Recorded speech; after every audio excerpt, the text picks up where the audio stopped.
This used to be a trade route for merchants crossing the Scars, till the Republic laid a new road wide enough to let wagons pass, and all official traffic moved there.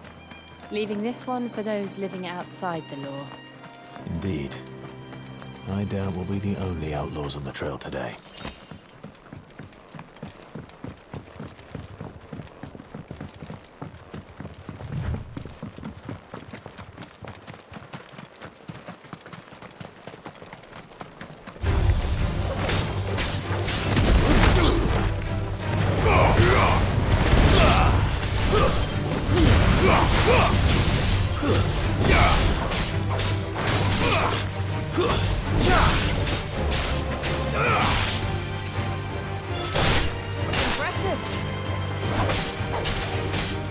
Finished!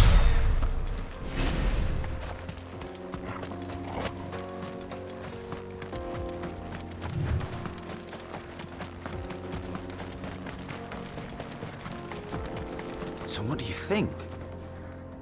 Really? It's as bad as that? Oh, aye. There's trouble up ahead. And too much of it for us to handle. I take it there's danger on the road. Oh, what about this fearsome-looking fellow? You think he'd be equal to the task? Well, no doubt. Assuming he's willing to hear us out. Well met, friend.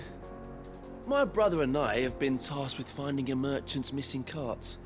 You seen it by any chance? How does a merchant misplace his cart? Oh, the man's a coward. When he thought goblins might come a-snarling, he ran, leaving his livelihood abandoned in the pass. He sent the two of us to fetch it, but it's gone. Now, I'm not much of a thinker, but I know the work of thieves when I see it. My brother's right on all accounts. And by my estimation, the bastards are lying in wait just down the road. We may have seen our share of action, true, but we've not got the skill in arms to boldly brave an ambush. You, however, have the look of a man who needn't fear a band of backwater ruffians. What do you say? Will you help us out? Chances are they'll come for you either way. But if you promise to lend us a hand, at least you'll pocket a reward for your troubles.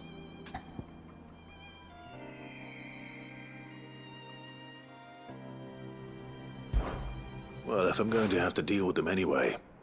You've clearly got a fine head on those broad shoulders. We're lucky you came along. Now, hoping to make a heavy purse in Bocklad, our merchant friend loaded his cart with as much as it would carry. Reckon he won't be forking over the rest of our fee if we don't find those goods. So, while you're seeing to those bandits, you keep your eyes open. All right. Just don't expect me to drag the cart out of there myself. No. You can leave the cart to us. You just put an end to those bandits and point us in the right direction. You do that, we'll take care of the rest.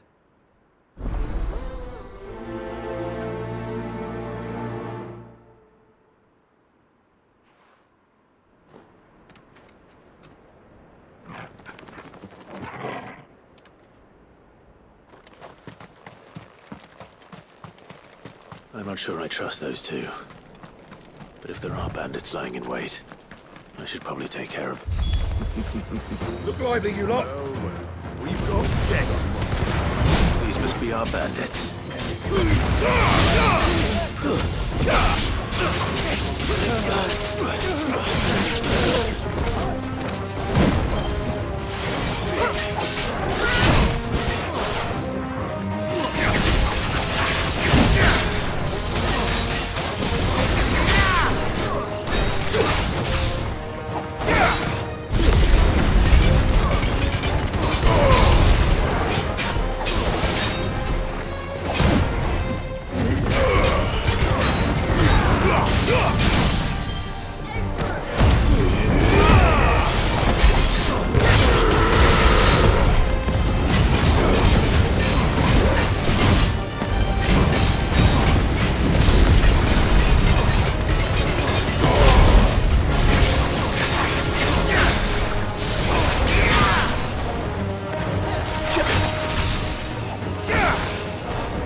That's them dealt with.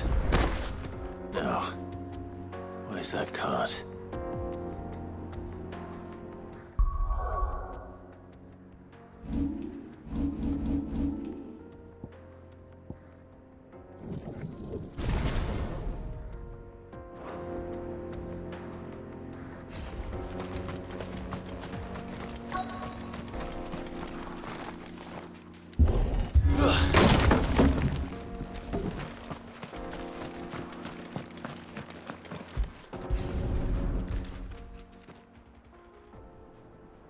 Getting all of this out of here will be a nightmare. Seems we've found ourselves the right man for the job, wouldn't you say? Found the cart and didn't leave a single bastard breathing. Our merchant friend will be delighted. And how exactly will he be getting his goods out of here? You leave that to us. After all, it'd be wrong to make such a fine warrior haul cabbages to market. You've done your part. And that's all you need to worry about. Here.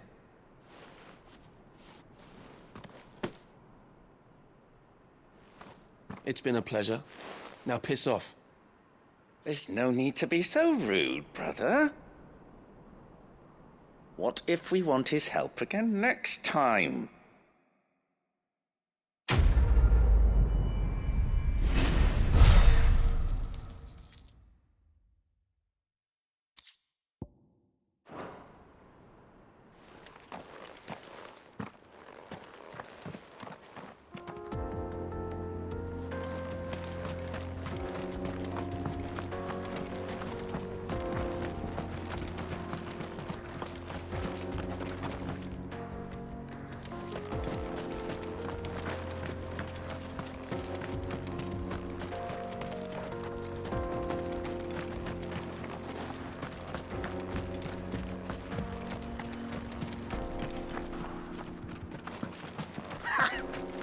Look at them all. Thought the bastards would have eaten a lot.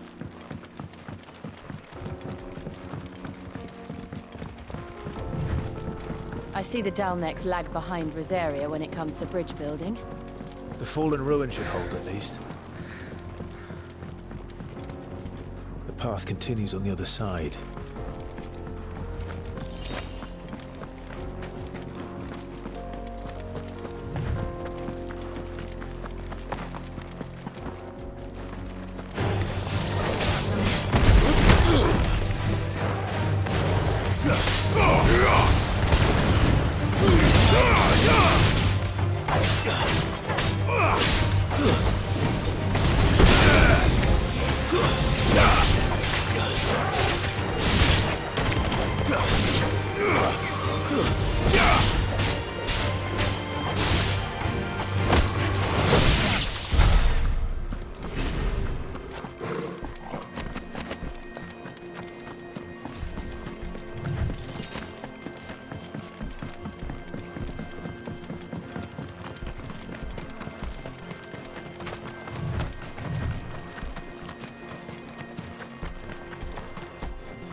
So this is Zemeckis. The land of the gods. It's even more impressive than I imagined. I remember being captivated by the story as a child. Long, long ago, man was overcome by avarice and challenged the gods in a bid to win their power. The final battle took place here, at these falls. Or so the legend goes. If anyone ever manages to plumb those depths, perhaps we'll learn if there's any truth to the tale. That the gods emerged victorious and punished man for his defiance by visiting upon him 2 curses. Dominance and bearers.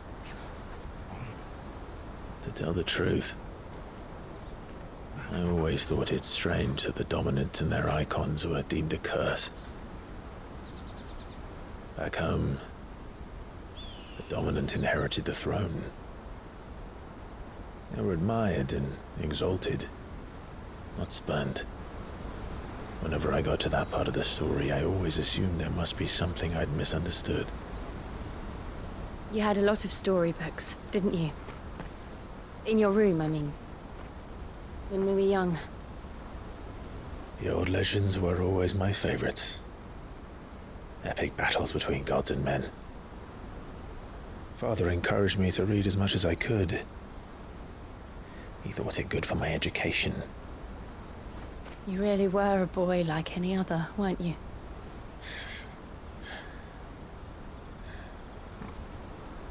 Just look at this place. It's enough to make you believe the legends are true. I know.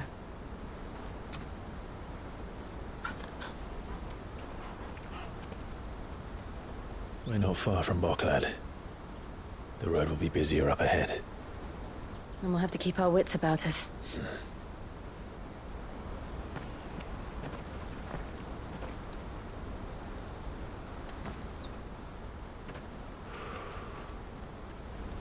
Clive? Something wrong? Nothing. It's nothing.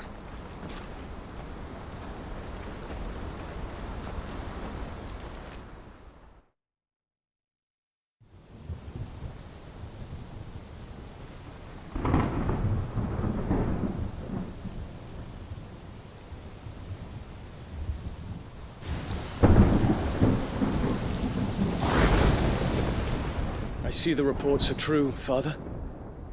You have surrendered the throne to Olivier. I have. Emperor Olivier shall rebuild the Holy Empire of Sanbreque.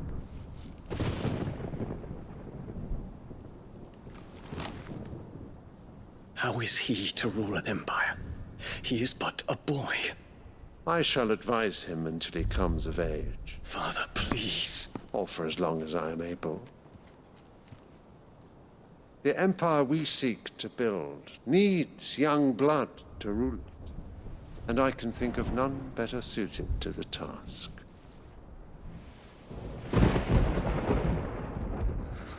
There is other news, Dion.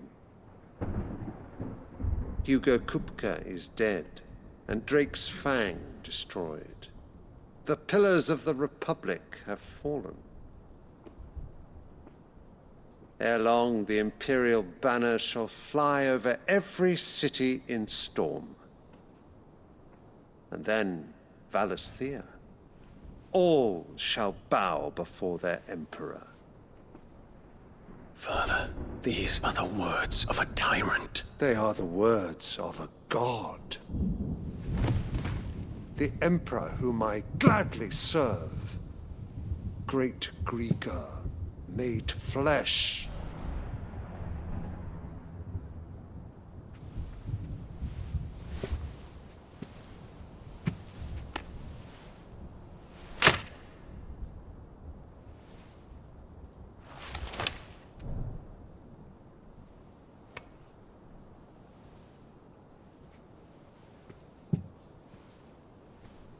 Return to your camp, Dion, and ready your forces.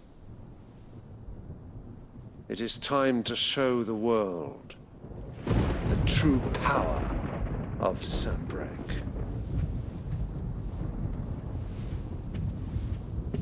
Father.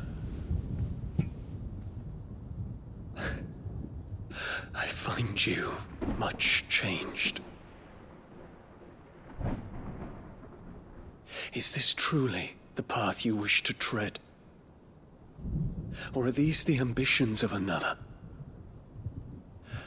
Of Ultima, perhaps? What nonsense is this? I speak my mind, and my mind only. Though I do owe Annabella thanks for reminding me of certain truths regarding the nature of nations, of rulers,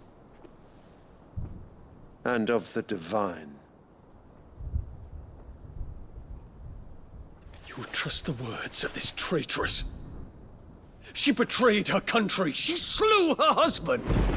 You have ever been an invaluable servant to Sambrek, Prince Dion.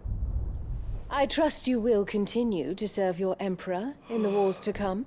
The canker! Silence! Insolent wretch! You will bend the knee. All else is heresy. Sire, forgive me. This audience is over. Come, your Radiance. The Rowena Syndicate awaits your pleasure. Oh, not another meeting with silly old men. They're so boring. I'm hungry, Father. Can't we have luncheon instead?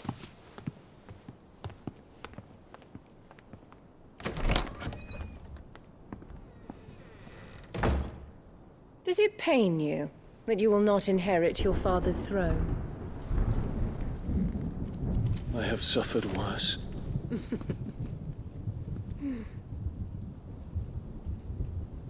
Count your blessings, Dion. For a base-born child to be chosen by Bahamut is miracle enough. You have risen high on his wings, but you shall rise no higher, lest your impure blood stain the throne. What do you know of my blood?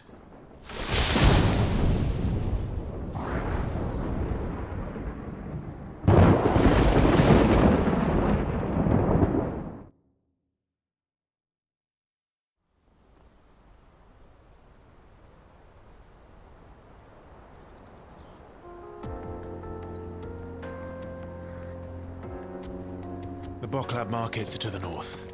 We just need to hug the coast.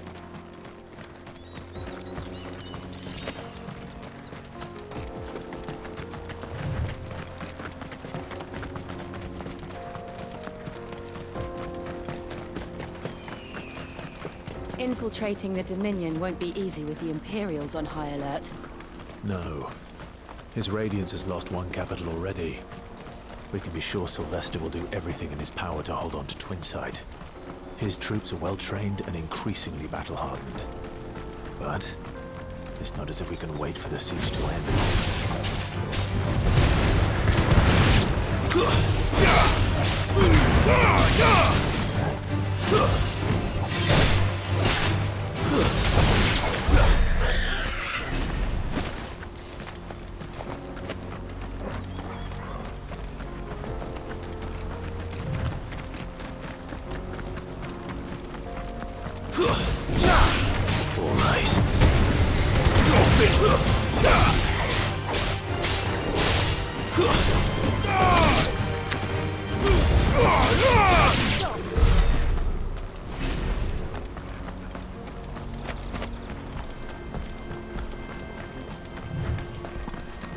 More refugees. And they're all making for the Crystalline Dominion. Because they don't know how to live without the crystal's blessing.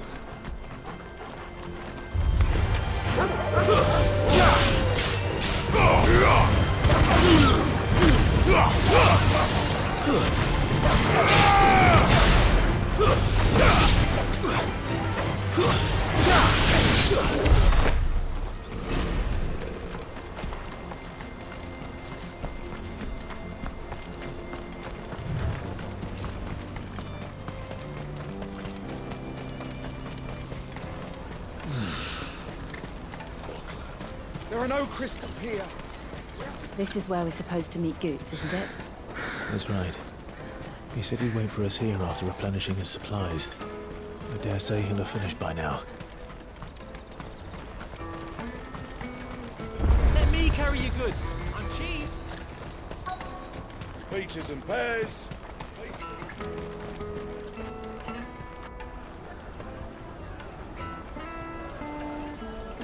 Wonders from across the water. Come one, come all. Feast your eyes. Good sir, can I interest you in...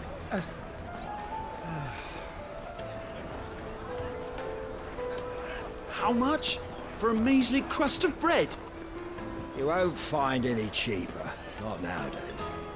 They are more than welcome to look.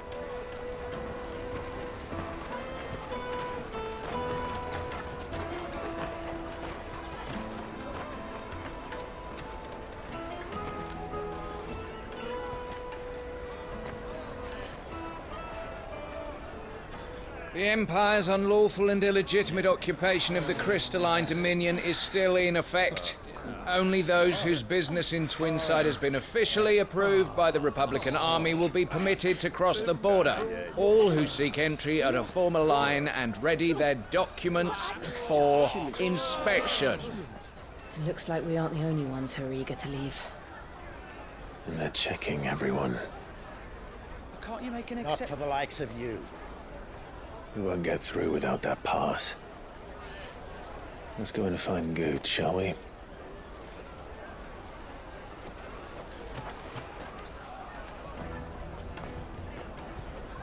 He must be around here somewhere.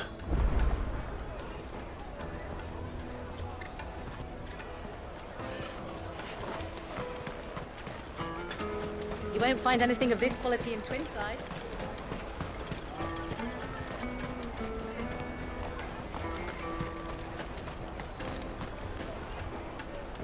Ah, good. There you are. Clive, I'm so sorry. Don't tell Nan, will you? Slow down, Goods. Just tell us what happened. It's me trader's pass. It's gone. We cannot ride the caravan without it. We won't even be able to get through the flipping checkpoint. Do you remember when you last saw it? It was in my pocket a minute ago. Then a bairn bumped into me and... Yeah. You don't think that they might have nicked it, do you? It wouldn't surprise me. A busy market like this is prime territory for pickpockets. So, to get the pass back, we need to find this child. Where would we even start? I know where! I've got a pal in Bocklad who might be able to help us. No one knows more about what goes on round here than she does. Where do we find her? She's the owner of the Crimson Caravans, up that way. Sign's got a red chocobo on it. No time like the present. You two go on ahead. I'm gonna check the rest of my stuff, make sure naught else is missing. All right. We'll meet you there.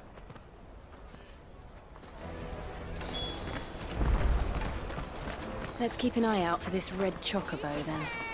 And the other on our purses. It's next to the checkbook.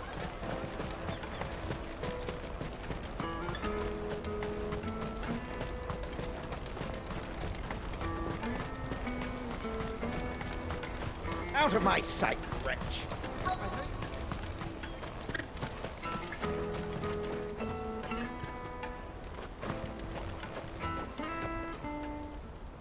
Looking to hire a coach? It's 10 million for a two-birder to the Crystalline Dominion. Take it or leave it. Oh, we're not here for that. Then I bid you good day. Oh, wait! Don't go, El! He's me mate. As I live and breathe. Goots, what are you doing back in Bocklad?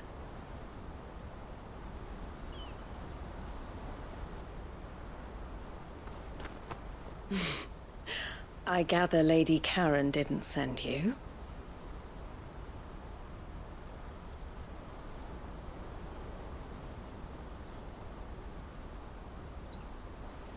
So what trouble have you got yourself into this time? It's me trader's pass. It got stolen. By a little bairn. Of all the... You're the size of a marble. Honestly. Ugh. Goots told us that you know the markets well. Might you have an idea which little bairn could have done this? We don't intend to punish them. We just need our pass back. Then, we can be on our way. I see. So neither of you has a trader's pass either. Not that anyone would take you for traders, but I suppose that's why you came to me, correct? Now, I can't say for sure who took your pass, but I suspect I know why they did it. Let me explain.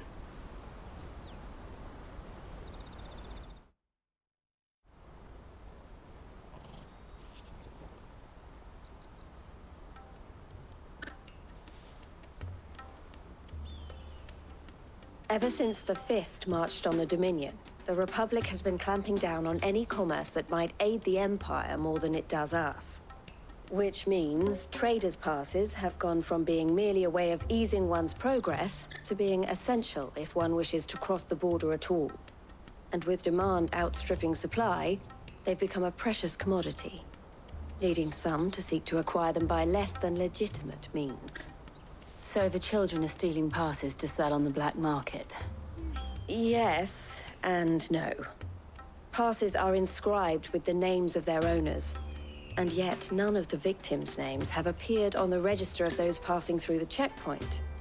Which means? That someone is doctoring the stolen passes. The same someone who is encouraging the children to steal them. And the same someone who has Goots's pass, no doubt. Whoever they are, they're ruining the livelihoods of honest merchants, which is why we've decided to take a stand. Will you stand with us? You want to get your pass back, and we want to ensure that no more are stolen. Catch whoever's behind it all, and 2 birds shall be slain with a single stone. Is there any other way of getting to the Crystalline Dominion Goods? They won't let you in if you're not with the caravan. It's that, I don't know, try swimming across the strait. But the guards will definitely spot you if you try and do that. Like, we don't want to get spotted, right? So either we find the people who took the pass, or give up all hope of entering the Dominion. All right. We'll help. Thank you kindly. But I don't know your name. Eloise at your service. Clive. A pleasure doing business with you, Clive.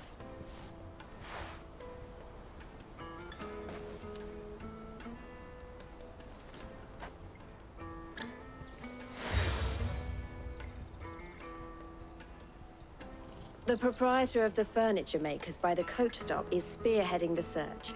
Wear that, and he will know you for a friend. I suggest that you speak with him first. The furniture makers. Understood.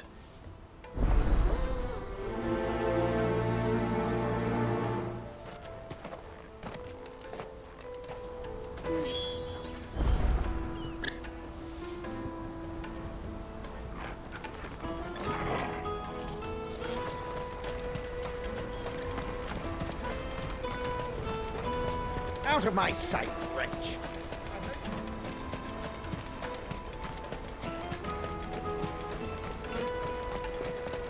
Come on! Jug of snake spit for the road? The caravan stops next to the check. Are you the furniture maker? Looking for something in particular? Ah, Eloise collared you too, eh? Then I expect you want to know more. She told me you were leading the hunt for the pickpockets. What have you learned? For one, that they're targeting the traders carrying the biggest packs. Harder to watch your back, see? And less chance of the mark giving chase if they're spotted. Not that they'd be likely to catch them. Those imps know every inch of this warren like the backs of their hands. Their eyes must have lit up when they saw Goots. The fishmonger round by the gate's been trying to track down the children involved. You should go and have a word with her. Thank you. We will.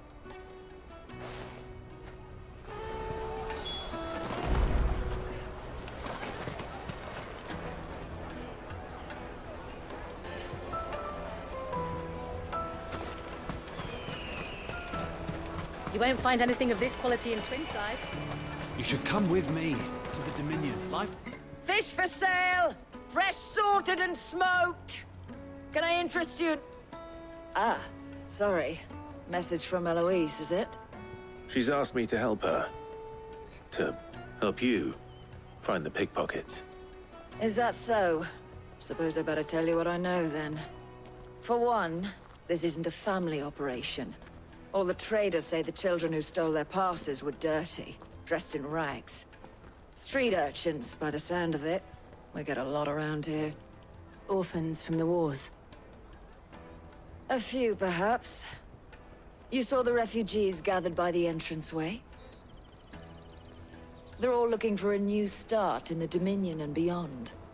Some of them take it as an opportunity to rid themselves of unwanted baggage. The shame of it. Whoever's behind this would have to have made themselves known to the children at some point. And so should we. You should start with the children around here, then. I doubt they're the ones involved, but they might have heard something. It's worth a try. All right, then. Questioning children. How hard can that be?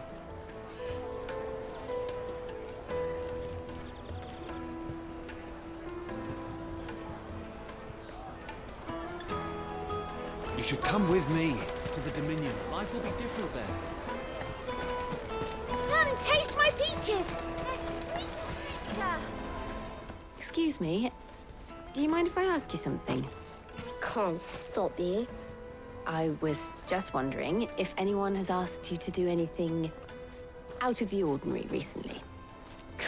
Anything you grown-ups ever ask us to do is shut up and go away. So guess what I'm about to tell you to do? Sorry. I'll leave you alone.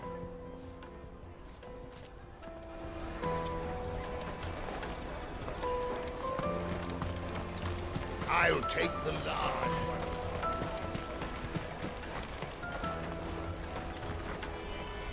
Do you have a moment? What do you want? What I want is to know who's asking children like you to pick pockets. I don't know. Nobody's asked me. What's picking pockets? Do you get paid for it? No, you get in trouble for it. So if they come calling, you know what to tell them.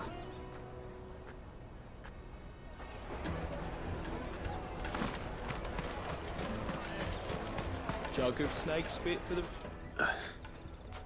Excuse me? What do you want? I don't have any money. It's all right. We're not going to hurt you. We just want to talk. What about? We've heard that some very bad people are making children like you steal from travelers. We need to know who's behind it so we can stop them. I don't know much about it, really. But my friend, Honza, he said he got a job doing something dangerous. Sounds promising. We need to find him and ask. Do you know where your friend might be? He's usually by the tents outside town. Thank you. You've been very helpful.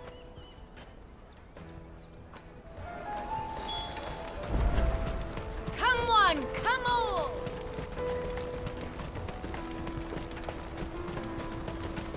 Peaches and pears. Let me carry your goods. I'm cheap.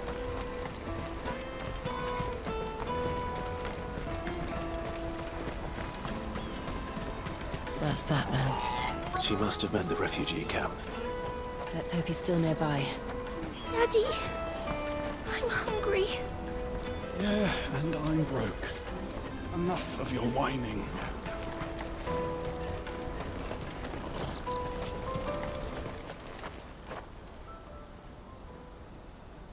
That big fat donkey was easy pickings. He wouldn't have noticed if we'd robbed his boots off him. Yeah. Wish we hadn't handed over the pass, though. Could use one of those things to get out of this dump. Chance would be a fine thing. The moment they found out, they'd string us up by our guts. Would they now? Perhaps you'd like to introduce us to these charming characters. Shit, we're in trouble now. What do we do? You two get caught if you want. I'm off. Hunter, where are you going?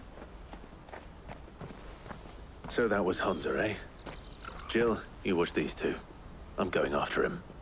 All right.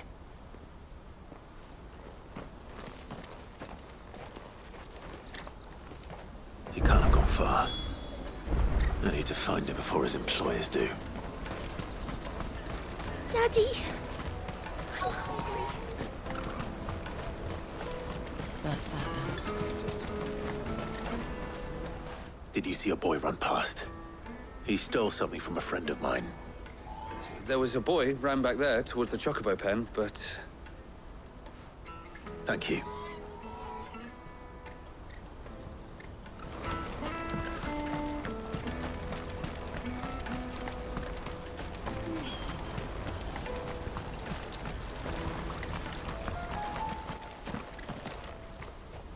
Shit. Cornered. It's all right, Hansa. I'm not going to hurt you. I just want to ask you some questions. Fine. Not like I've got a choice. I'm looking for the people who are making you steal for them. Who are they? Called themselves the Carstones. They said they'd give me good gill if I did what they told me. I knew they were bad, but bread doesn't come for free. Didn't come at all half the time, before I started buzzing for them. You know, if I didn't do it, they'd just pick on someone else. Someone they could push around easier. Hansa. You found him then? Jill. Where are the other two? Eloise is watching over them. She sent Goots and I to look for you. You're... him! I haven't got your pass anymore, if that's what you're after. I gave it to the Carstones. Whatever you do to me, I can't get it back. Not that I go against them anyway. If it weren't for their gill, me and my mates would have starved.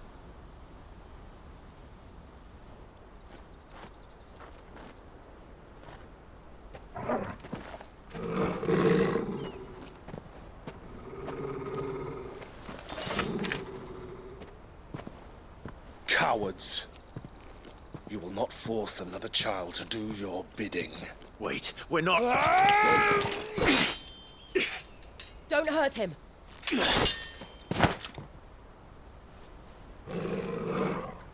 You're making a mistake. We're on the same side. Like hell we are. That brooch. Where did you get it? Master Theo? Goots. What are you doing with these people? Unless you're the ones my sister was talking about. Your sister?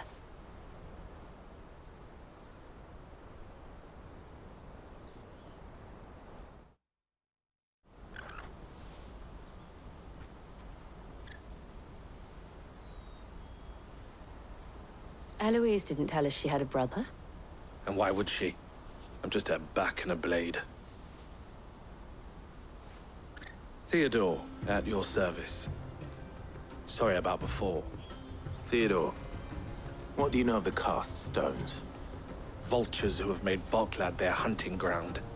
They prey on the desperate, stealing from those with gil and bullying those without it into joining their flock. I'd been looking into their activities in hope of sparing the refugees any further hardship. But it seems they've already stooped even lower than I'd feared. Hansa's a good lad. Don't blame him for what they've made him do. If he and his friends hadn't agreed to work for the stones, some other poor souls would have. On pain of death, most likely. Clive, was it? And my sisters asked you to help put an end to the pickpocketing. Then we all want the same thing.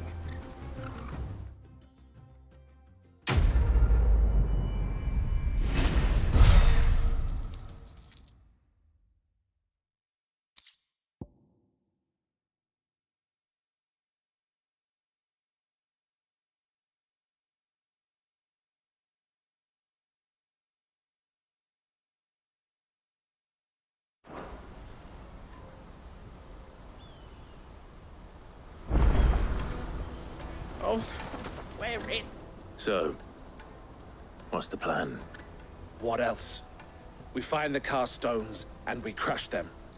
You get your trader's pass back, and I make Boklad a safe place again. All right then. All right then. Hansa, where are they camped? Don't worry. They'll never know you told us. Couldn't if I wanted to. They always come to town to collect the passes. Meet us outside the gate. I tried following them once, but they spotted me halfway down the trail. Said they'd string me up. We'll try it this time. Which way were they going? Back down the road towards Leitney's Cleft. To Leitney's Cleft, then?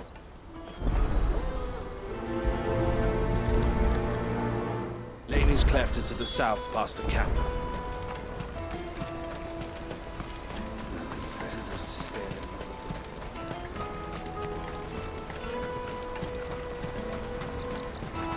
That's that then.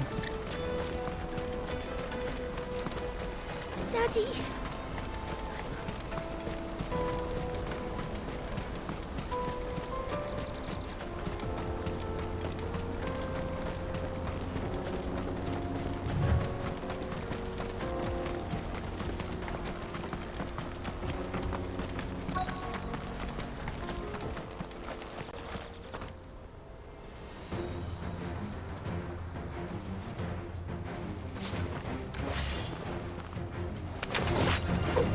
That's the one who's been sticking his nose in our business.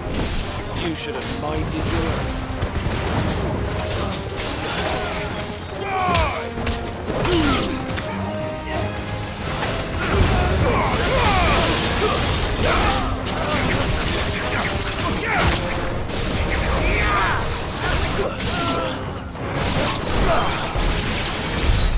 I doubt these were the ringleaders. But at least we know we're on the right track.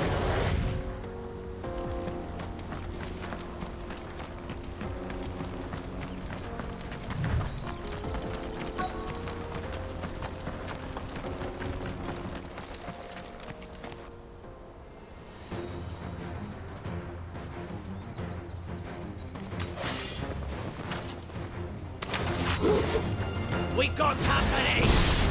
That's the lot.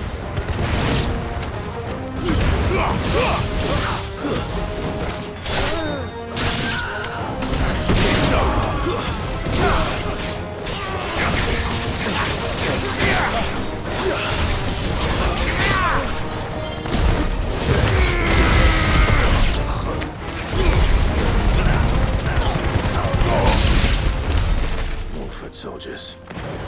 Fewer now.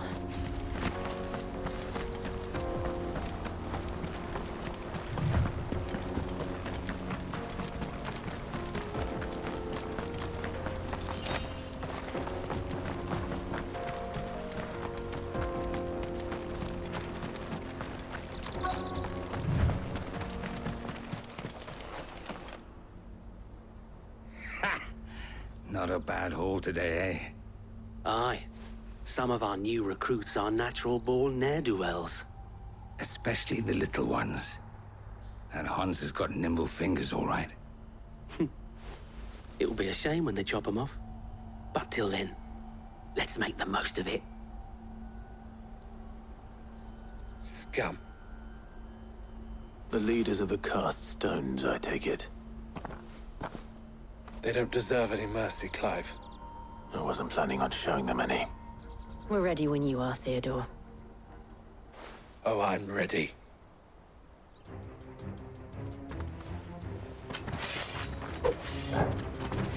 Fuck.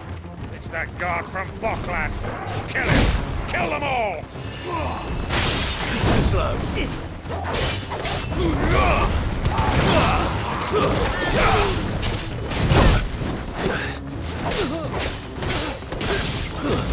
Stay down!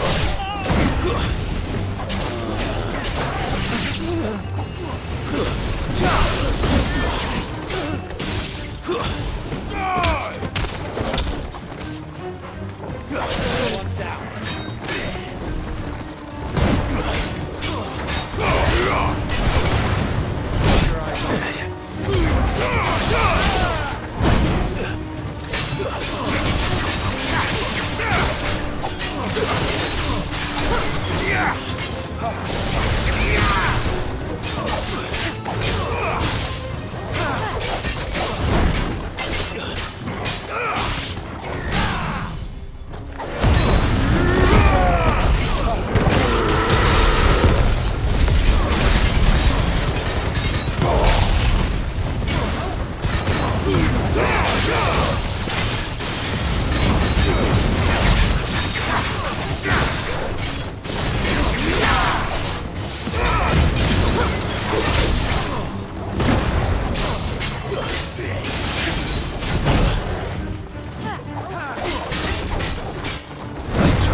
And they say crime doesn't pay.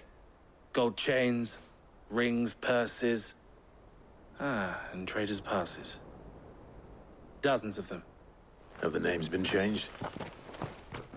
Not yet. I recognize some of them. No doubt Goots's is somewhere among them. Now I just need to sort through it all and return everything to the people it was taken from. We should go and give Eloise the good news. Can we leave things here in your hands, Theodore? Of course. Oh, and, be sure to tell her of the part I played, won't you? We'll be glad to.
There are no crystals here.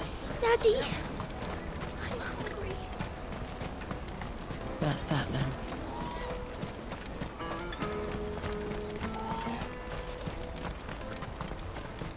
Hurry, man. I must leave for the Dominion. Bloody crimson caravans. Ah, Clive. How goes the hunt? My brother isn't getting in your way, I trust? Quite the opposite.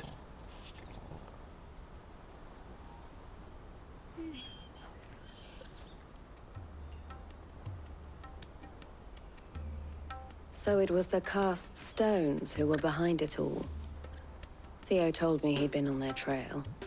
And their demise solves 3 problems at a stroke.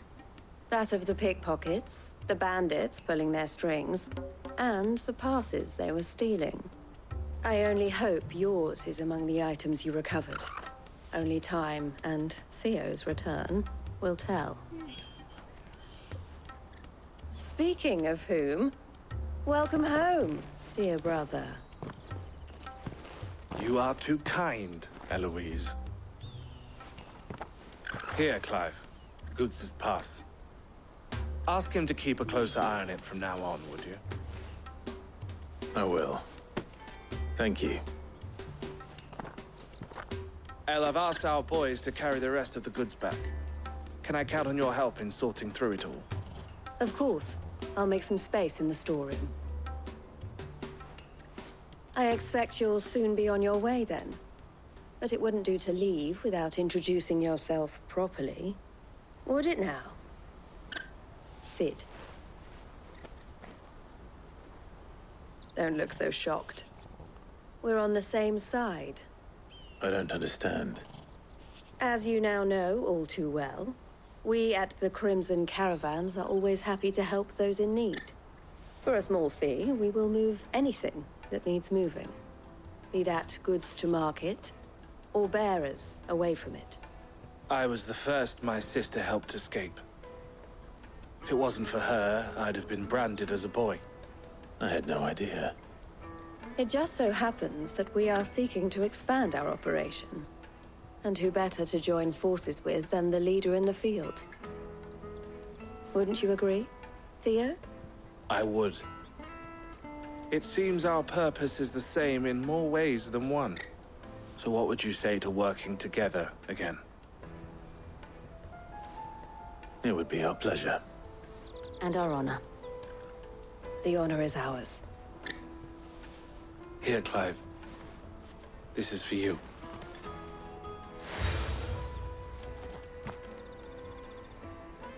What is it? El has friends in high places, while I have associates in, lower ones. That mark is proof that you're a friend to us both.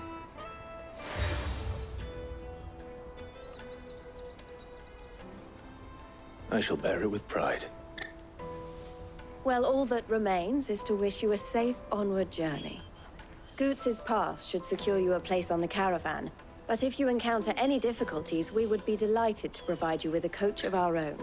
For a discounted price, of course. Say, 9 million? We'll try the caravan.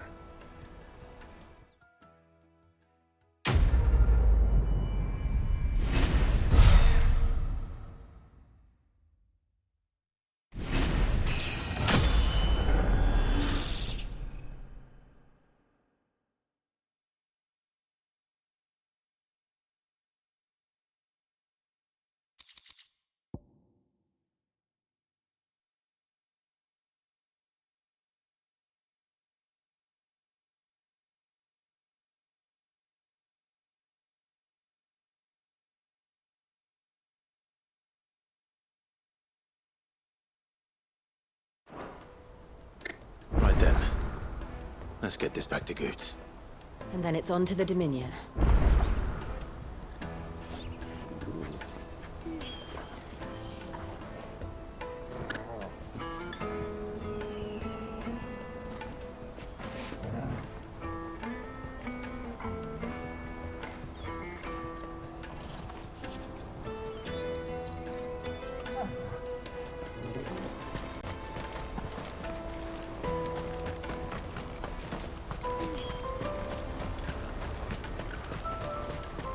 Pardon me, but would you happen...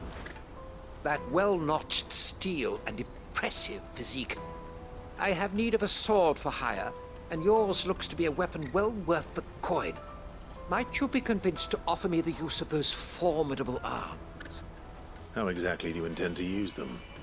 Well, being something of a scholar of Zemeckis history, I wish to investigate the ruins near the city. And I require a rugged companion, lest I find myself waylaid by ne'er-do-wells or the beasts sent to roam the area.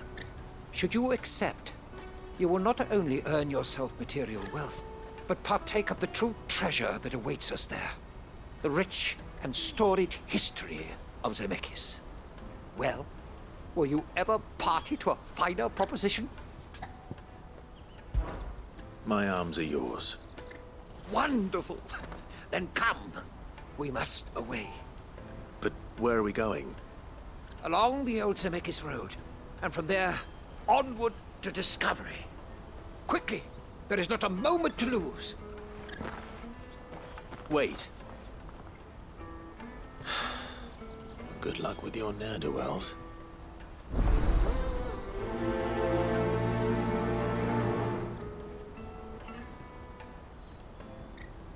I'd better make sure he doesn't get himself...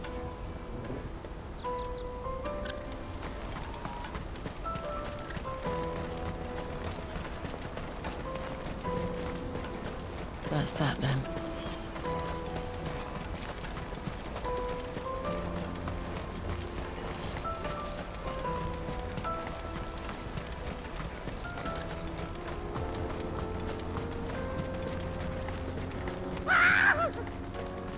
Why am I not surprised? You'll hand over your coin if you know what's good for you.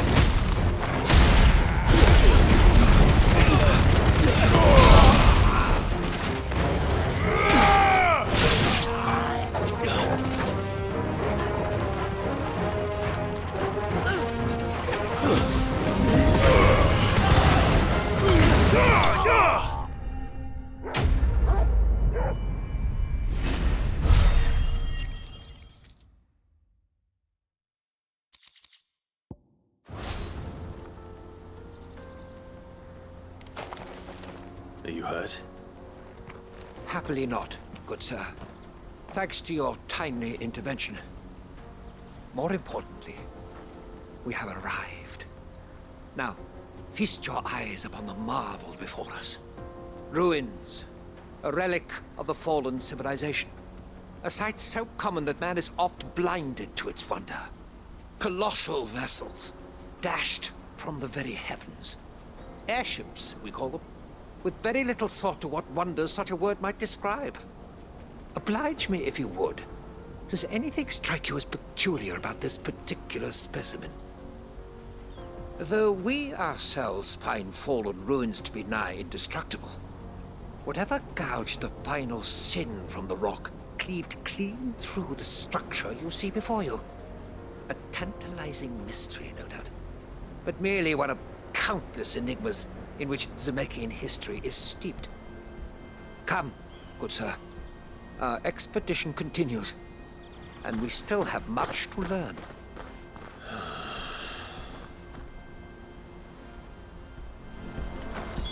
He's passionate. I'll give him that.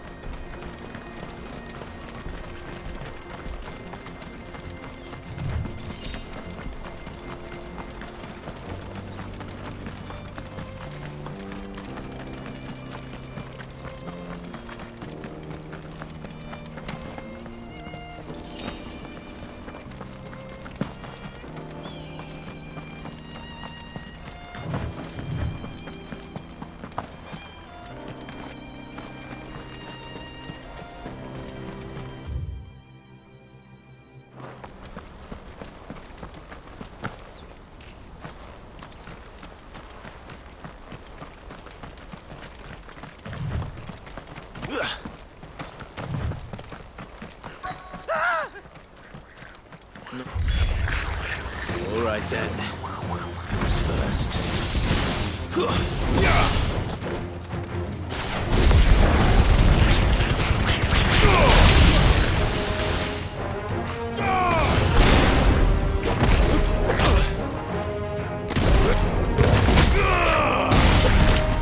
To me, Flames!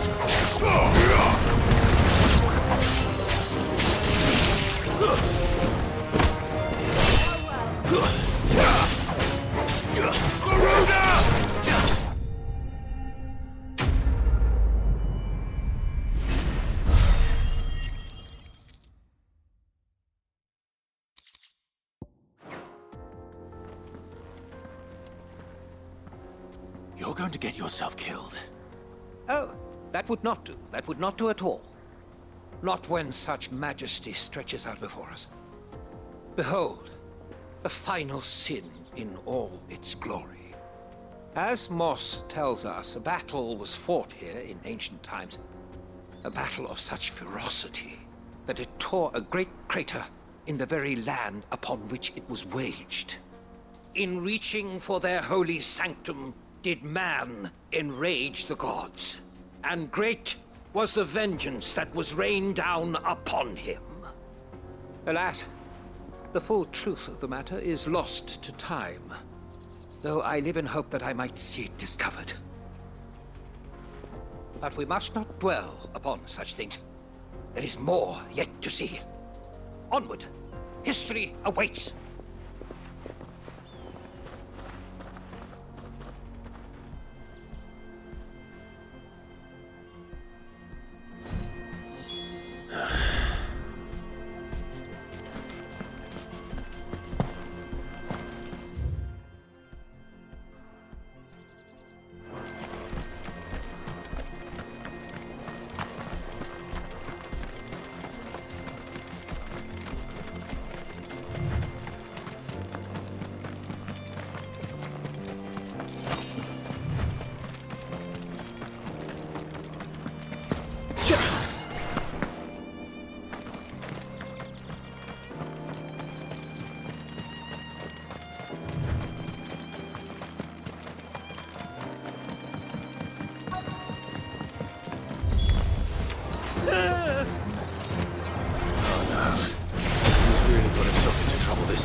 Still in one piece?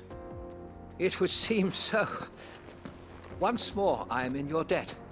And once more, you impress me with your prowess. These were no ordinary foes, but ones we in the field call echoes. Though Moss the Chronicler concurs with the legends in attributing the fall of Zemeckis to a wrath wrought upon mankind by the gods, he offers little in the way of explanation. Could the ruins we see before us here, in all their elaborate beauty, perhaps suggest an answer? Could the construction of such miraculous edifices have been considered an encroachment upon the province of the divine? Alas, all is mere speculation. But one day, perhaps, I will learn the truth. Not if you keep running headfirst into trouble. You are right, of course. And not only have you plucked me repeatedly from the jaws of death, you have proven yourself a willing audience to my ramblings. Glad to help, but didn't you say you came here to investigate something? I fear I may have rather overstated the case on that front. In truth, a captive ear was all I really desired. You see, even my fellow scholars have grown somewhat weary of my musings of late. And so I came upon the idea of purchasing a companion. A captive audience, if you will. That's what this was all about. I am afraid so. And now, my good man, it is high time we returned whence we came. Fine. Just don't go running off this time.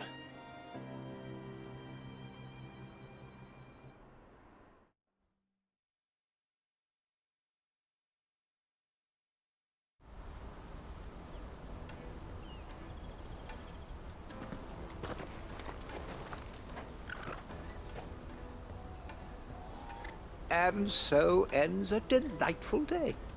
Here, your reward for humoring my selfish whims, plus a little extra for the trouble I have put you to.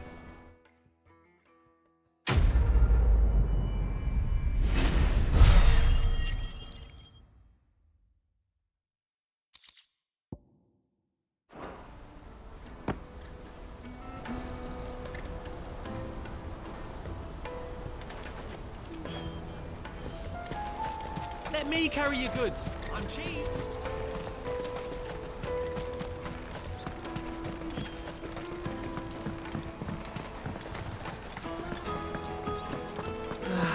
If I knew arrived. Now I just need to see about getting the word.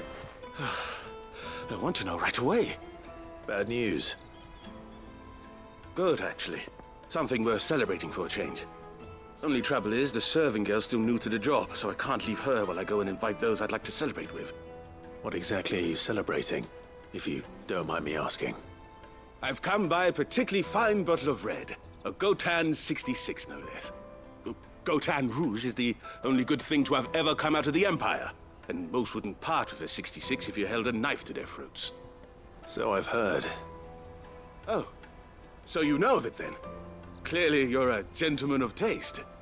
A gentleman who might sympathize with my predicament, perhaps? Would you pass the good news to a few friends of mine? I'll give you a little something for your time, of course. Sounds simple enough. So you'll do it? Marvelous. Thank you. You won't need to go far. All three of them should be right here in the market. There's Aldrich the porter, Milan the butcher, and Bolek, a guard over at the north gate. Three of the finest fellows in Boklad, if you ask me. Tell them to come to the tavern when they've finished for the day. Stop by again when you let them know, and I'll give you your little something. I'll be right back.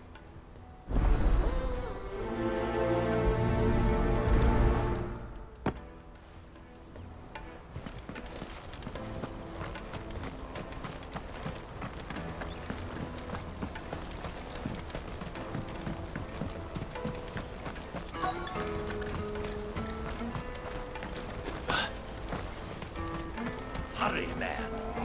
I've been asked to find Aldrich, the porter. I don't suppose that's you, is it? That's me right enough. You need something delivered? The innkeeper sent me. He said there's a cup of Gotan 66 with your name on it when you're done for the day. A 66? Bugger me. If he's just got hold of it now, It must have been in the crates he had me carry down from Sanbrek. From the Empire to Boklad. You must be a braver man than most. That's a treacherous route at the best of times. Such is the porter's lot. There's not a patch of storm these feet haven't traipsed across. It's Oriflamme one day, then off to Canva the next. The farther you're willing to go, the fatter the purse. Which is why there's no shortage of competition for some of the longer routes. I'd say I've done enough for today to earn myself a cup of something tasty. Thanks for letting me know.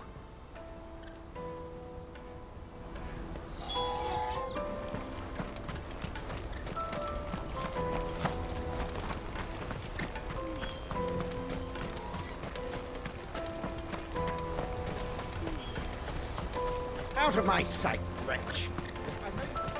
Peaches and pears.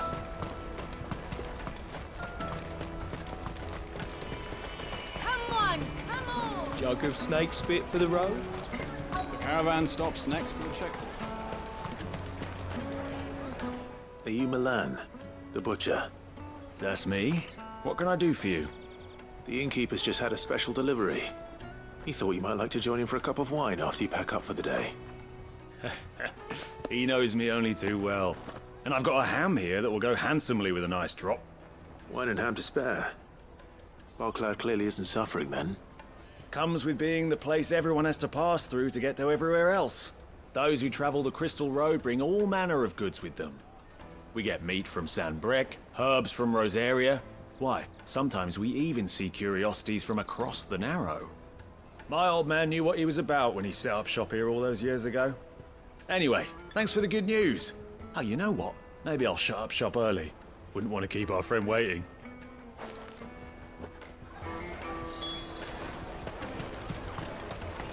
You won't find anything of this quality in Twinside. Tight-fisted swine. Let us through! I'm looking for Bolek. I was told he'd be guarding the gate. Well, you found him. You're not here to enlist, I take it? The innkeeper sent me. He's just taken delivery of a rare vintage, a Gotan 66. He thought you might like a cup. I've never said no to a goat hand. I'm not about to start now. Thanks for letting me know. You must be a busy man. The market would be flooded with refugees if we weren't here to stem the flow. Oh, my heart goes out to them, all right, but we've got our orders. No papers, no passage. Plenty try to slip past us nonetheless. And every now and then, one of them's foolish enough to try and force their way through. And when they do, well, things can get nasty. You know what? That wine's sounding better by the moment. Well done. I wonder if the innkeeper might spare a cup of that wine. Come, taste my peaches! They're sweet. The finest earthenware from the free city! What? Really? Juicy pears! The caravan stops next to the checkpoint. Jug of snake spit for the road? Come on! Come on!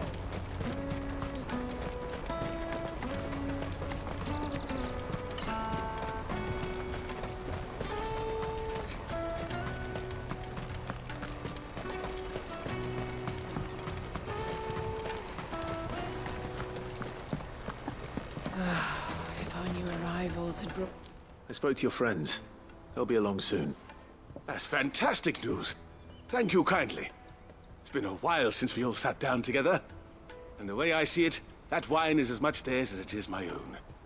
How so?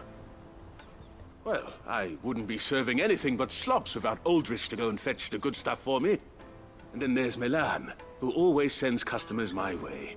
And Bolek, an even-handed keeper of the peace, if ever there was one. Those three are the backbone of Boklad. Lose any one of them, and the market would soon fall apart. And without the market, I wouldn't have a single customer. I'd say that's worth a bottle of 66, wouldn't you? And more besides. Everyone needs a shoulder to lean on. Be they world-weary innkeepers or brooding swordsmen. Right, I'd better prepare for my guest's arrival. I hear you had me carrying a bottle of Gotan 66. If I'd have known, I would have sold the thing and lived like a lord. I'll settle for a cup, though, if you're in a sharing mood. A goat and 60 bloody 6. Just as well I had something special of my own set aside. A bottle between the four of us might not be enough to drown our sorrows, but it can't hurt. Here they are, the 3 pillars of Boklad. Sit yourselves down, gentlemen. The woes of the world may be monstrous and many, but there's nothing like a few good friends to keep the misery at bay. Never a truer word spoken.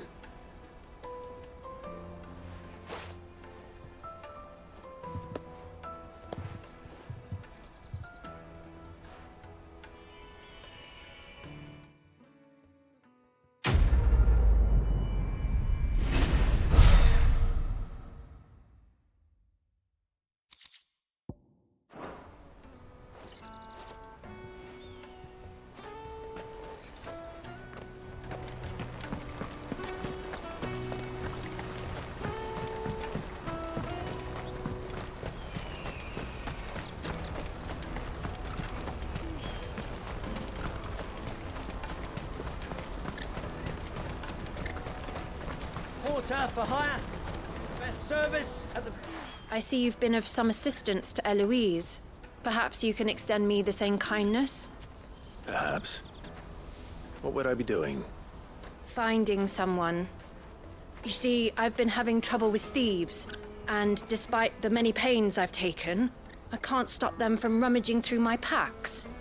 I was griping about my lot to a friend of mine a few days back, and he offered to track the culprits down. Now, Joseph's a sellsword, and a good one at that. But he's been gone days, and I'm beginning to fear the worst.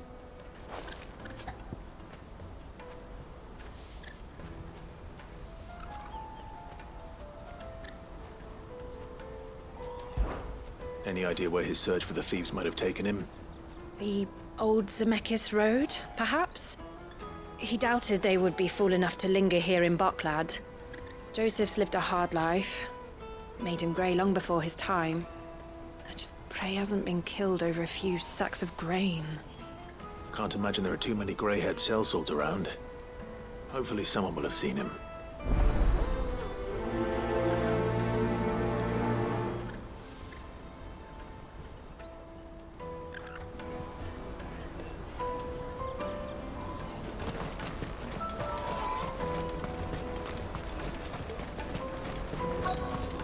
Daddy! What do you want? I've no coin on me. Just information. Has a sellsword passed through here? Grey hair.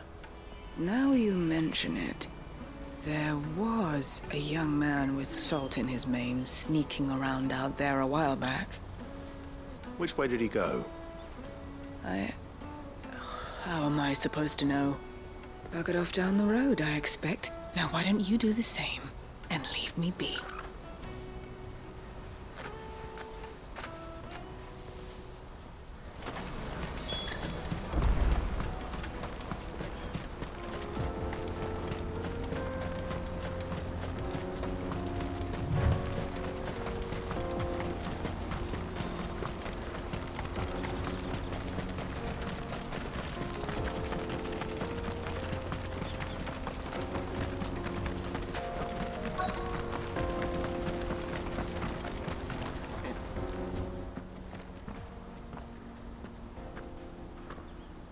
We don't want any trouble. Neither do I. I'm looking for someone. A grey-haired mercenary. Well, we haven't seen him. Yes, we have. We saw him climbing up the rocks. Those ones, over there. Maybe he found his thieves. Mum won't let me near them. She said there's goblins up there, and that they eat little boys for dinner. Shush, now. You've said quite enough already. I only told him what you said. I'd listen to your mother if I were you.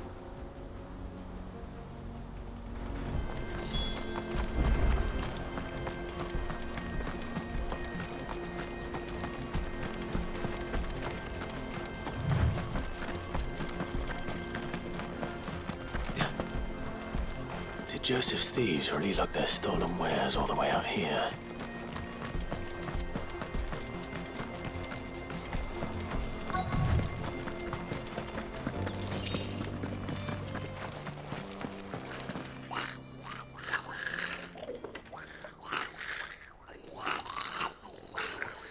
think we've found our thieves.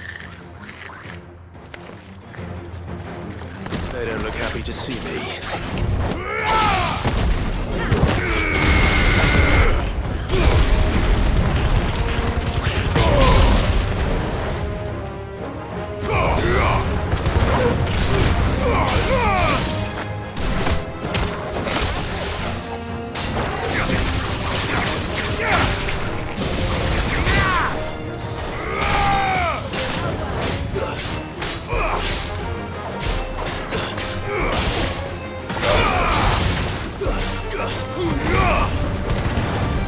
Don't stop!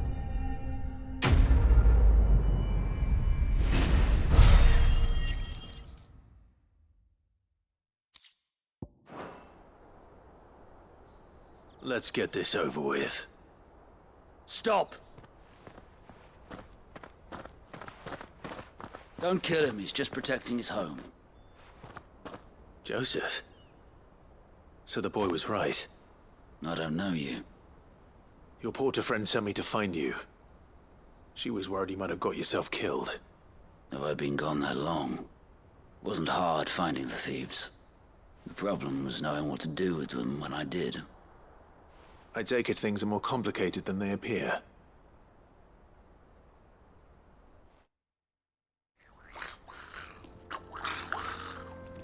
I'd all but ruled out bandits before I even left the market.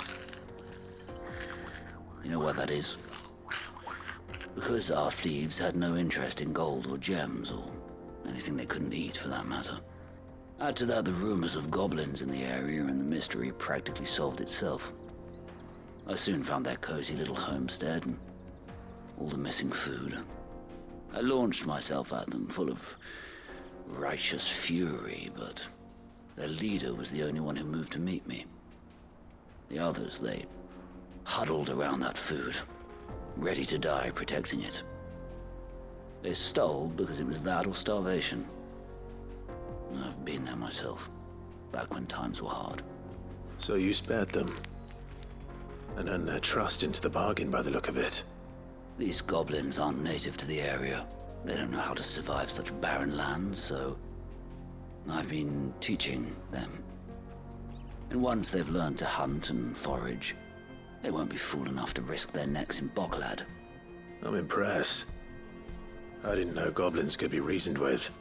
Do me a favor. Let the porter know I'm safe. I'll head back to the market once my work here is done. Oh, and don't mention the goblins. I don't want people coming here brandishing pitchforks. Not now this lot have sworn off thieving. Your secret's safe with me. I appreciate it. Thank you.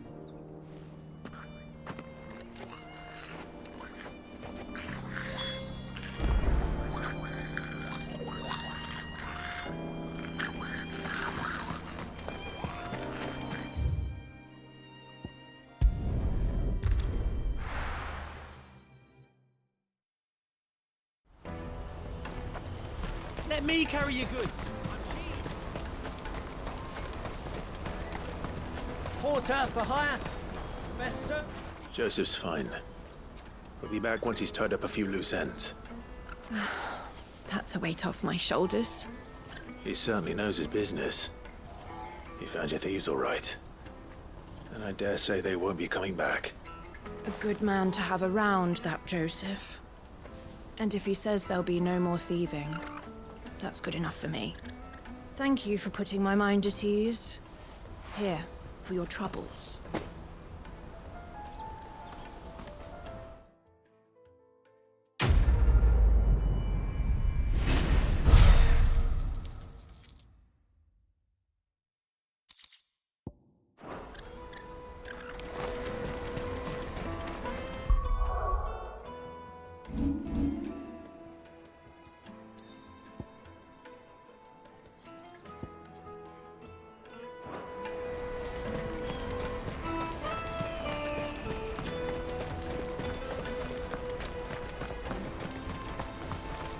Peaches and pears.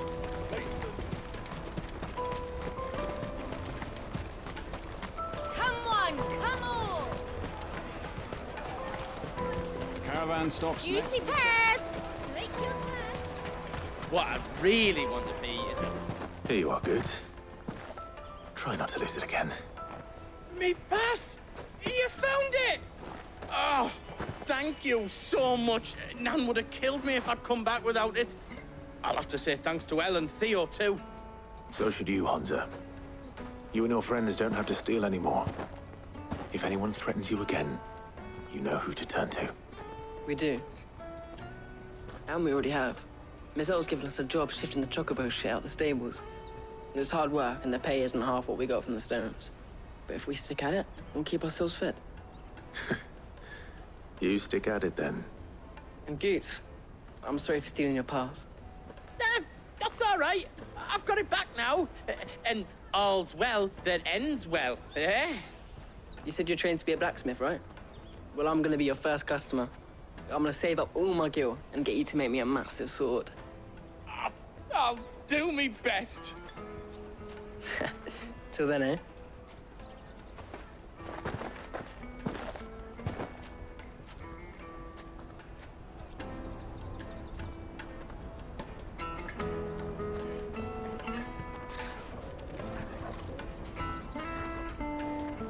All right.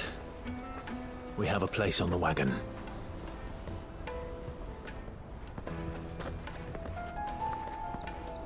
Remember, Goots, we're mercenaries. You hired us to protect you. Mercenaries. And you remember the plan? You're to ride all the way to Twinside. Jill and I will go with you as far as the outskirts, then find our own way in. I'll buy that stuff I need. Right. And we'll scout out the Imperial's defenses. There's a square with a big bell tower right in the middle of town. If you get lost, or out goes wrong, we can meet up there. All right. Let's go.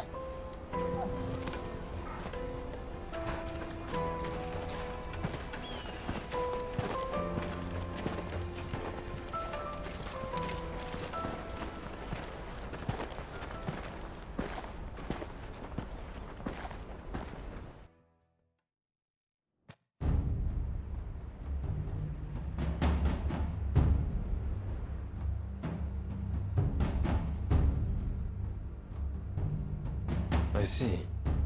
And you're quite certain your father has no knowledge of Ultima? I am. I have no difficulty believing a sinister force has come to exert an influence on Sanbreque. But be that as it may, it is yet to claim my father. For better or worse, his radiance speaks his own mind.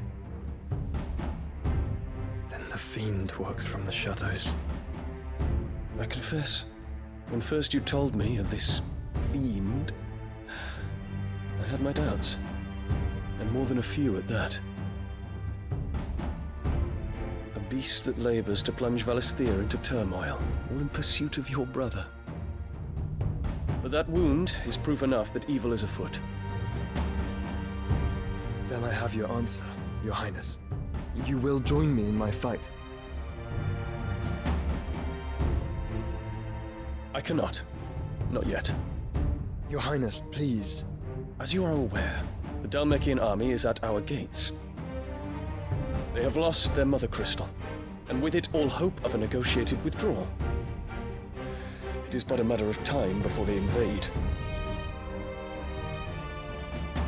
If Bahamut is not here to meet them, my people will be slaughtered. Though not by Hugo Kupka, thanks to Ultima's machinations. I know the fate of your people weighs heavy on your conscience, but if we do not put an end to Ultima's plans, they shall face a far darker fate. The chaos he would wreak would sweep all of Valisthea into the abyss. The lives of every man, woman, and child in the Twins are at stake. I believe what you say, Phoenix. But I have duties of my own, and I must discharge them. Come what may.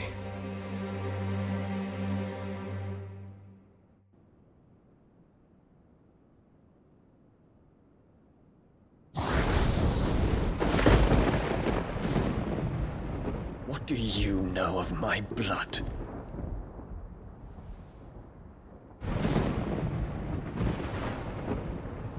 I know that it is wholly unworthy of the highest offices of state, which rightly belong to those of purer breeding. Alas. Your bloodline runs through the Oriflamme gutter, from a whore who weighed her child's worth in gil. Have you threatened my father? Of course not. I merely whispered in his ear that his mongrel son is plotting a rebellion. What? Sylvester listens to the words of his astrologers. And they have ears too. You have been feeding them your lies! Should you remain loyal to Emperor Olivier, his radiance may yet crown your head with laurel, and not with tar. Fork-tongued witch!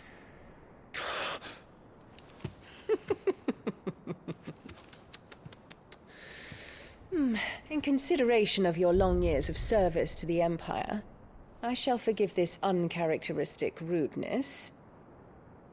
Now hurry and make ready, Your Imperial Highness. Emperor Olivier expects much of you, Dion. Or should I say, of Bahamut. May your fire reduce his enemies to ash, till all of Valisthea bows to its rightful ruler.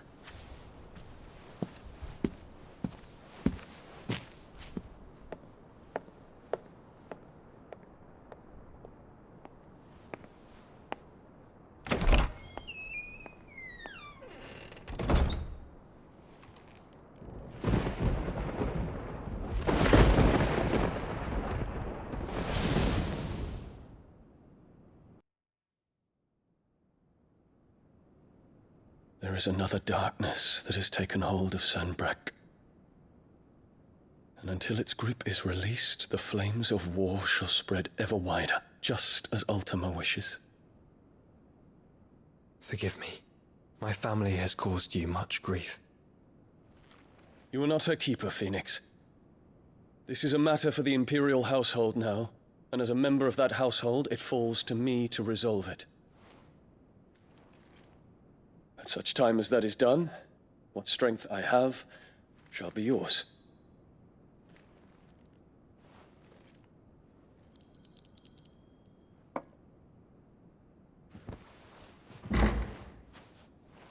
Thank you, Your Highness. Let us take to the skies together, and bring a new dawn to Valisthea. I should like nothing more.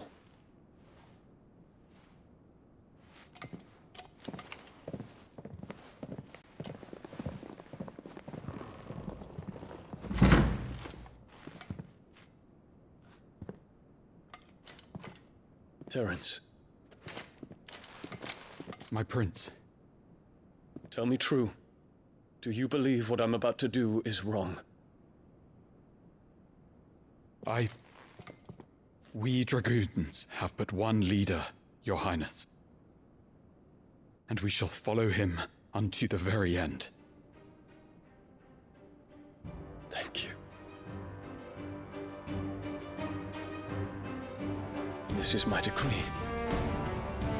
For their crimes against the crown, the traitorous Annabella and her usurping son shall be put to death, and the Empire restored.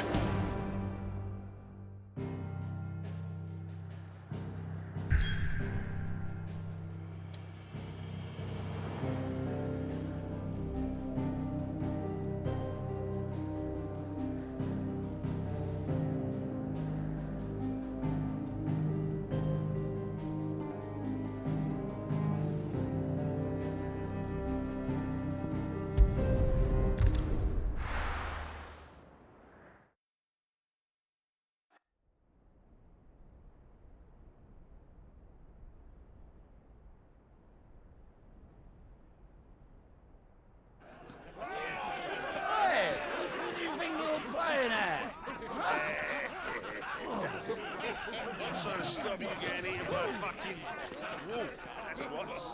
Come on. One would never guess that these people stood on the brink of war. They're afraid. They turn to drink to forget their fears. Anything you want to forget?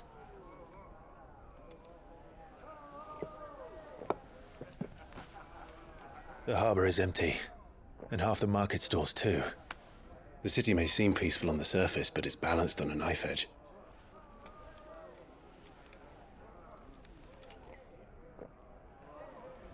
Were we to give it a nudge, it might be just the distraction we need to reach the mothercrystal.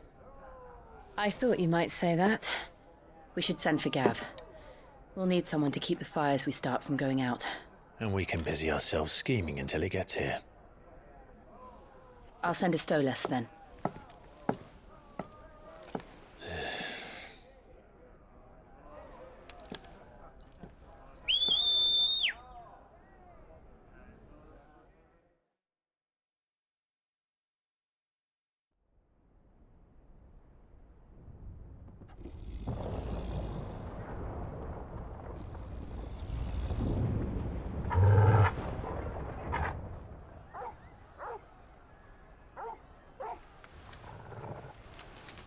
What is it, boy?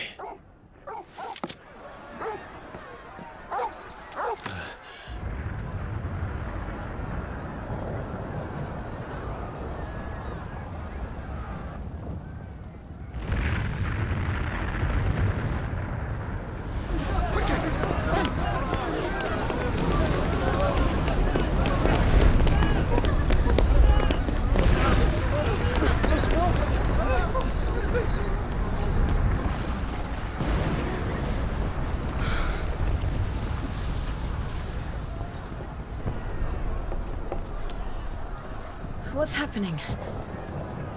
I don't know. Torgal!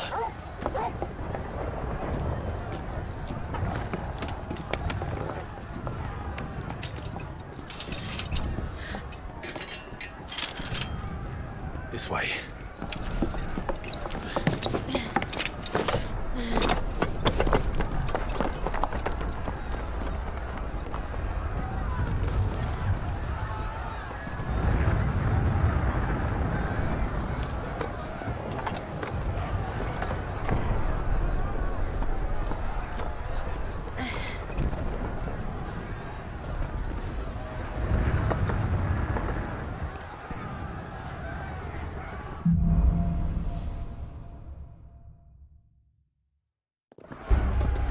The city's on fire.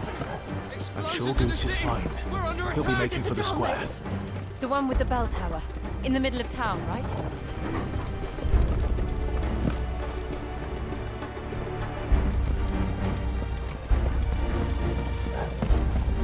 Guard, watchman or sentry is to be slain on sight. Spare the citizenry. His Highness's orders were clear. Those were Imperial Dragoons.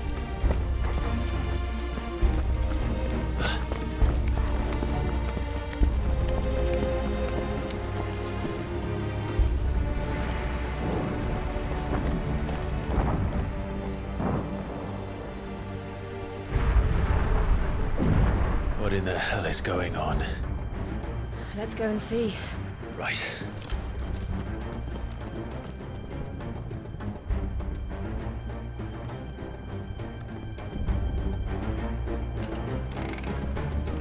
But first we find Goots.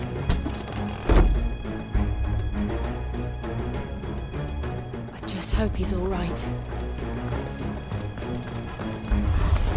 You there! Identify yourself! We have to.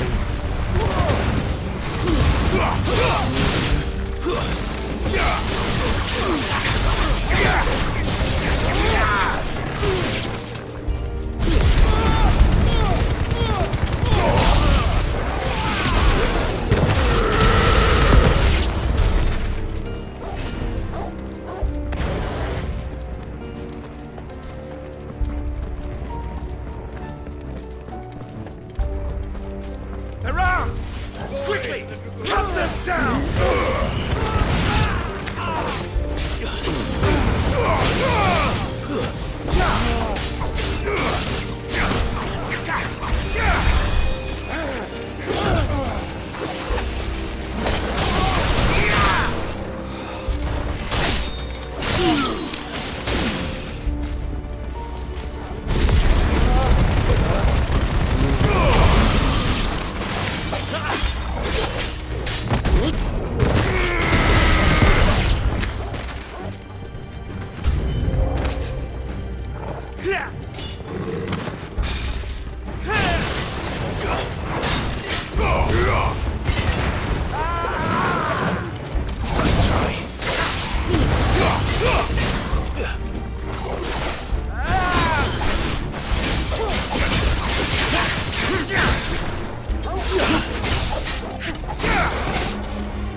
civil war.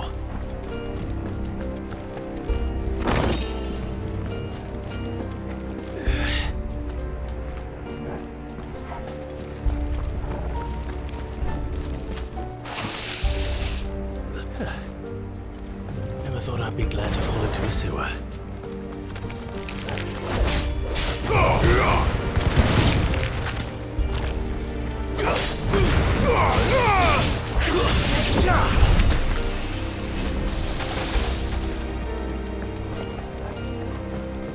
Ward secured, Cap.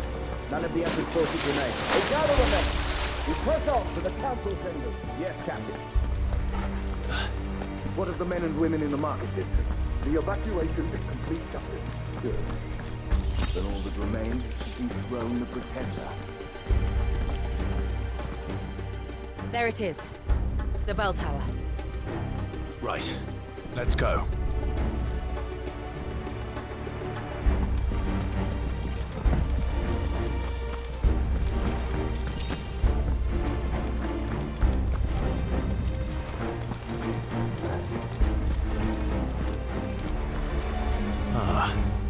A goods lift.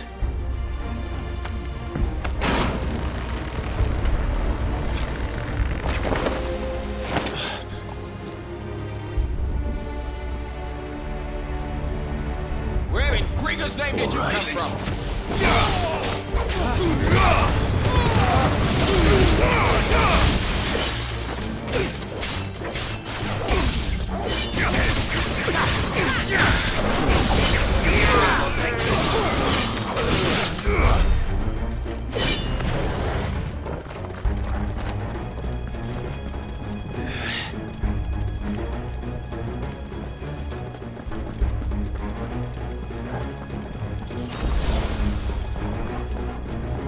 Intruders! Defend the gate!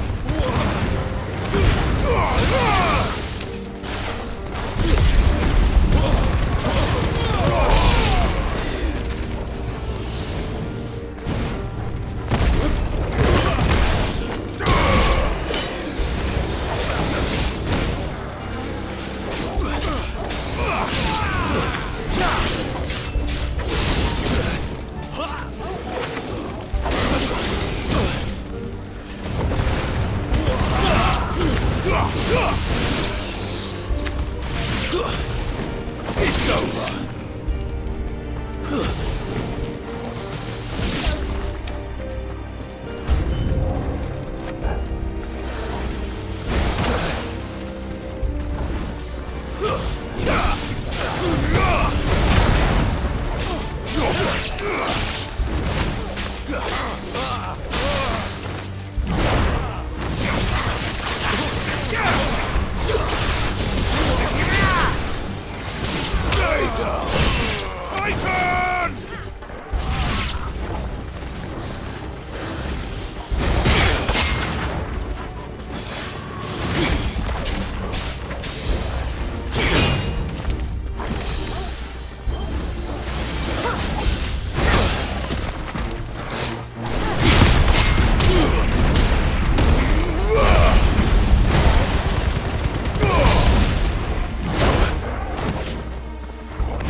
Damn it.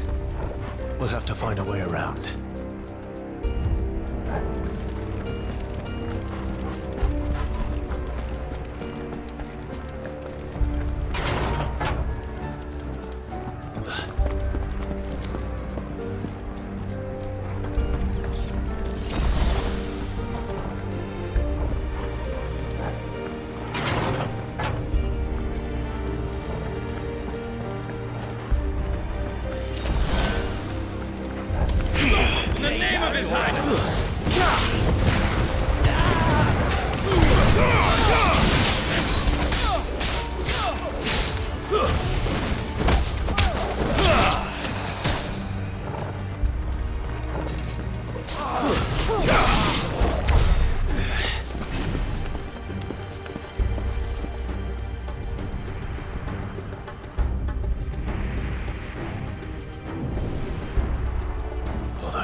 We're coming.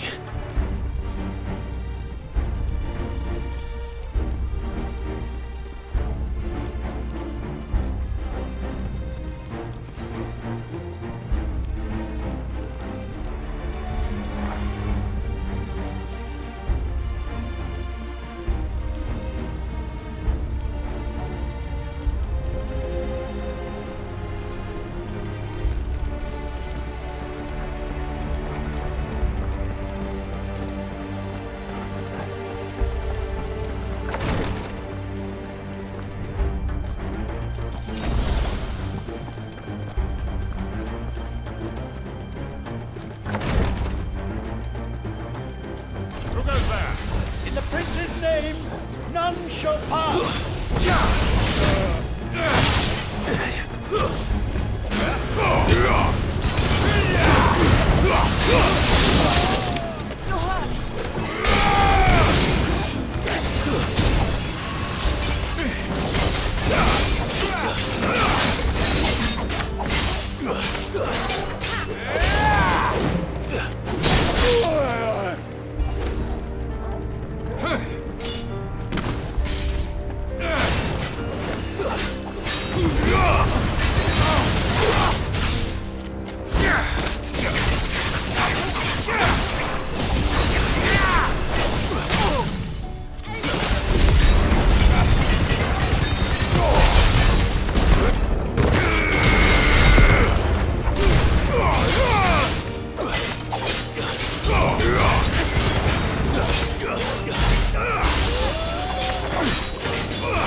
Enemies on the ramparts! Kill them!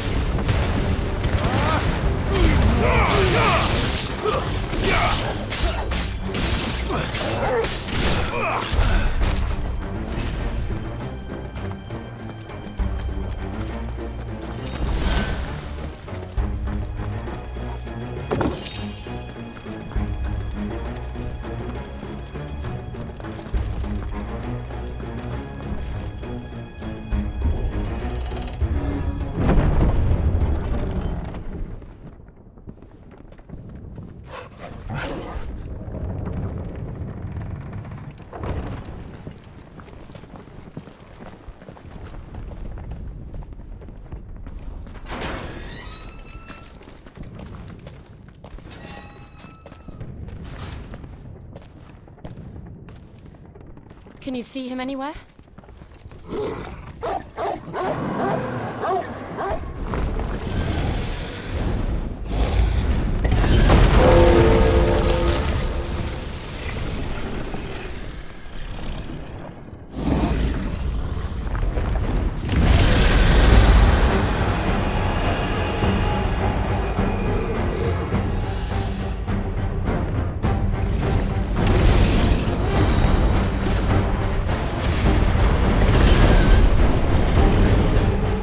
It must be one of the Dragoon's pets.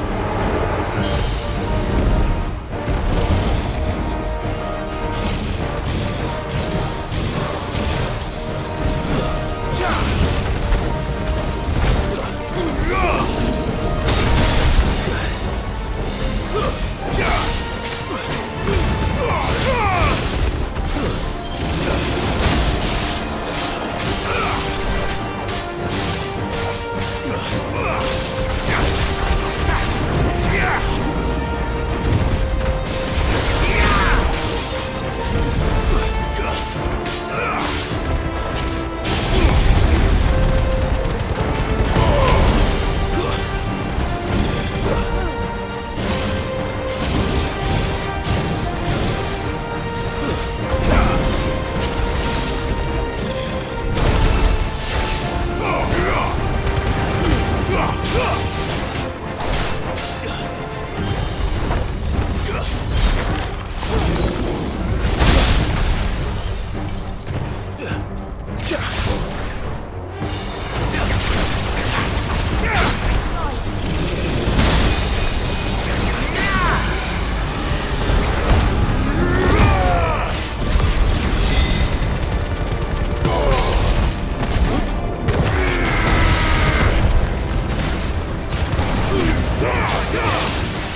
Over here, Clive!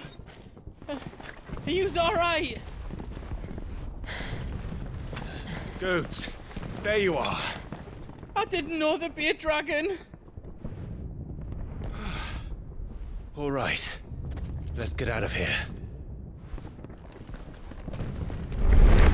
Oh! What now? Is that Mother Crystal's heart?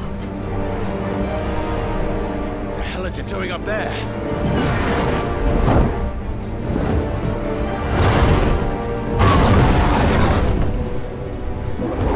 Bahamut.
Your Highness, don't do this.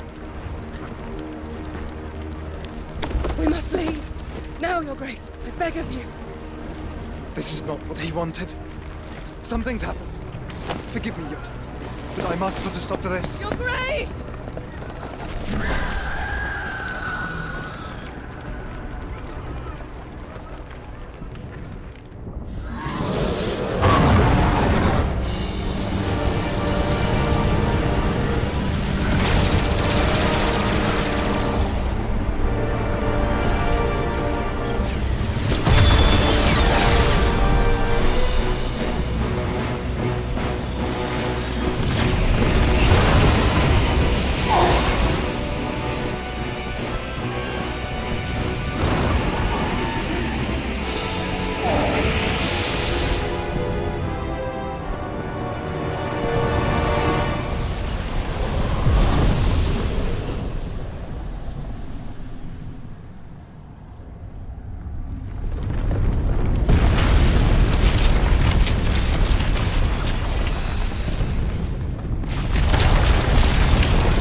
So, what do we do now then? We destroy the heart. We might come back! As soon as the flames die down, the Imperials and the Dalmex will move in. This may be our only chance. And Bahamut has gone for now. You should get as far away as you can, Boots.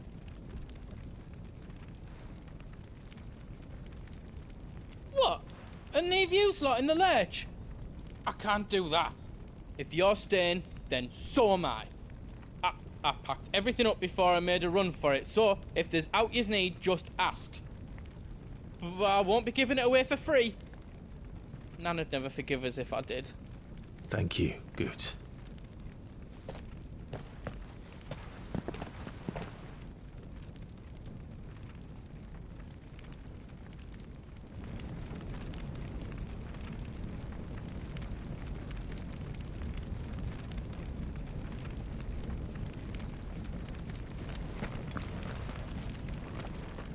Just let me get me stuff out.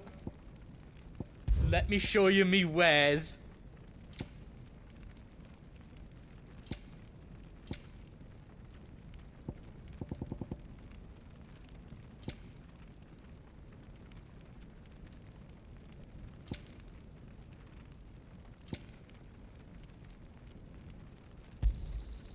there else you need? All done then?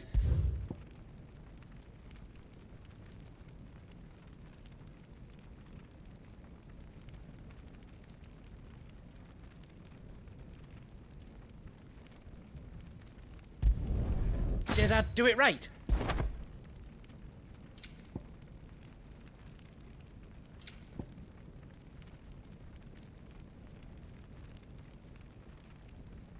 Is all done then? No.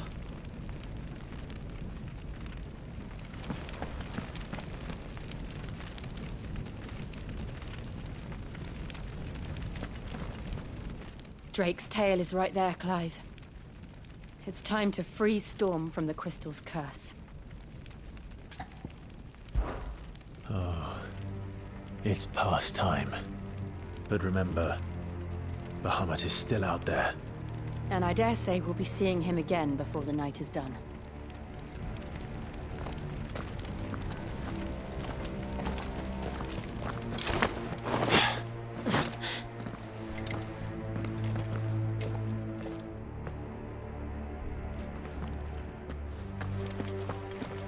No more roads. We'll have to find our own path. Do you feel that, Clive? Ether. Just what we need. Another flood. It's already turned them. And there's no reason to hold back. Titan!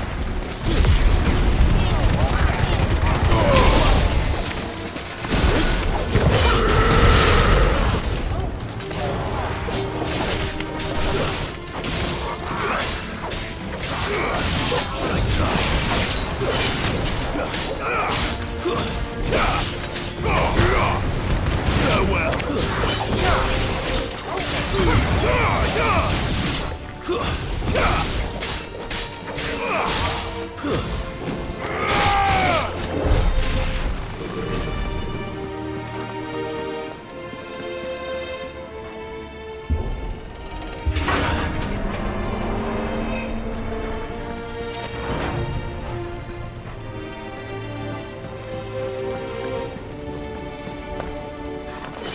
Time to fight.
There must be a way to climb up.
Joshua! Joshua!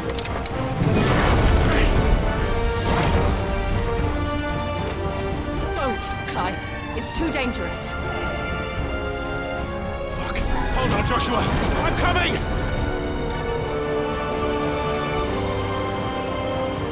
We have to save him. And we will. We just need to keep moving.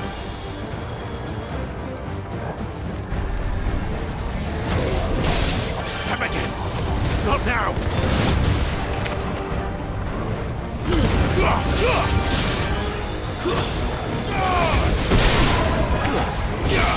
You're finished.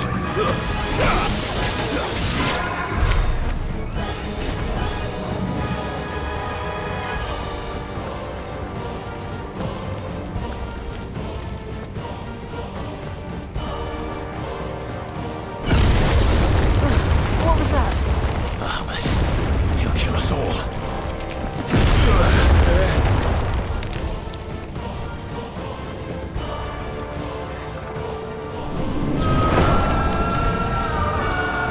There he is. Joshua! I'm here, brother! Clive. He can't hear you. Joshua! They're heading for the heart. And so should we.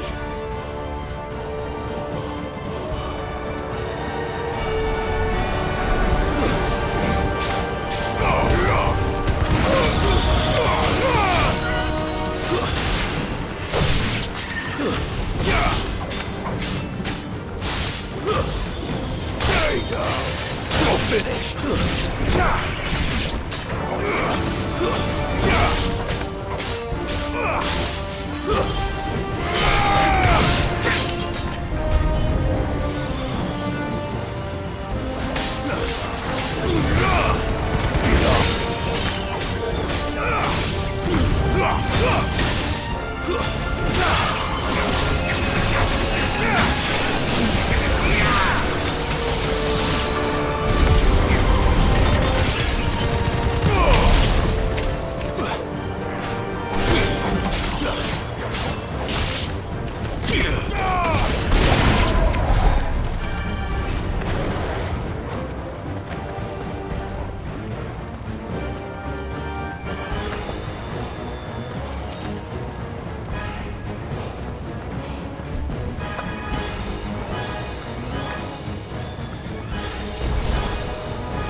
We don't have time for this!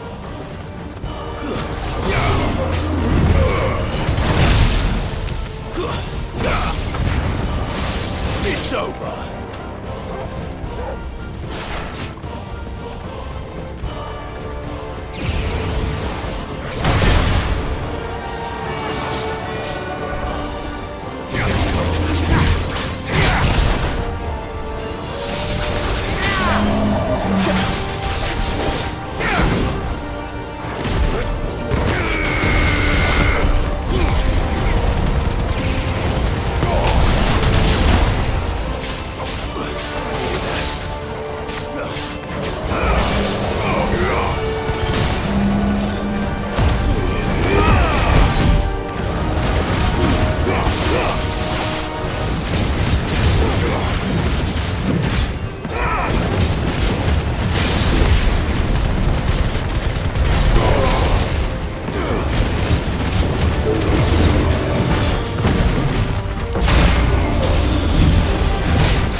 Are those the council chambers? How are they still standing? I don't know.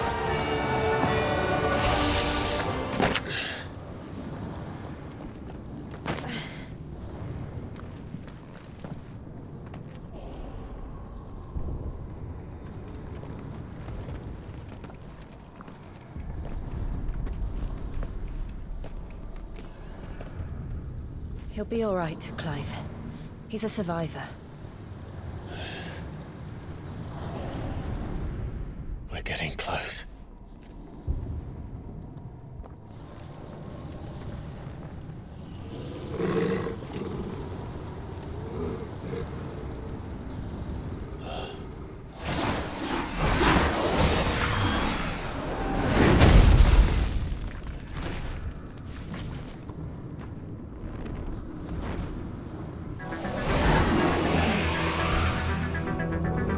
Looks like somebody doesn't want us getting any closer. I don't care what it wants.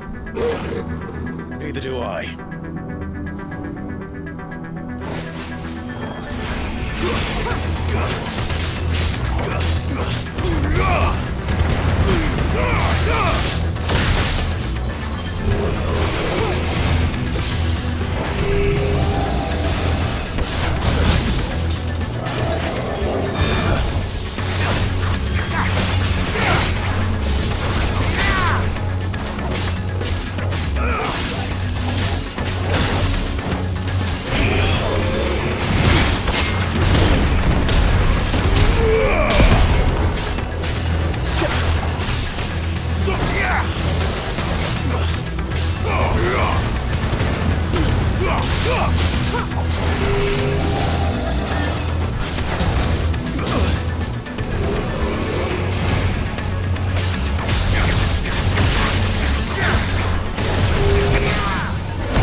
These beasts... they're getting stronger. We can think about them later. Right now, there's only one thing we need to focus on. The heart.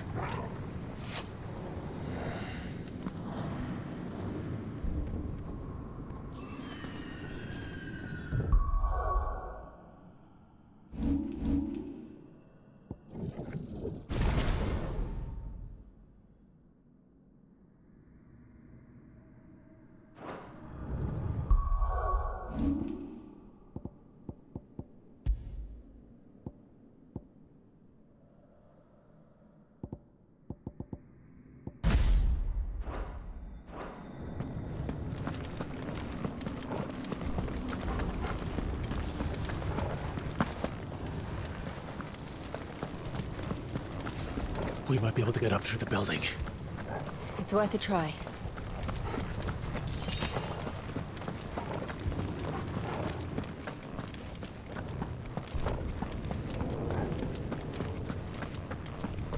Quiet.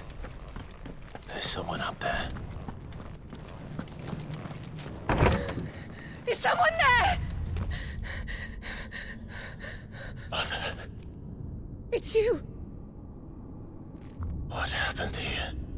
He tried to take him from me. Oh, my boy. My darling boy. Is this the child you made with the Emperor? Why, Mother? Why did you betray us all? You have no right.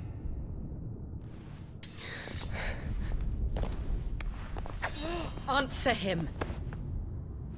We took you in, savage. Show some respect for those who raised you.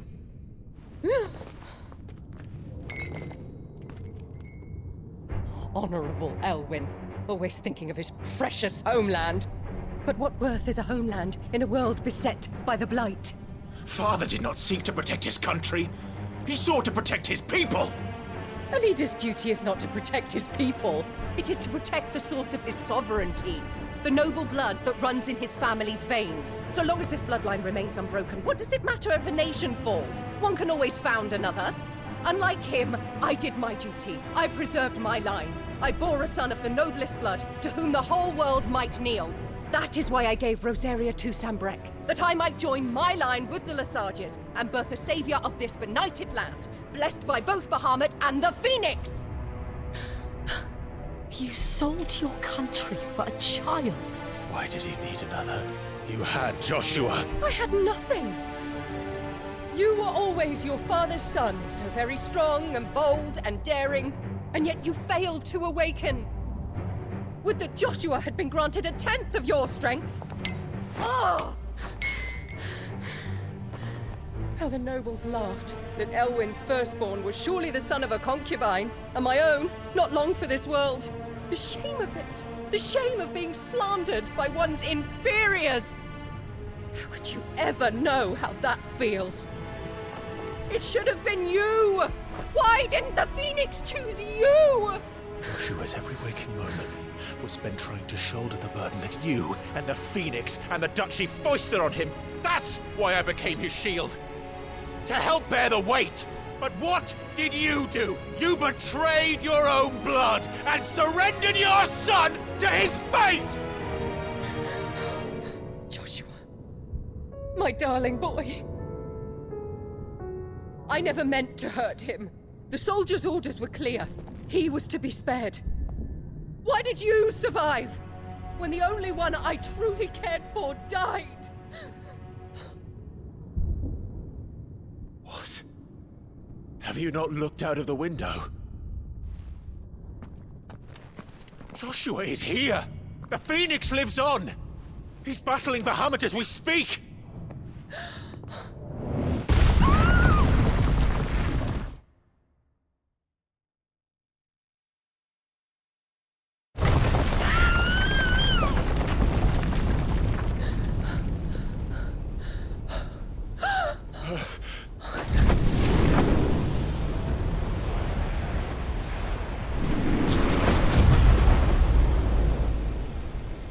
Joshua! Wake up!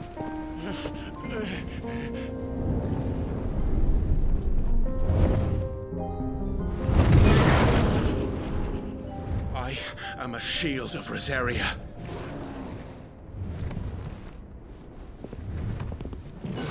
And I will do my duty. What are you...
founder!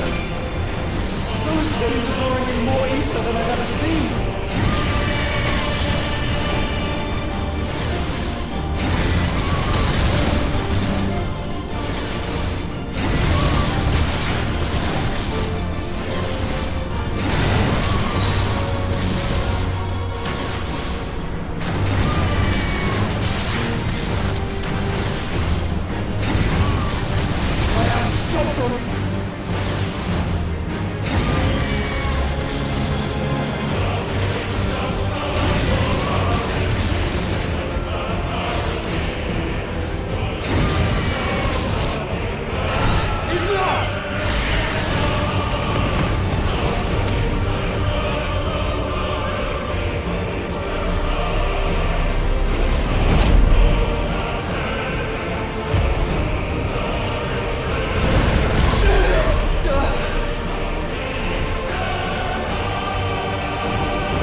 Thank the Founder!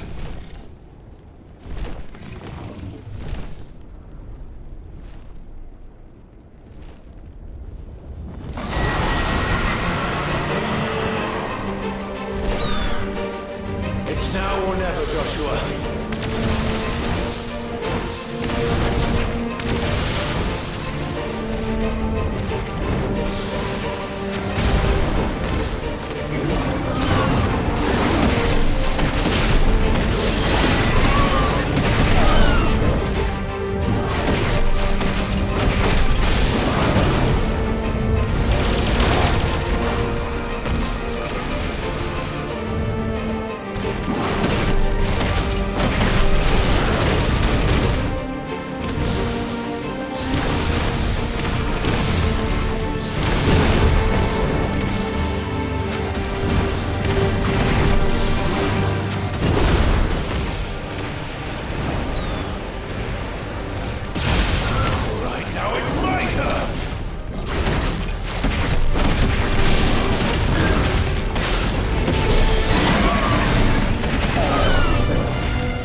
Sure.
This is drinking the ether. We have to stop him.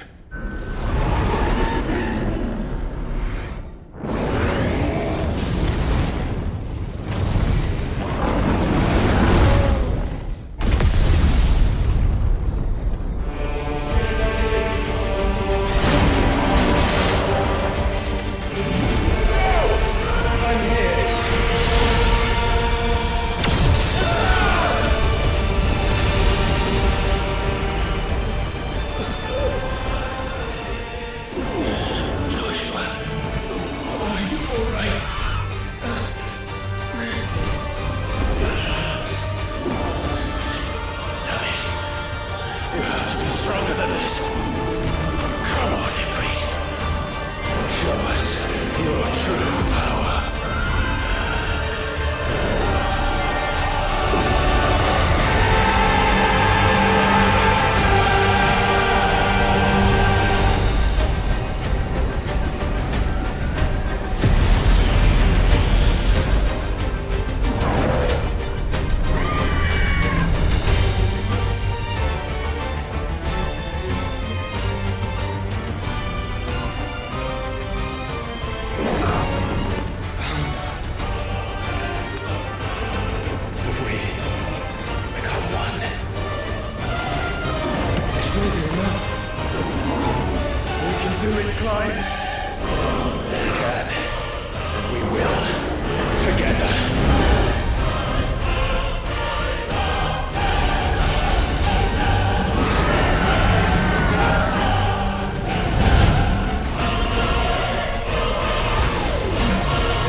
Match such power by trusting in our own.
the world.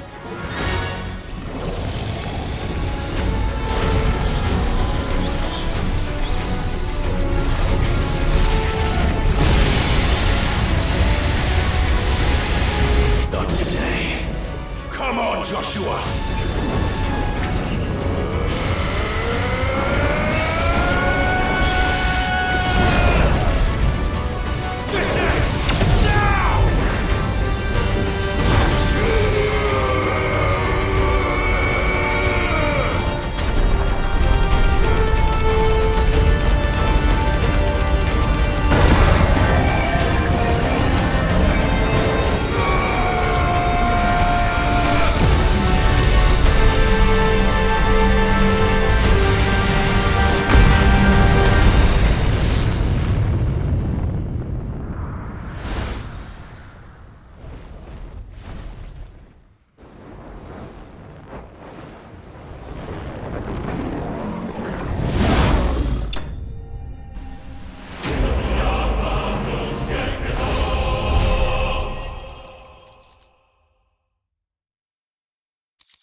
Dion!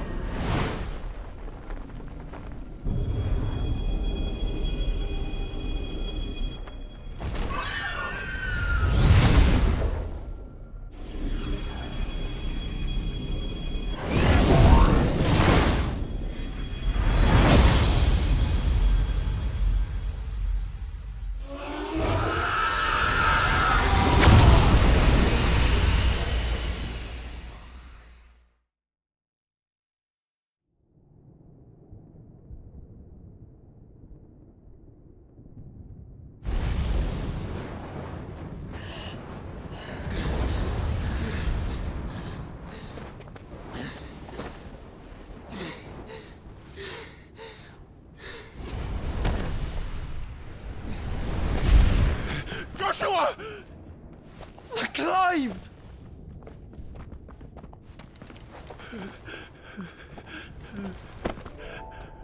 My brother. I'm sorry. I'm so sorry. You're alive. We both are. Nothing else matters.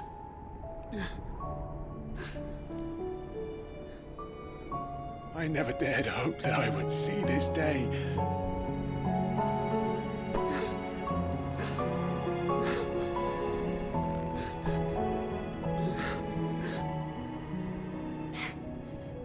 Reunited at last. Jill.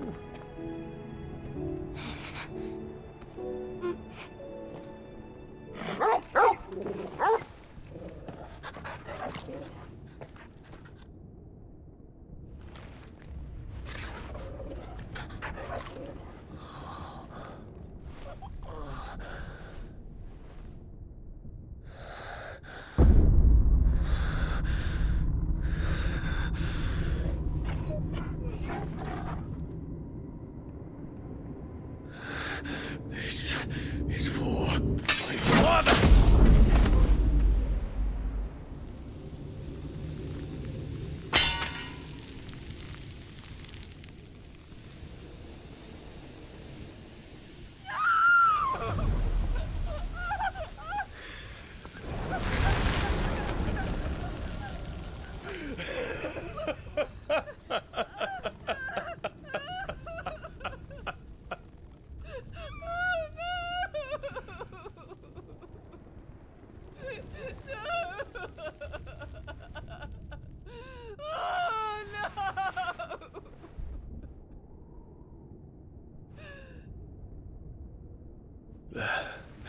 It is done.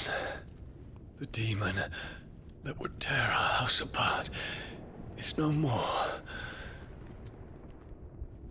Father.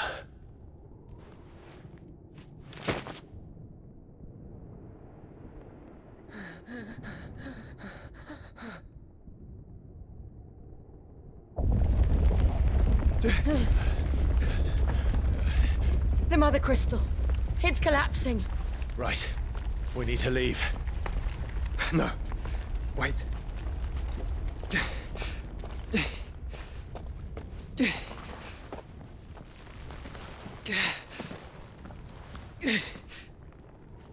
I owe him a debt. Fine.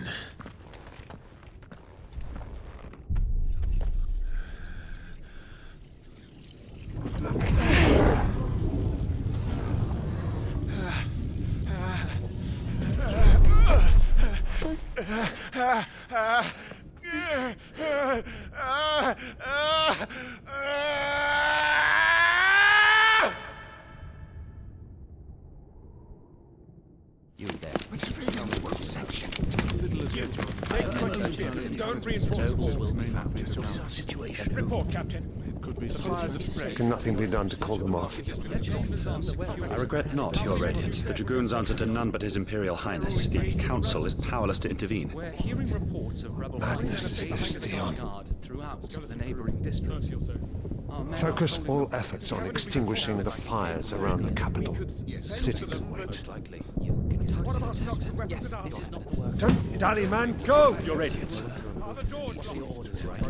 And I want you to find out Make sure the doors are locked. next movements. By the light! Dion, have you taken leave of your senses? Call off the Dragoons at once! Fear not. The populace will come to no harm at their hands.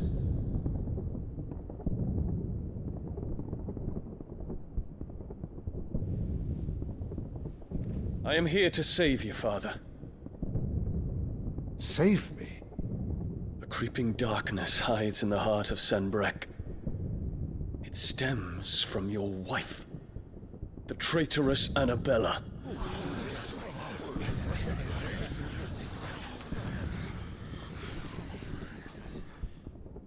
Not another word, Dion.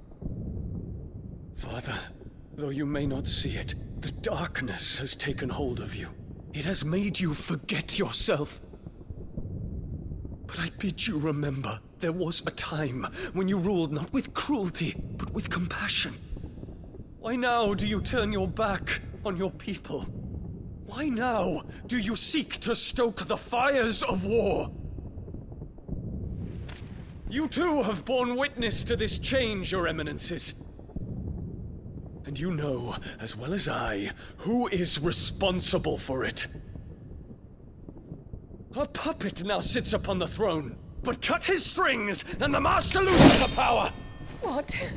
Dion, you bear steel before your Emperor? Guards! Take him!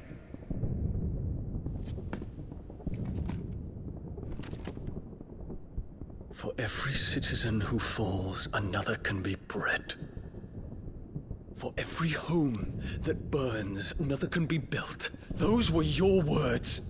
But when the last of your citizens has fallen, and all of their homes have been reduced to ash, what will become of your empire, of its rulers, of your god? As the mother crystals crumble one by one, and the blight sweeps in to claim all that we hold dear, our people look to their emperor for protection. Yet he labors not to secure their futures, but to seize what is left of the twins for himself. Even if it should come at the cost of everything his loyal citizens have labored to build. Dion, you must understand. A small price to pay, is it not? You've been blessed with great power, Dion. Enough to win me the world. So go, claim Valisthea for me, brother.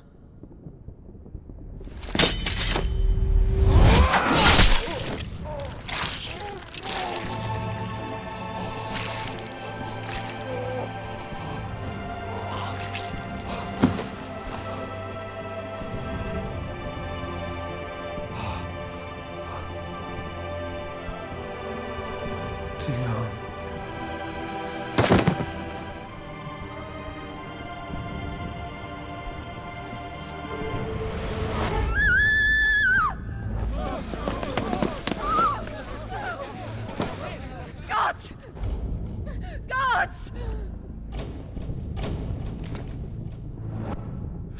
Father. Poor father. How he doted on his children. That he would die to protect me was plain. It was but a matter of when. You planned this? You did well to endure so long. But you broke in the end, as I knew you would.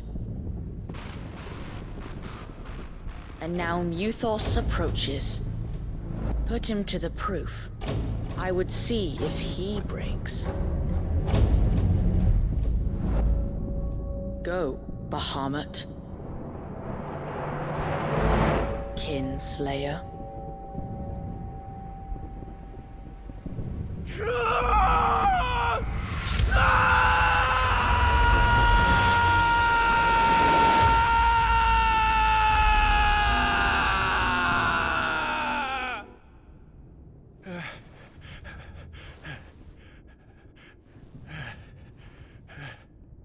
Not again.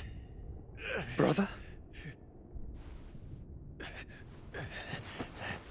It's a long story.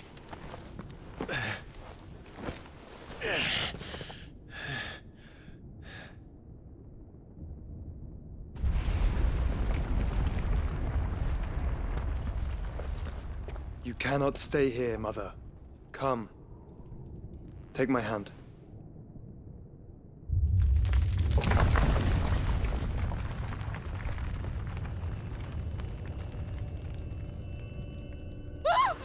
Get away from me! This is all just a dream, just a bad dream! You will not take me, Shadow! You will not take me!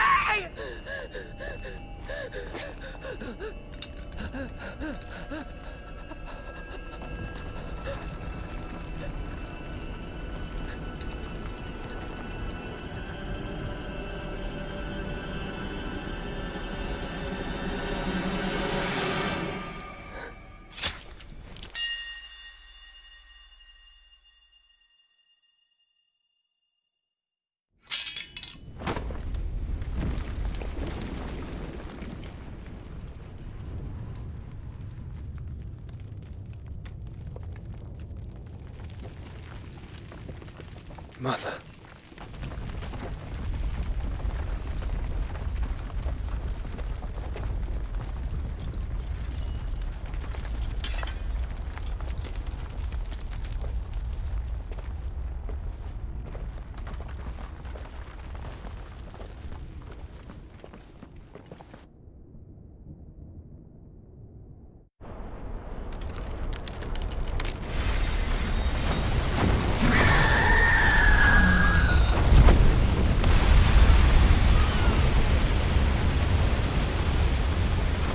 If it is consciousness that weaves your wills together,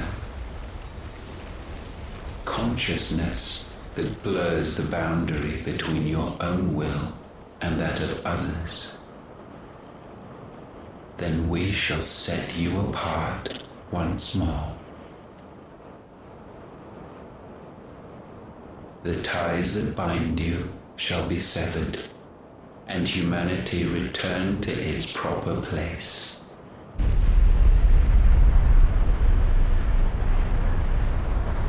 By primogenesis shall a new age of reason begin.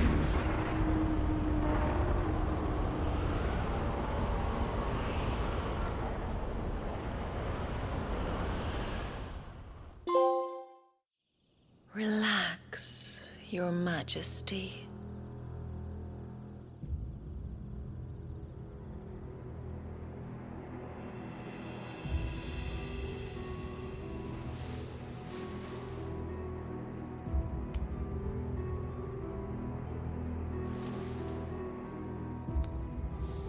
Don't you want to play? It's been a long time. If that is your wish.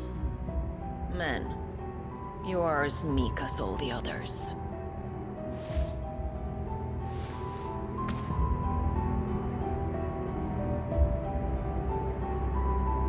Such feeble creatures.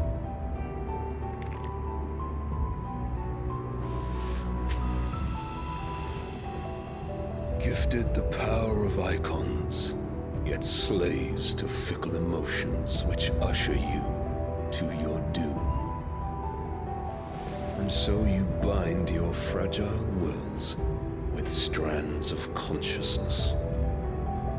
The wretched handiwork of a wretched people.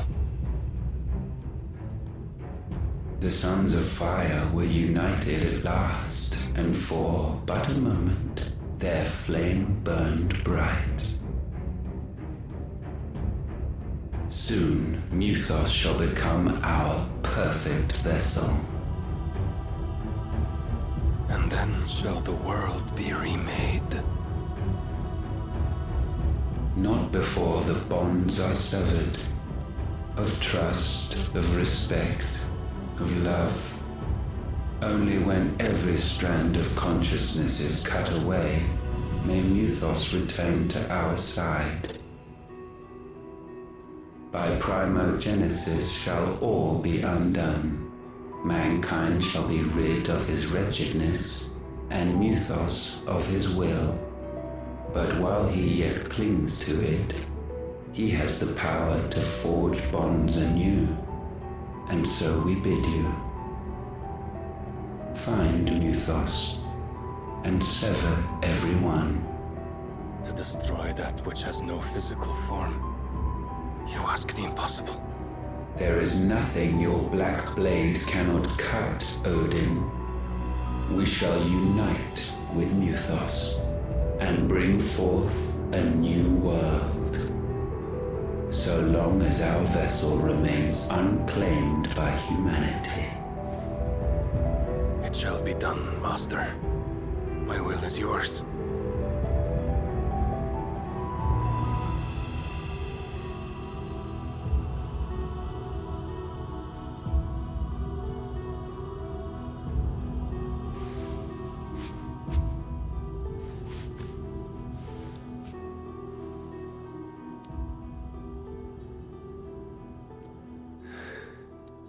Mother.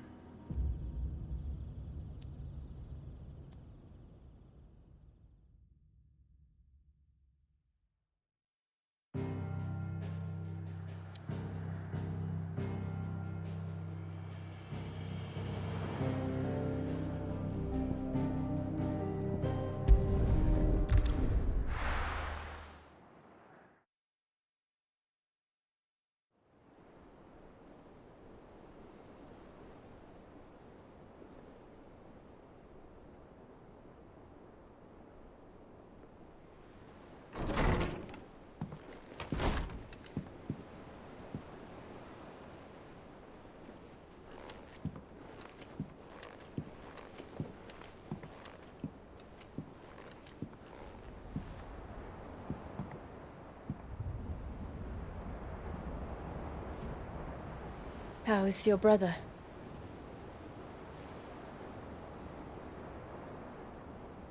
Asleep since I returned from the Dominion. Taya says he should be back on his feet soon enough. For a while, at least. She discovered something on his chest. A swelling, circled in stone. The curse.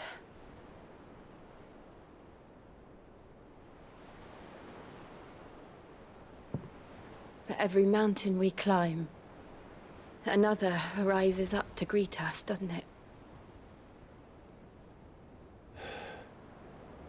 It's never ending.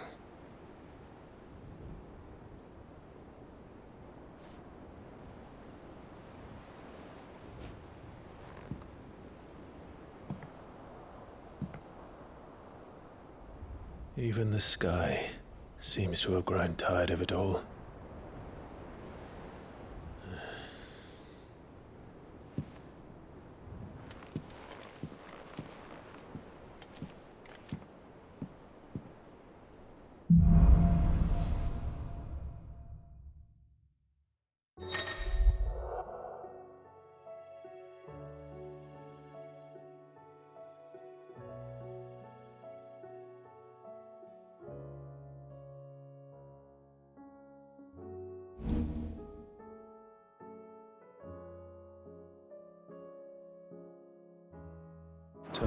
If I disturb Joshua while he rests, I might as well see what Otter has to say.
Did you see the pair that got...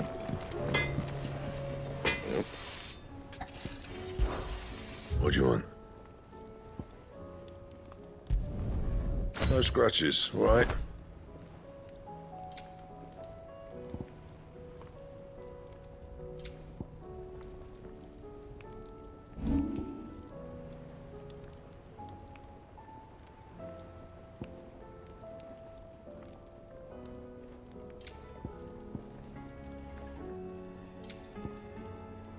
That it?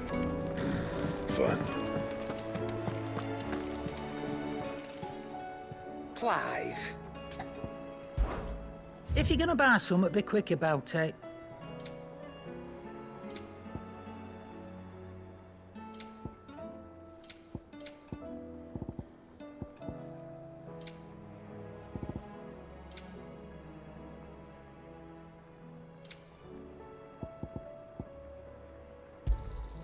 It'd better all be here.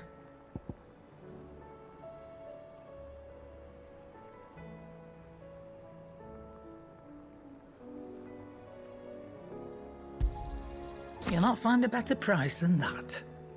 Finished, are you? It seems the hideaway's lost its appetite.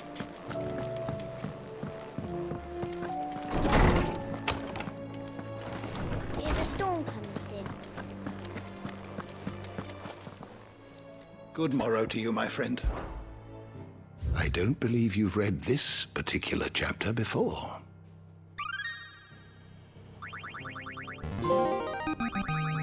I have quite the find for you today. If you have a question for me, I should be happy to answer it.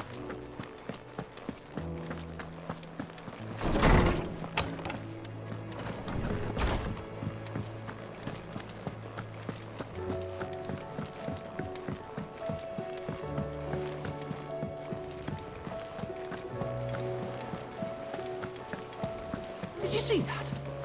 Tell me you saw that.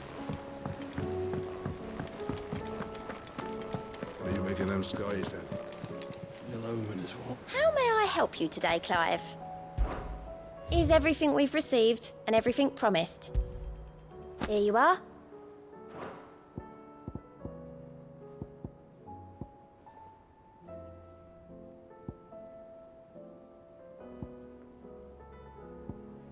Come again. I may have more for you.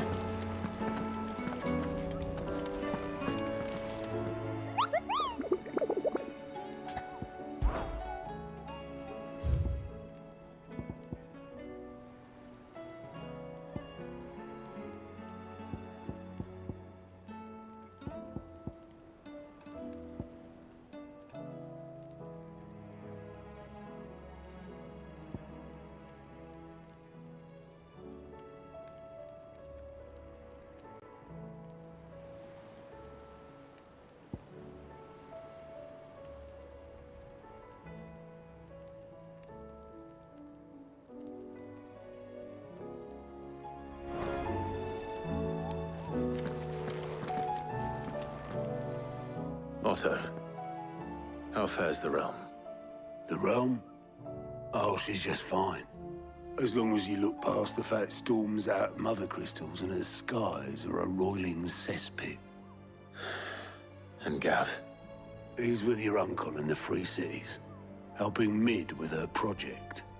Sent an owl their way the moment the winds turned foul. Still waiting on a reply, though. Do you have any good news? Well, that depends on your definition of good.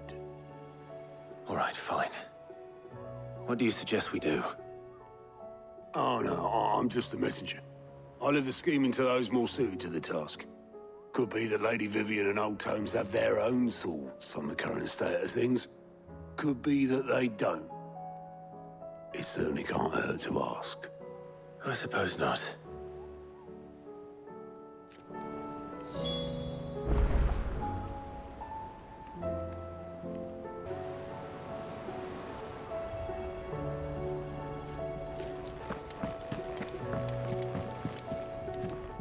How is it that every one of your little excursions presages some inexplicable catastrophe? Not that you are to blame for the Dominion's fate. No one could have predicted the actions of the Crown Prince. I'm sorry I couldn't save your home. My countrymen are stronger than you think. A few toppled clock towers won't break their spirits. They'll be back on their feet in no time. I hope so. Look at us. Bluer than a pair of bog crabs. Tempting though it may be, sulking will not help us find a solution to this mess. You believe there's one to be found?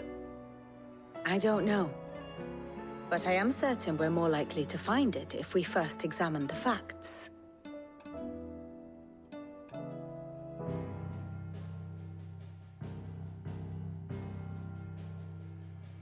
Beneath these darkened skies, fear and confusion reign over Valisthea. Oh, the lands around the fallen mother crystals had already begun to wilt for want of ether. But not like this. Crystals that filled wells and fueled furnaces, now nothing but pretty shards of rock. And those that hang from the people's necks cast nary a glimmer of light to keep the dark at bay. It is only a matter of time before the common folk convince themselves that the end of days is upon us. Yet I fear a swift end is more than we can hope for. While most of the world thirsts for ether, the remainder drowns in it, spawning Akashic in droves. And amidst the hordes of mindless beasts, with magics as like to fail as function, even the strongest nation would falter. Rosaria and the Iron Kingdom teeter on the brink of collapse, while the tragedy in Twinside has all but paralyzed the Holy Empire. Dhalmekia fares little better.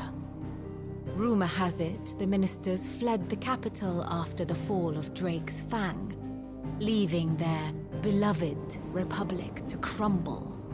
Waloed, meanwhile, moves in earnest. The Einherjar has been sighted off-storm. The world, in short, is in chaos. It would seem our civilization was nothing but a castle of sand, to be washed away at the whim of the waves.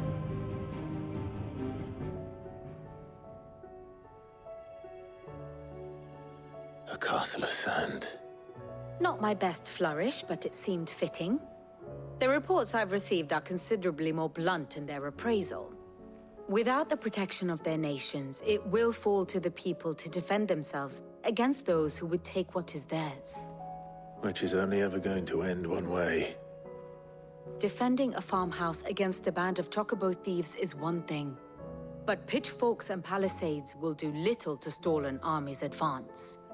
Should the King of Waloed deign to invade, there would be none to stop him. None but us.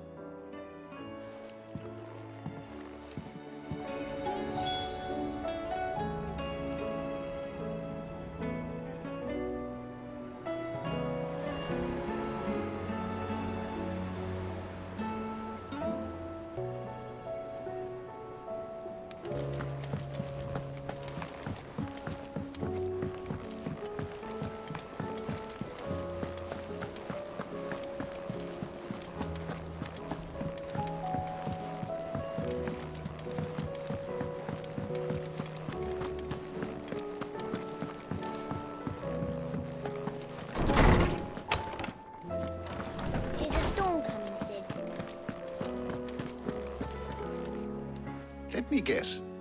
You're here about the skies. Is there anything you don't know, Lawsman? It doesn't take a court astrologer to augur the obvious. As for what has disturbed the heavens, that, I believe, is a question the Fallen might be better placed to answer than I. And on the 6th day did the gods tear the sun from the firmament, visiting darkness upon their prideful sons and daughters. But I dare say you remember your childhood lessons on the sins of Zemeckis only too well. You think they're connected? That Ultima was one of the gods responsible?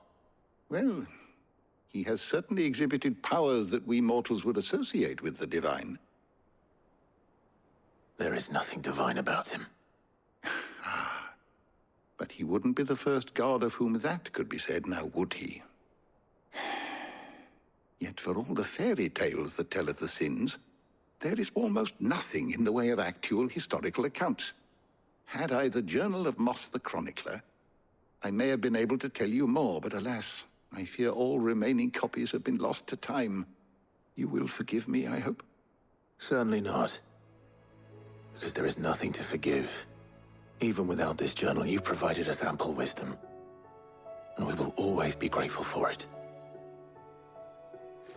Perhaps Otto will be more inclined to share his thoughts when he hears what the others had to say.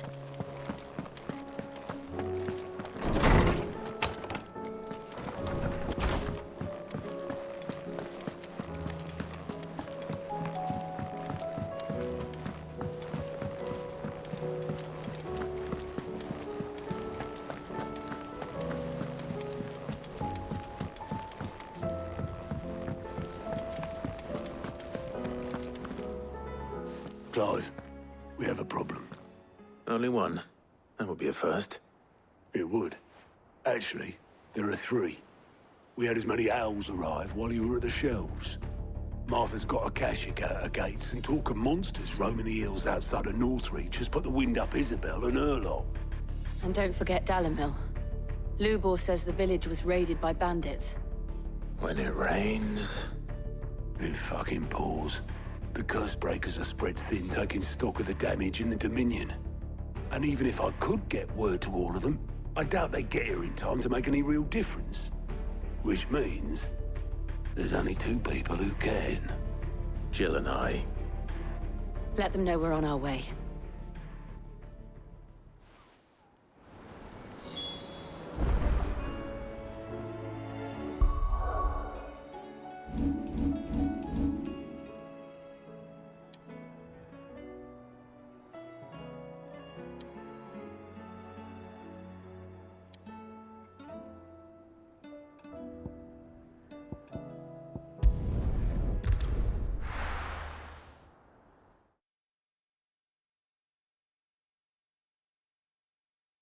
First we find Isabel. Heard a bloke saying he saw ghosts. I saw it with my own eyes.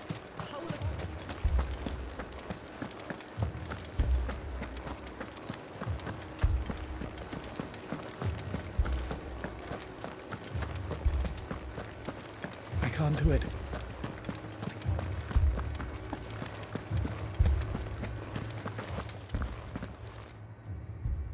My lord. Milady. We received the dame's message.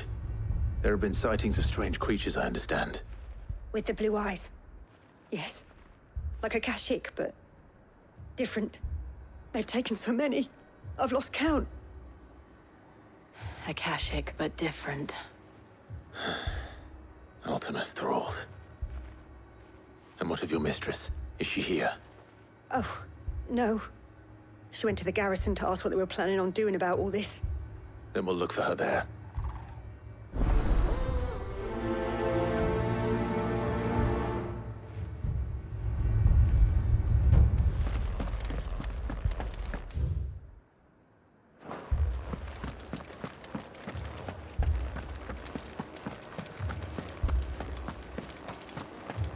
We could leave. The 2 soldiers were carrying...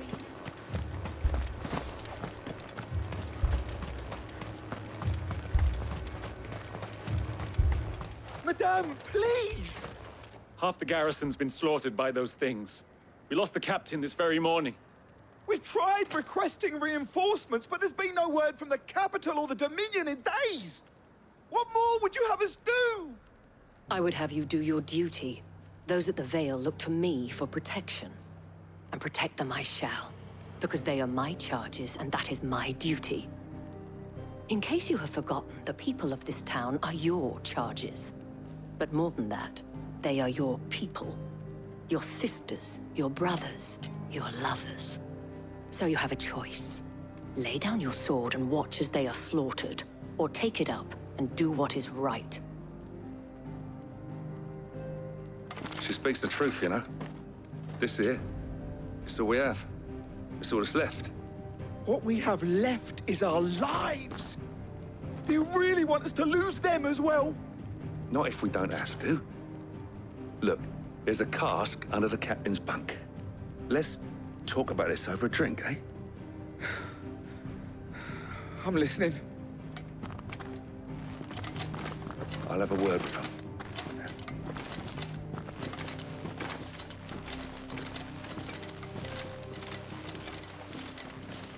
Ah, Clive. I didn't expect help to arrive so quickly. And sought to take matters into my own hands. It was a noble effort, but I thought you might still need some support. I'd like you to consider my needs. What we need to consider is where the creatures came from. The way the survivors speak of them, one would think they appeared out of thin air. And perhaps they did. It's hard to know what to believe these days. We'll talk to the survivors.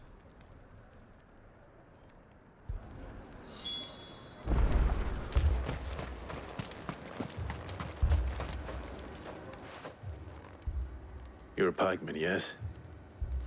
What happened? I've got family in Moor. I heard the flood was spreading, so I went to see if they were all right.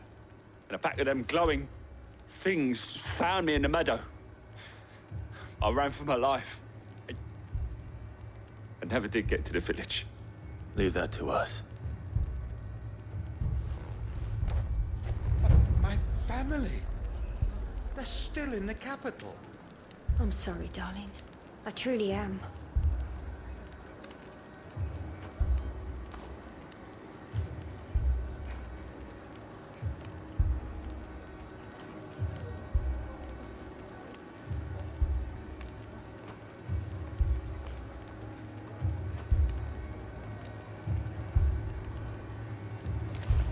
Don't leave me, Pa.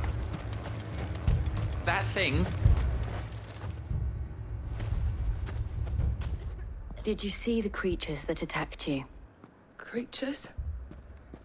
Yeah, They came out of nowhere. They went for Joseph first, then me, and then they were just gone. Do you remember where you were? On the road from Oriflamme. We just passed Moor when... Where's my Joseph? It's all right. Just rest now. At least we have an idea of where the thralls might be now. We should head for more.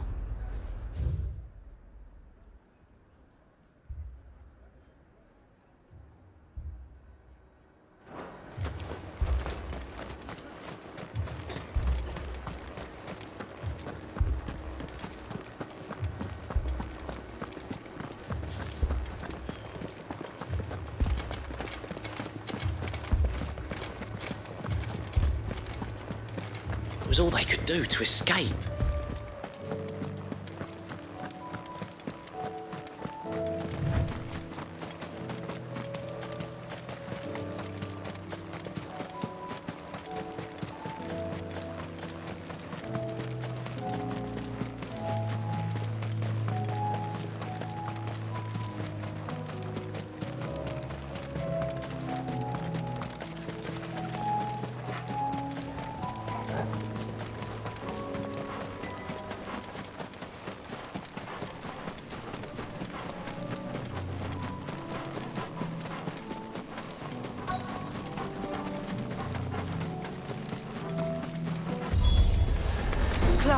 Look. I see them. With me!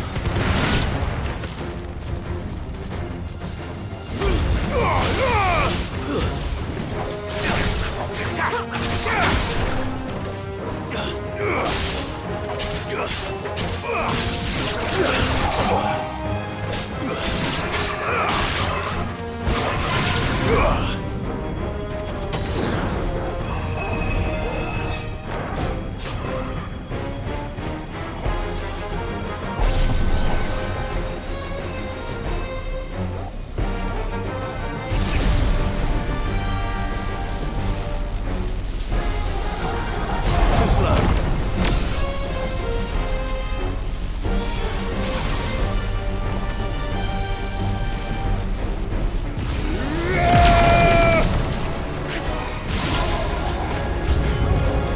Should I prime? Save your strength.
Do you think there are more?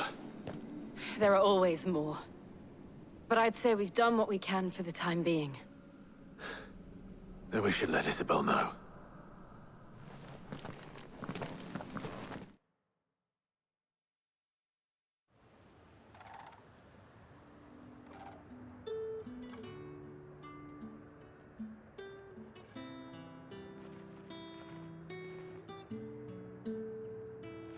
You have the town's thanks.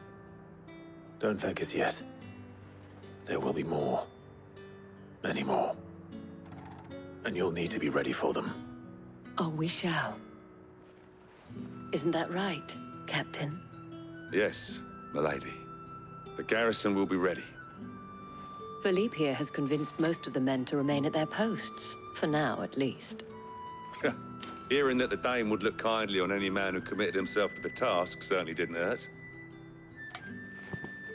It's not the most selfless of motives, I'll admit. But whatever it takes, eh? Now me, I never needed convincing. I became a soldier to protect the people I love. And the people I love include the ones standing before me. Handsome and chivalrous. Now, if you don't mind, I have sentries to post. Milady.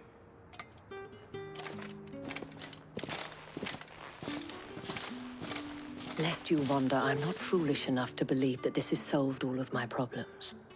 But it has solved one, and that's one fewer than I had this morning. Thank you again, Clive.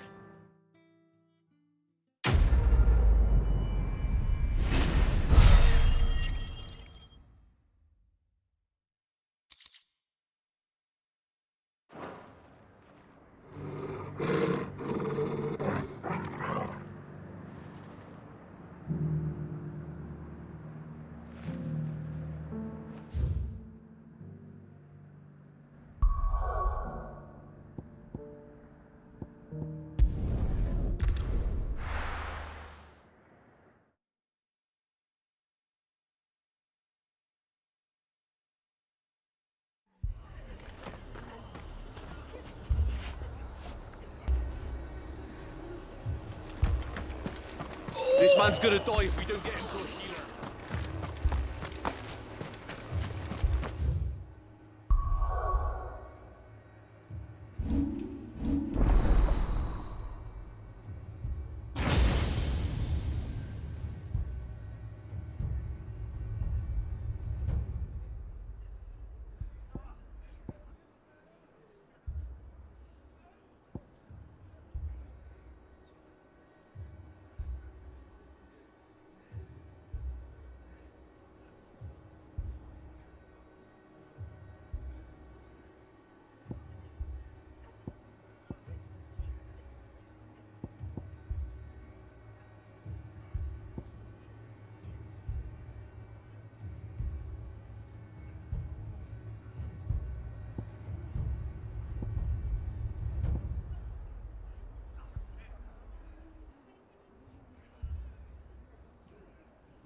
Martha, it's good to see you.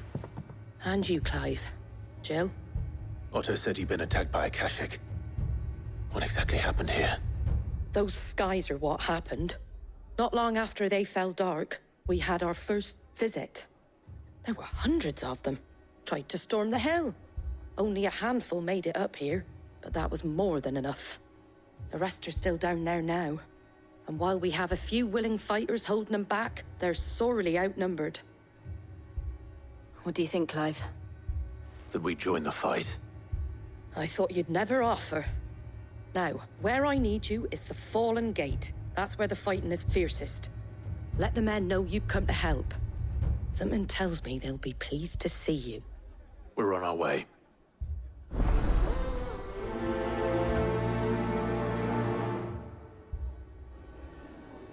Do you think there are as many as Martha says? More.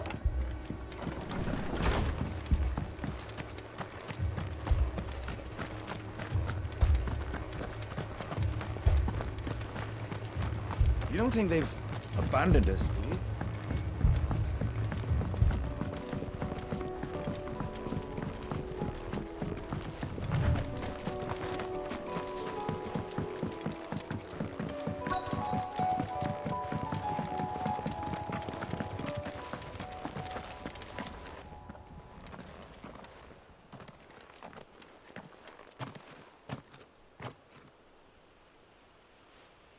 Clive, wounded. We deal with the Akashic first.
These men don't have the look of hired swords.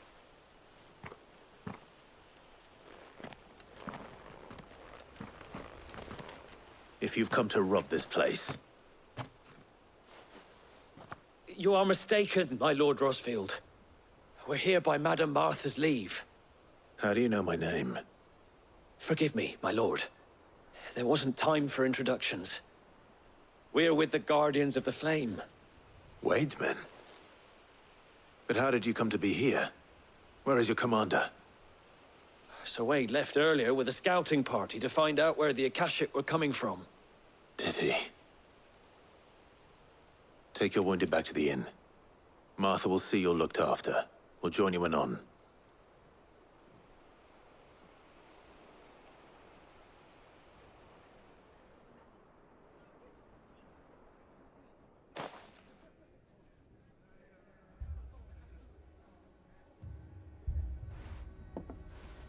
And to think you took them for thieves. A fine reward for holding off the horde, that is. When did Wade and his men arrive? Not long after Rosalith fell. The Guardians asked me to shelter some of them that had lost their homes. They were making ready to leave just as the skies turned, and we agreed it was best we stuck together. Martha! Trouble! The scouting party's almost at the lift, but they got a pack of Akashic snapping at their heels! And they got wounded with them! They're not gonna make it! Damn it all. We'll worry about them, Martha. You look after everyone here. If any can still fight, send them to the lift. I will. You two be safe now.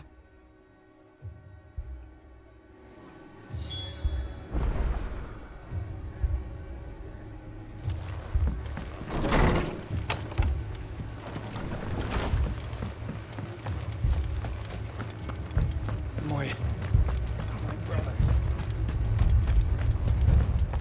Mad dogs.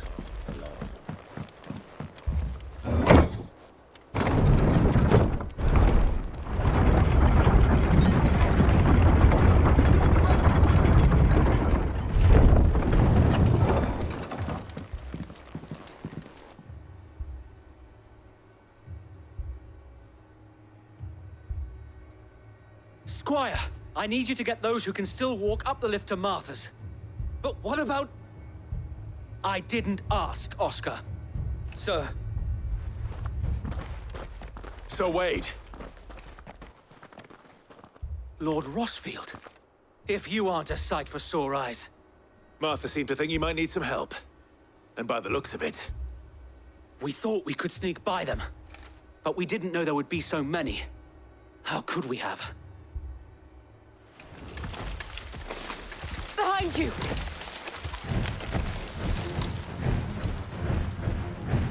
Damn it! We need to get the injured to safety. Do you think we can hold them off? We can certainly try. Are you with us, Sir Wade? Always. Then let's do our duty.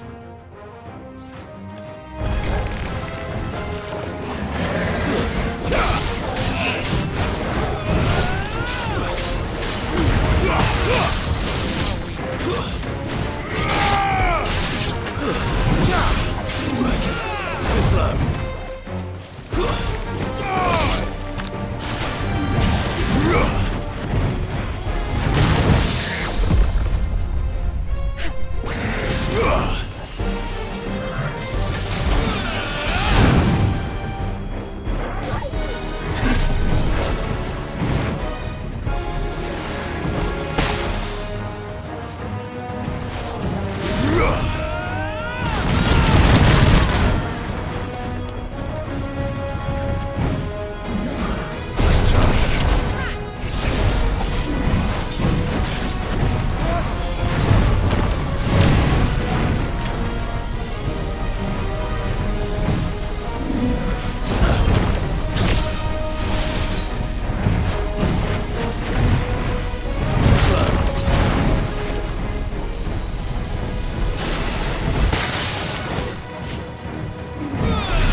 Is anyone hurt? I don't think so. And yet again, you've pulled me from the flames. It's just a pity I keep walking into them. You've never been one to shy away from danger, Sir Wade. Like any shield worthy of the name. I see you're all in one piece. Martha! Is something wrong? The lookout saw smoke coming from down Eastpool way. Too thick to be a hearth. A second horde. Feel like finishing the job. Always. Jill and I will make for Eastpool. You'll need to move the injured without us. Don't you worry about them. The moment my men are safe, I'll follow. Good luck.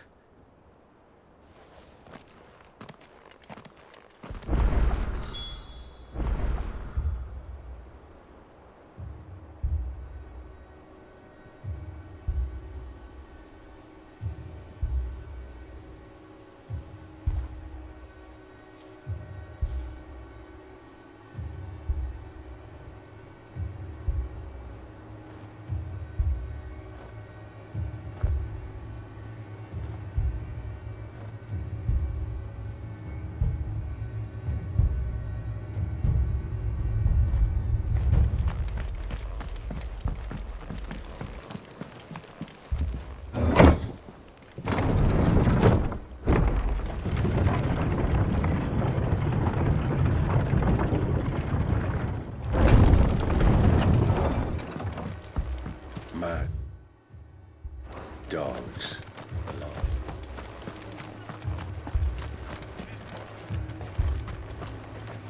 How do?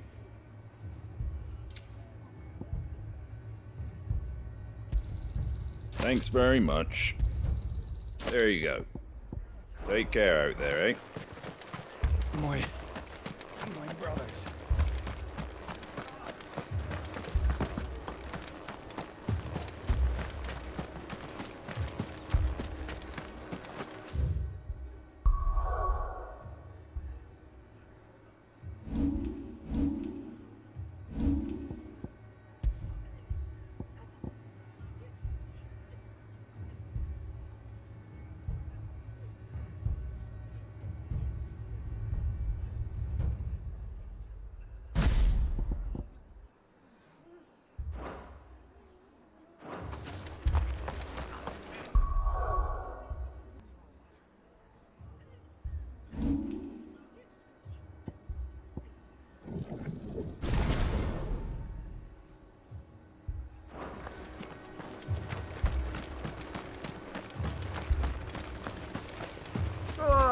Just patch me up.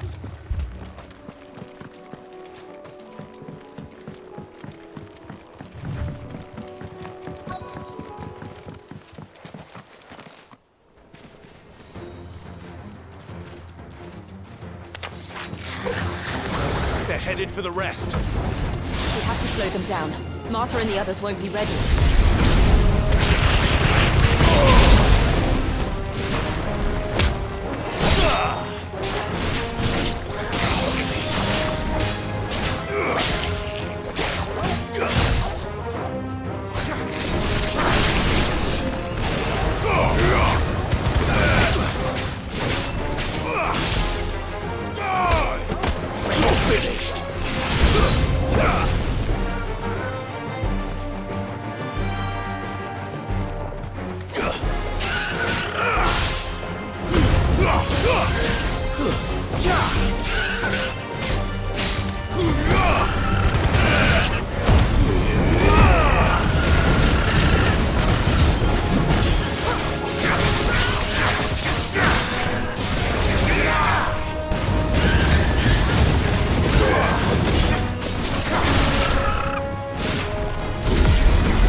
Something's coming!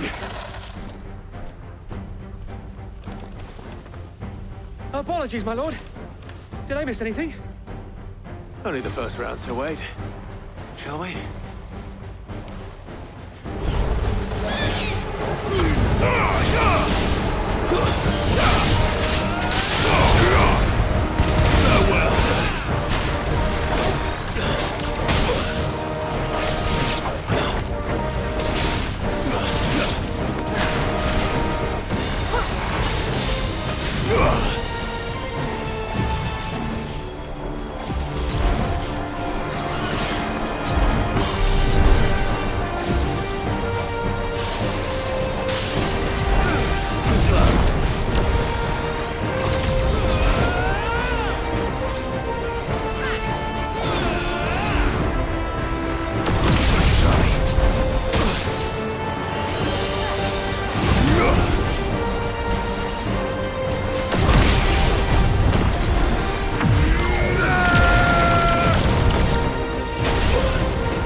Do you see any more? No. I think that was the last of them.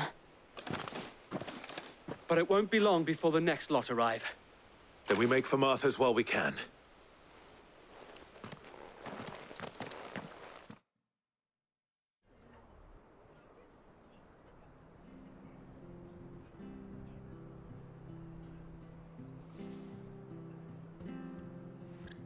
What did you find out there? The same as Sir Wade. Scores of Akashic. Well, wherever they came from, they're gone now. Our lookouts say the lowlands are clear. Hopefully we'll have enough time to lick our wounds. How many of your men were injured? A damn sight less than if you hadn't turned up. Thank you. It was a hard-fought victory.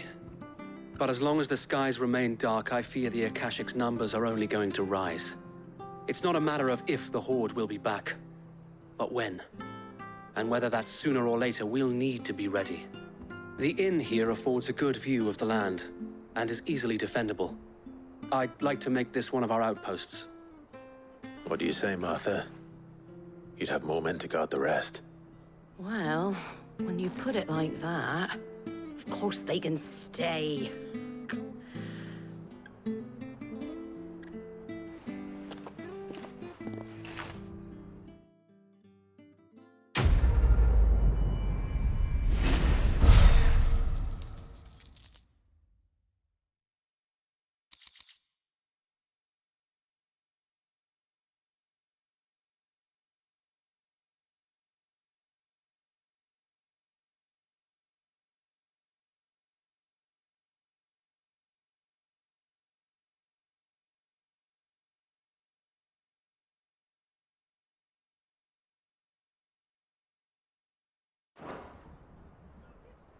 My lord, there's someone I'd like you to meet.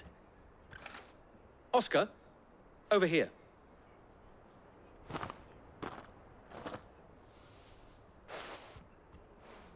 It is an honor to make your acquaintance, Lord Rossfield. I am Oscar. Oscar of House Murdoch. Murdoch? I I wasn't aware the Lord Commander had children. Oh, he didn't. But his brother, my father, did. I am Sir Rodney's nephew. Well, go on then.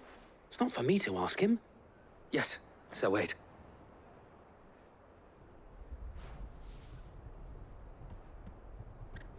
If it please you, my Lord Marquis, might you take me as your squire? I would learn the duties of a shield from the finest. I'm sorry to disappoint you, Oscar, but I'm a shield no longer. Nor was I ever the finest. And spending time in the company of an outlaw hardly seems a fitting education for one aspiring to take his oaths. My Aunt Hannah once told me that a man is not defined by his title, but what he does in its name.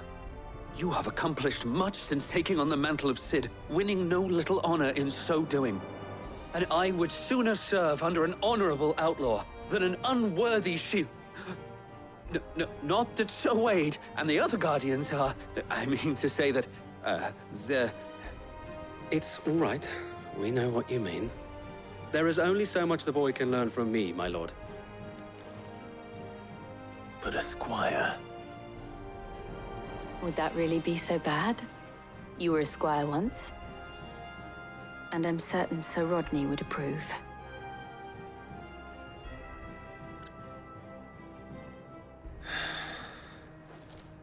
Know that I'll show you as much leniency as your uncle showed me. I would not have it any other way.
Cid! Your new companion appears much more formidable than your uncle. Should I be worried? You haven't been introduced. Jill, Clive has told me much about you. All lies, I'm sure. Your Stolas said that Dalimil has a bandit problem. Indeed. Although, you're a little late. They left with our food and guild days ago. Any idea where they went?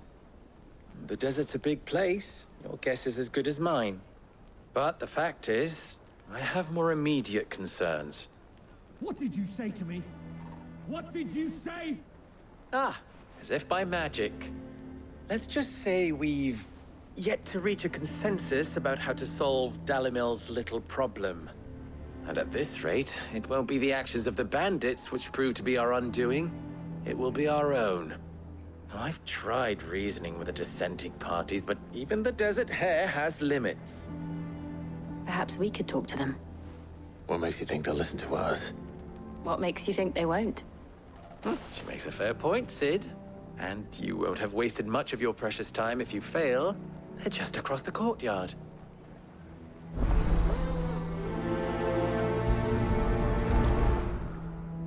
Suppose we just follow the shouting.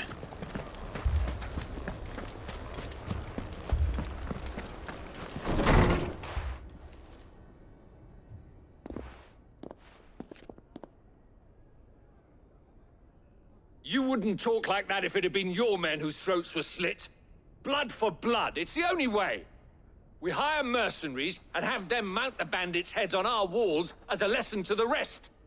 And what happens when those mercenaries are slaughtered like your men? Are you going to hire more?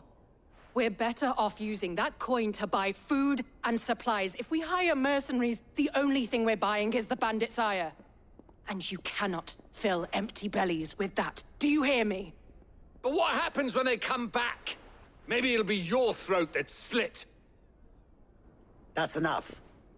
Both of you. Any more of this and I'll throw you out myself. Come back when you're ready to talk like adults.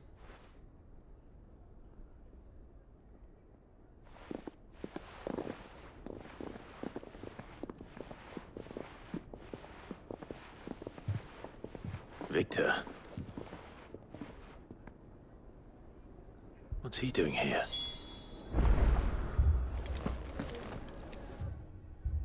Sid. And Lady Jill. What brings you here? I was about to ask you the same thing. Costness is in chaos, and the markets have all but ceased to operate. The Briar's Kiss here in Dalimil is the only place I can reliably obtain supplies. I was here to do just that when Master Lubor told me of his troubles. He thought I might be able to talk some sense into these fools. But if you're here, I suppose his patience must be waning. Who are those people? Those were the thorns in Lubor's side. And the reason this place might be headed the same way as Costness. It's these accursed skies. The darkness is enough to drive a man to madness. Or an entire city, for that matter. We're still working on the skies. But in the meantime, perhaps we can find a solution to Dalimil's problems. I hope so. For all our sakes.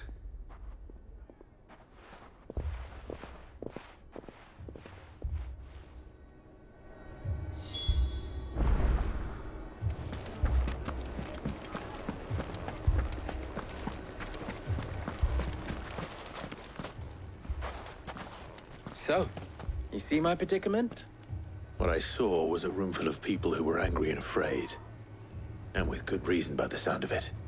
But if left to smolder, that anger and fear could set the entire town alight. My thoughts exactly. What to do? Both sides wish to protect their homes and livelihoods, if only they could agree on how. But as long as they are divided, we are vulnerable. And if there's one thing bandits like, it's an easy target. What would Sid the Outlaw suggest? Well, if it were my namesake, he'd let them choose for themselves and be on hand to pick up the pieces when it all went wrong. That sounds like a recipe for disaster. A recipe for disaster is precisely what it is. But perhaps that realization would be enough to make them question the ingredients. While it's plain neither Conrad nor Natalie will countenance the other's proposal, it may still be possible to make them doubt their own. Before presenting them with a third option. And that would be? To pool our resources and save the city ourselves. Why fight each other? When all that fear and anger can be directed at the bandits. It appears we have a plan of action. Victor, pay Conrad a visit. See if you can't convince him of his folly. I'll speak with Natalie. As you wish. Your faces are not well known in this town.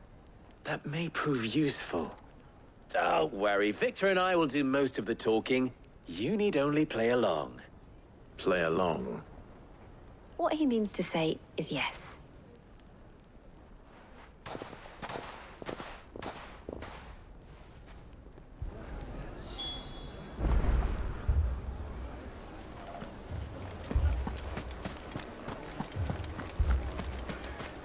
Picture it, Conrad.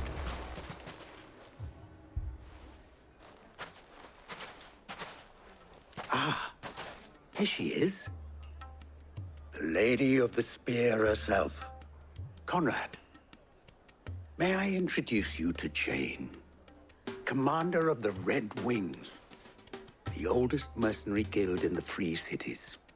A pleasure, my lady. The pleasure is all mine. As I told you, I summoned the commander here from Canver to inquire about a contract.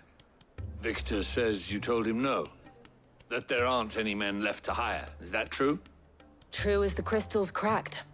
Nobles came and claimed every last one worth his salt. And not just from us Red Wings. You know of the 7 high houses. There must be 2 swords assigned each one. Granted, we have a few boys left. If it's boys you're looking for. Well, Conrad, are you saying that Dalamil's finest cannot defend this town better than a gaggle of unblooded striplings? That a band of beardless youths could better avenge the deaths of your brave men than you yourselves? Absolutely not. We'll show those bastards who they're dealing with.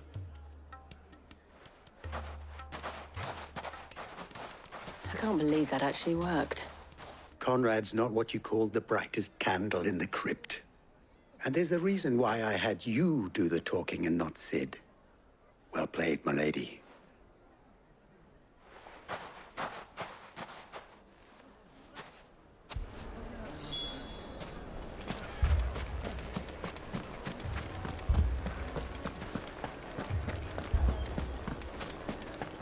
My shop. If I had my pickaxe, I would... I mean, it may still be possible to buy something. Ah, here he is now. Natalie, allow me to introduce Lord Underhill of Randalar's prestigious League of Merchants. Lord Underhill. At your service. Underhill? I was just telling the good lady of our conversation, my lord, and how you were lamenting the state of the capital's stores. Lubor says that not only are the granaries almost empty, but that war and the Blight mean this season's harvest won't be enough to fill them for winter. Indeed, certainly that is the case. The nobles in the capital are buying up the city's stocks of barley and wine, driving the prices higher than most commoners can afford. It is only a matter of time before the peasants revolt. It is worse than I thought. If what Lord Underhill says is true, I fear we have little hope of supplementing our stores, meager though they regrettably are. And while I applaud your endeavors to dissuade our more bellicose citizens from seeking vengeance, I sense Conrad is not wrong in his assessment of the bandits' likely return. Which means that now, more than ever, we will need to secure what little we still have. Food, weapons, herbs, everything. If our humble town is to endure not only this hardship, but those that are certain to follow, we must stand united. All right. If it will help to protect my home, I'll do it. But you needn't have gone through this charade.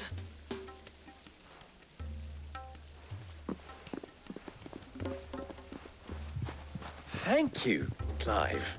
Your performance was nothing if not workmanlike. She saw right through it.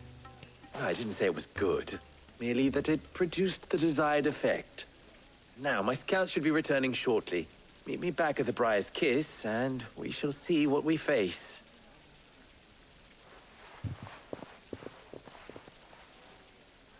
I'm not convinced our roles in this ruse were entirely necessary.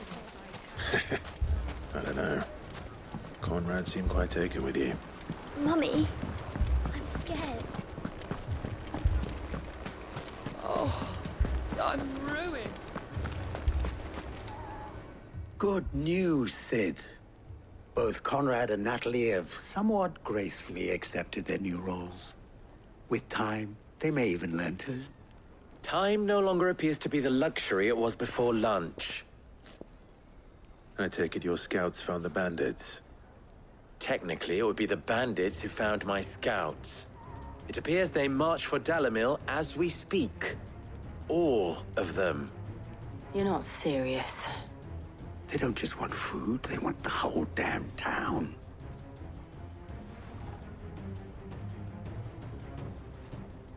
I have a favor to ask.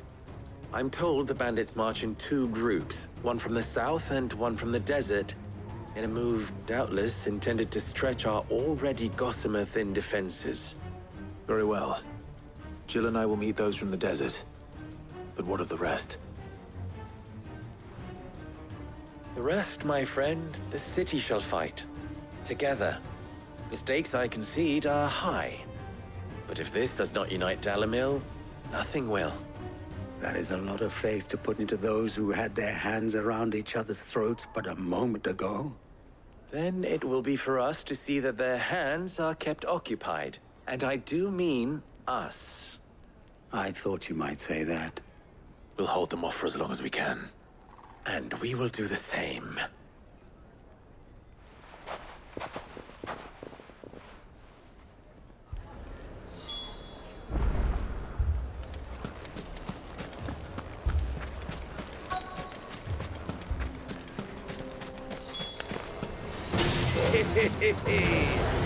The women folk have come to welcome us.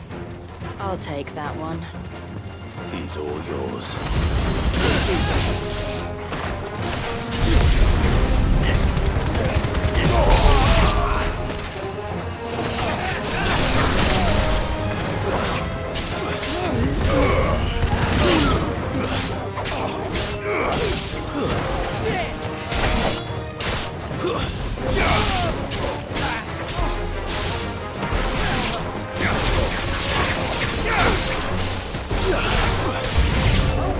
They mean to overwhelm us.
The townspeople. Could they have held out? I don't hear any fighting. What do you think? That we should hurry.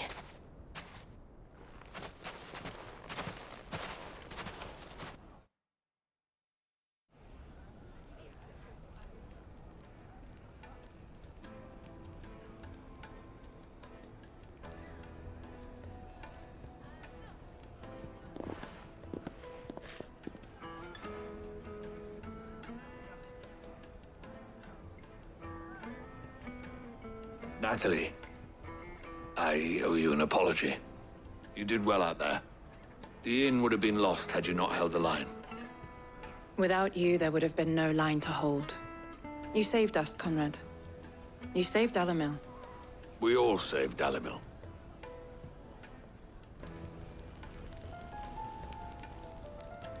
Conrad seems to have had a change of heart. I'd say they both have. I take it from your presence that our visitors from the desert won't be joining us either. Pity. The plan worked, Sid. Granted, it only took an army of bloodthirsty bandits at our gate. Calm now, Victor. Why quibble over the details? We are united, and that is all that matters. As for you, Sid, you fight considerably better than you act.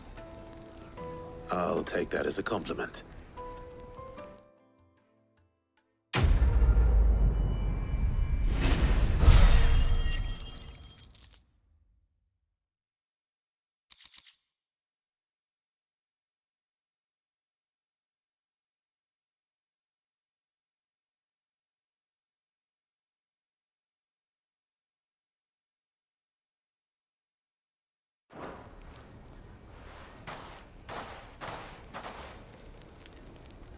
Our friends seem to have things under control. For now, at least. Let's go and put Otto's mind at rest.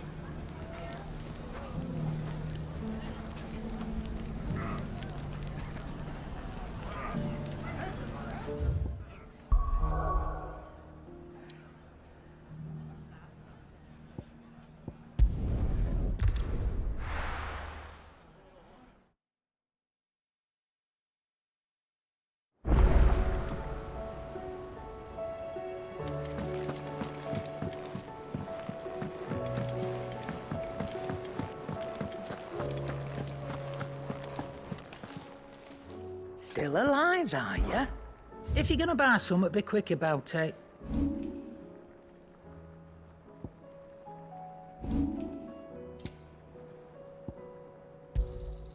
It'd better all be here. Finished, are you? Did you see the pair that got hauled into time?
see the sun again. Did you see that? Tell me you saw that.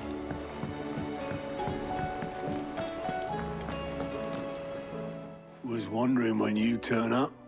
Had owls from all our friends thanking you for your timely intervention. How is it you always manage to arrive at just the right moment? Luck, I suppose. Any word on the rest of the realm? Let's see. Storm's still crying out for mothercrystals. The nations are still in chaos. And the skies are still the colour of a kick in the kidneys 2 days on. So... Right.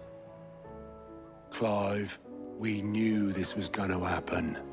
Well, not the bleeding skies part, but you take my point. Now's not the time to second-guess yourself. Now's the time to visit the infirmary. Talia says your brother's awake. Thank you, Otto.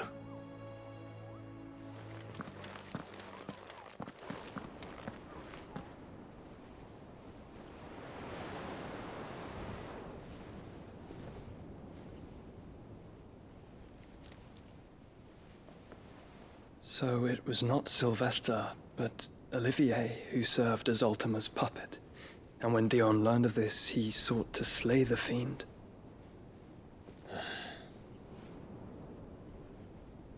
Only for his father to take the spear that would have freed him. Enough to drive a man to madness. Small wonder he hasn't stirred. I would be afraid to wake. Had I but reached out to him sooner, warned him of the threat Ultima posed. But now, both an empire and her prince lie broken. Joshua, what do you know of Ultima?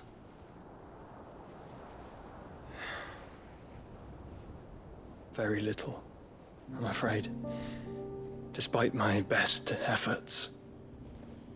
18 years ago, as I lay buried beneath the rubble of Phoenix Gate, 'twas not death who came for me, but another.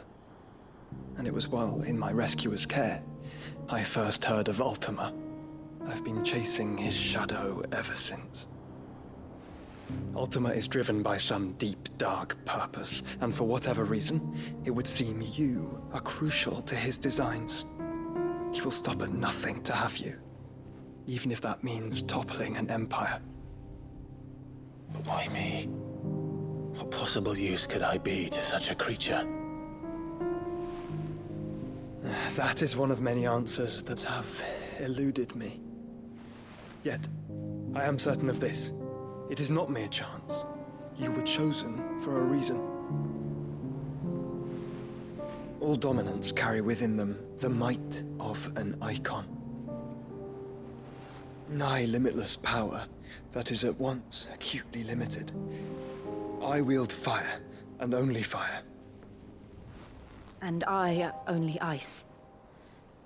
8 wardens for 8 elements. But you, Clive. You are different. You're special. Your abilities begin with the flames of Ifrit. But they do not end there. The fact Ifrit can even exist goes against everything we thought we knew of dominance. Perhaps Ultima has been waiting for one such as you, whose potential is truly limitless. I've encountered that thing several times now. If it or he, as you say, needs me, why hasn't he claimed me as he did the boy? Were I to hazard a guess, I'd say the two of you are somehow incompatible. His mind not properly attuned to your body. His mind? Mind, awareness, spirit, call it what you wish. But I believe Ultima to be an embodiment of the concept. This is why I struggle and fail to contain him here inside me. I'm sorry. Inside you? With every setting sun, I feel my strength wane. And though the Phoenix's flames mend the prison I have made for Ultima, they do so at a cost. We must find a means to bring an end to him. before I meet my own. What were you thinking? It was that or let him take Clive. And I've always had a soft spot for my brother. But that doesn't mean you should sacrifice yourself to save me.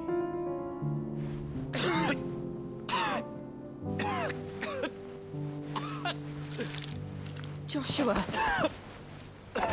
Clive, it's Gav.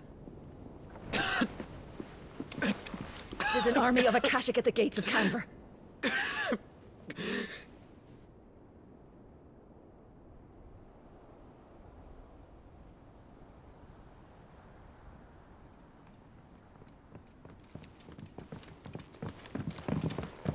Well, what's the short of it? Thought Tyre told you. The capital of the Free Cities is under siege by an army of monstrosities. The City Guard are doing their best to stem the tide, but numbers ain't on their side. What of Lord Byron and Mid? Were they able to escape? No, but they're all right for now. They're hiding with Gav at midship. We have to get them out of there. And we shall. Otto, prepare a Stolas. Tell Gav to stay exactly where he is. Understood. Vivian, what's the swiftest route to the Free Cities? That sounds like a question for the map. Look here. This road, through Tabor, should provide the least trouble. Good. What a coincidence. Tabor is exactly where I'm bound. Joshua, bed is where you should be bound. You don't think I told him the exact same thing? Were Tyre not such a talented healer, I would surely have been inclined to agree. But, thanks to her ministrations, I feel I may safely rejoin my attendant, who was to wait for me in Tabor if we became separated. All right, we travel together. Clive! If he stays close to me, he'll be fine.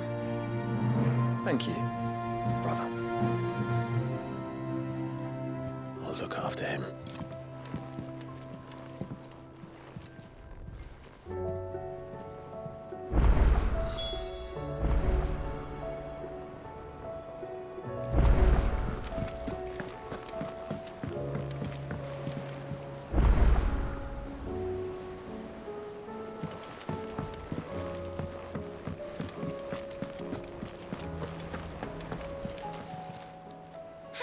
Help you today, Clive?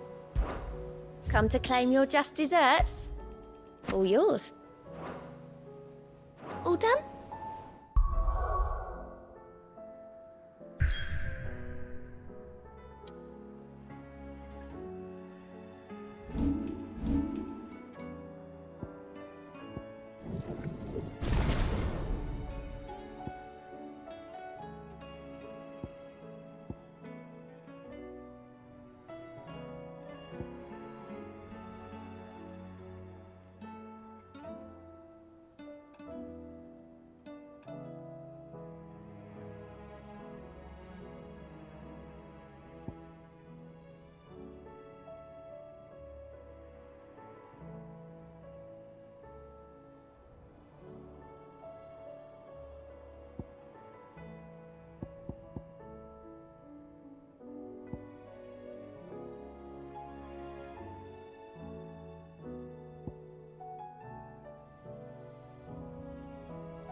Are we even safe here?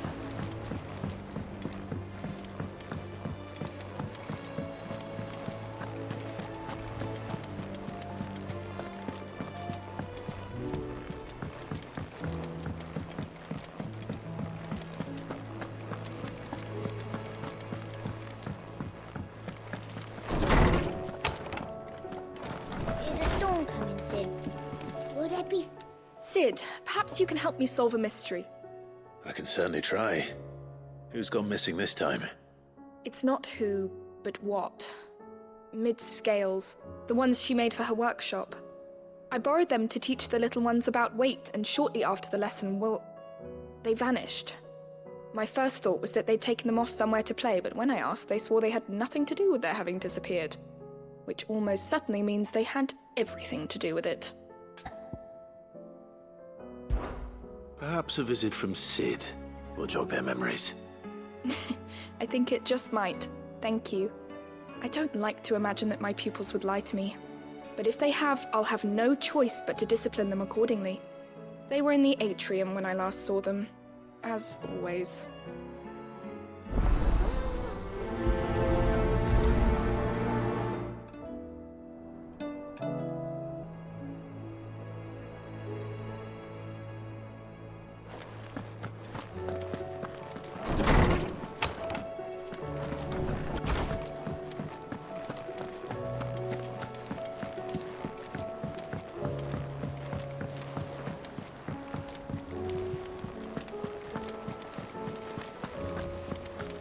Did you see that?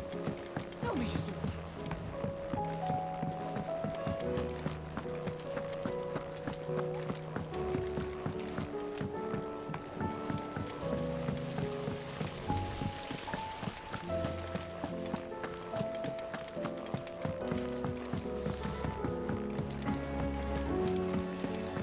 What do you reckon we should do?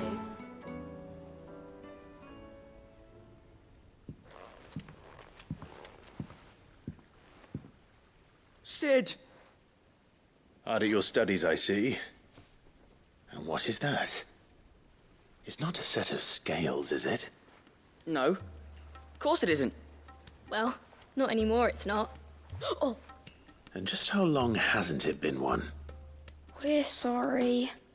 But we didn't break them. We dismembered them.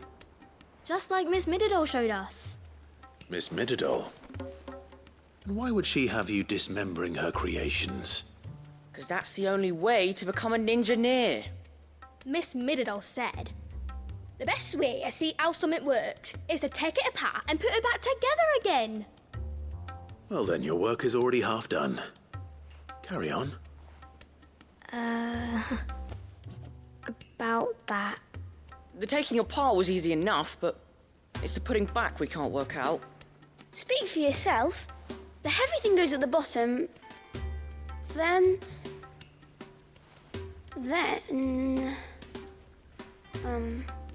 You three need to learn to take responsibility for your actions. So let's have a look at these parts with fresh eyes, shall we?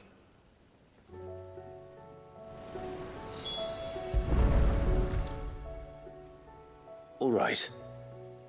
Everything here was once part of Miss Mididol's scales. Every piece has its own role to play, and each is just as important as the others. If even one of them is missing, the scales won't work.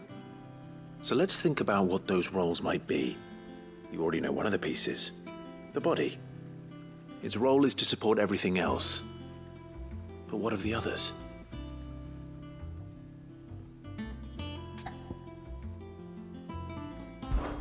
This is called the arm.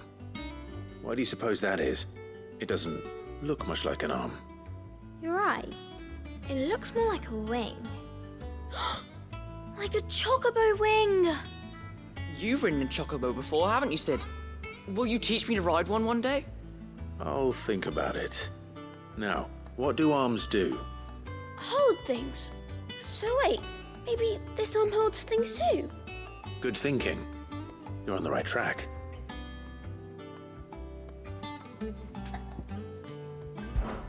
These round parts are called the pans. You all know what a pan is, don't you? I do. Molly uses them in the kitchens to fry bangers. But these aren't for frying bangers, you idiot. They're for weighing stuff. But what if I wanted to weigh Goots? I don't think he'd fit on that little thing. Probably not. What are the chains for? Holding the pans up? Well spotted. Which means something must hold the chains up in turn.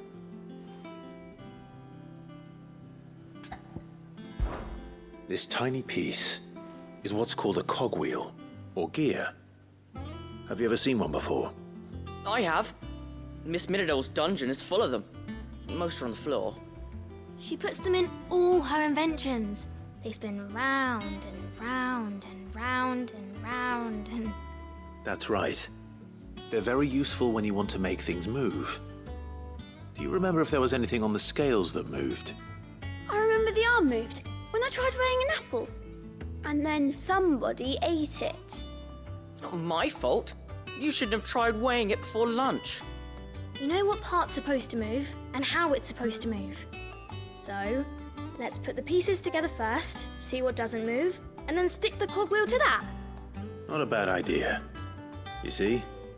It's not so difficult.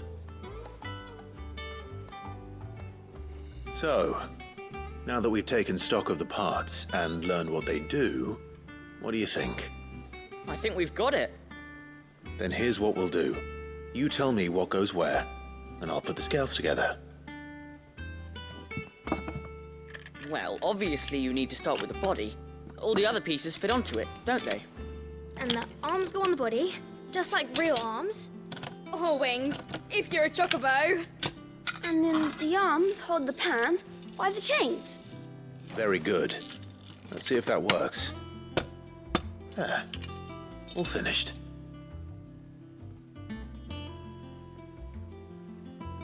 Yes! We did it! Well, with Sid's help. Oh, I just put the pieces together. It was you three engineers who showed me how. That's right. We're Miss Mididol's hairs. Her hairs? Yeah, hairs for the future. She's showing us her secrets now, so we can help out the hideaway when we're older. What do you think, Sid? Are you almost ready? With a little more help from Miss Mididol and Miss Shirley, I'd say it won't be long at all.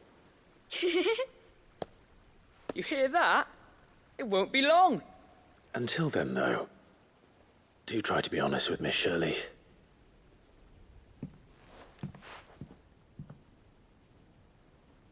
Hey, look! We never used the cogwheel. You don't think Sid forgot about it, do you?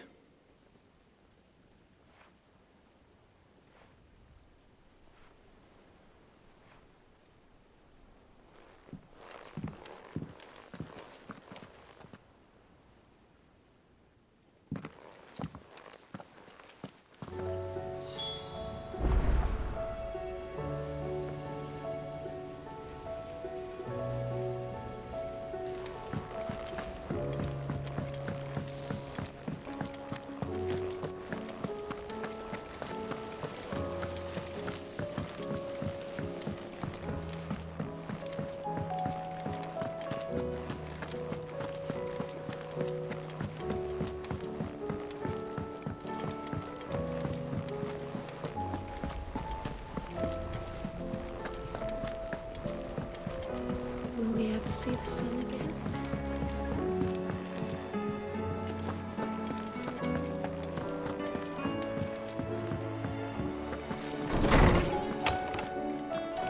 Is a storm coming, Sid?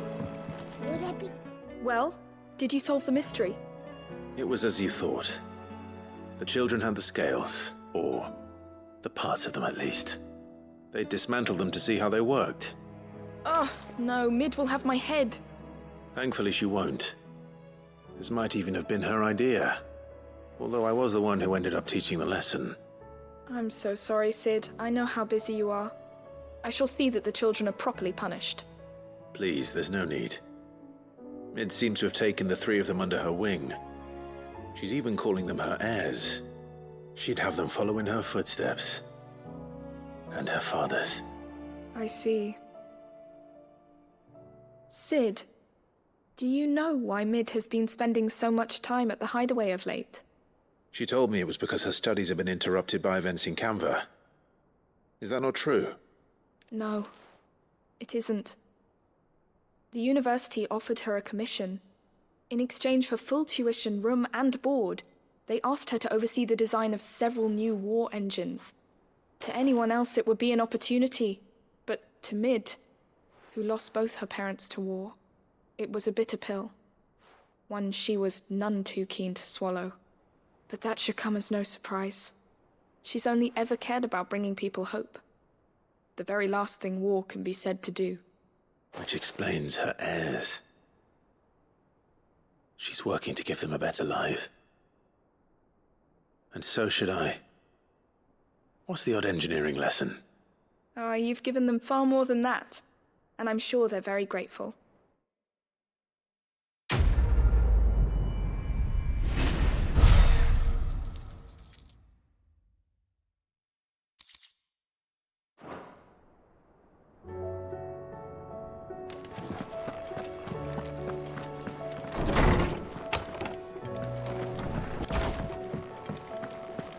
Seems the hideaway's lost its appetite. Blasted Here, you put me in this situation, Clive. You can bloody well get me out of it.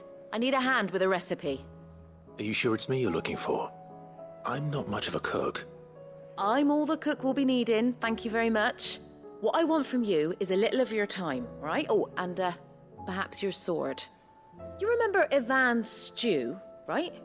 Well, despite the look of the thing, and that awful stench, people wolf it down. So I thought I'd try making one of these supposed masterpieces myself. Had a peek at the book and gave it a go, but, well... It wasn't as straightforward as you'd hoped. Ivan had the same problem. Yeah, but this is my blimmin' kitchen, and I will not be outdone. So if you don't want to be seen as playing favourites, I suggest you lend me a hand. I've never been one to play favourites, Molly. And I would be only too happy to lend you a hand. So, what's on the menu this time? A fried mortress of skyworm. That's one heck of a name, innit? Recipe seemed easy enough to an old hand like myself. Thought I'd followed it to a T.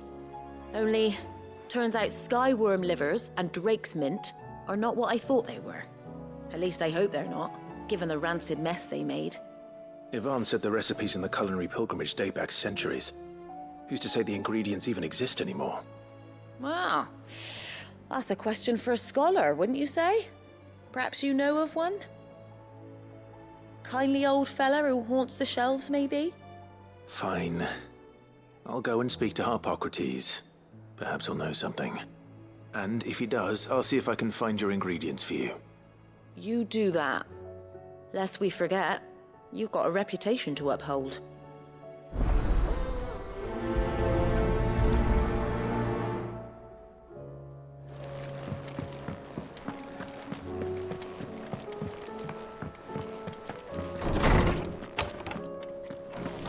There's a storm coming soon. Lawsman Harpocrates. I've come to pick your brain if you don't mind. It's about the book you lent Ivan. Ah, Valisthea, A Culinary Pilgrimage, a classic. One of my favorites, in fact. The young man did a wonderful job with the Chance's stew. I do hope we shall be able to sample more such marvels in due course. That's actually why I'm here. I don't suppose you know where I might find skyworm livers and drake's mint. Ah, so the fabled Sanbriquois delicacy is next on the menu. Delightful. The descriptions of fried mortress never fail to make my mouth water. Now, skyworm is a somewhat antiquated name for the wyvern, their ground livers being the paste from which the mortress is made. Dragon livers. How very Sanbriquois.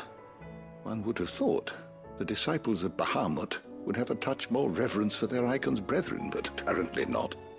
I believe the specific dragon the recipe demands is the blueback wyvern, said to be the very color of the sea beside which it resides. So we know where to look for our liver. But what about the drake's mint? Saint's bonnet in contemporary parlance, a herb which grows along the North Reach coast. I gather that one can locate the cheerful yellow flowers by their heady scent alone, so I'm sure you'll have no trouble finding them. I may add that people once believed game was best served with the flora that sustained it in life, in which regard fried mortress of skyworm is undoubtedly a typical dish of the time. Meaning that if I find one, I find the other. To Northreach, then. Best of luck, Clive. And do save me a bite once the dish is complete.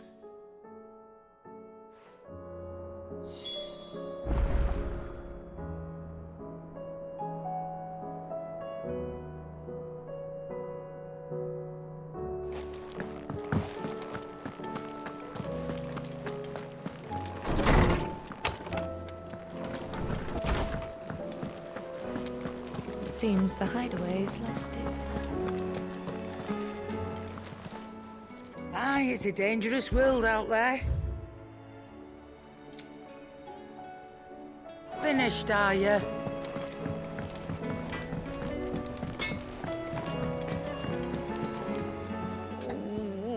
What am I gonna do? Is everything all right, Goots? You seem more discomposed than usual. Oh, I don't know what that means, but I'm in a bit of a muddle. Oh, I think Nan might be in trouble, and she's... It's all right.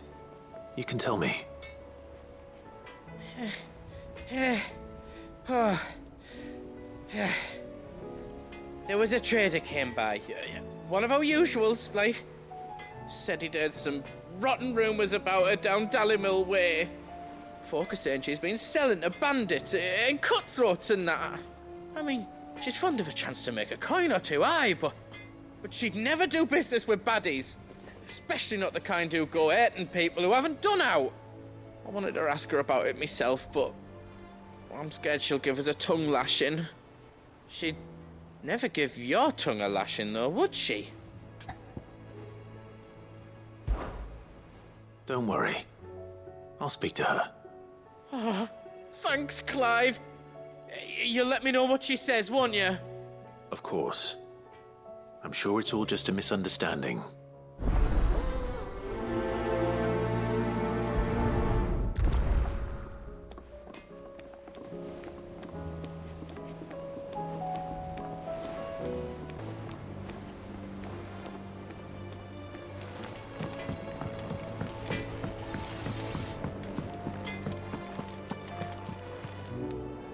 Lady Karen, how's business? Not nearly as foul as the weather. You're doing good trade then? Both in and out of the hideaway?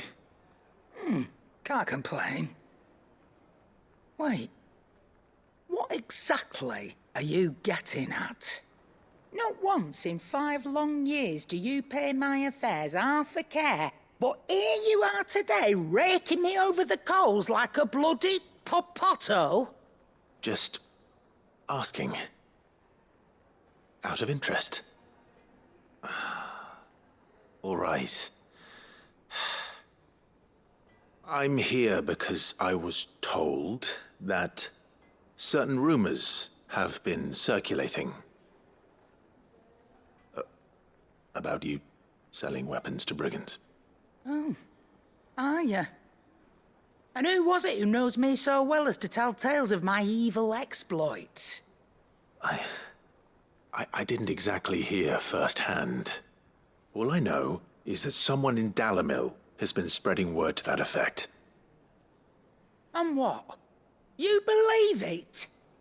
You think I'm profiting off the blood of innocents, do you? Look, I've done things I'm not proud of. Might be there were a time when I turned a blind eye to the wretchedness of the world so I could line my pocket. But that woman is no more. And you'd know that if you'd ever paid the slightest bit of notice. You're right, Lady Karen. I apologize. It was wrong of me to doubt you. No, it was. Now, I reckon you've got better things to do than pointing your do-gooding finger at a poor old woman. Of course. Good day.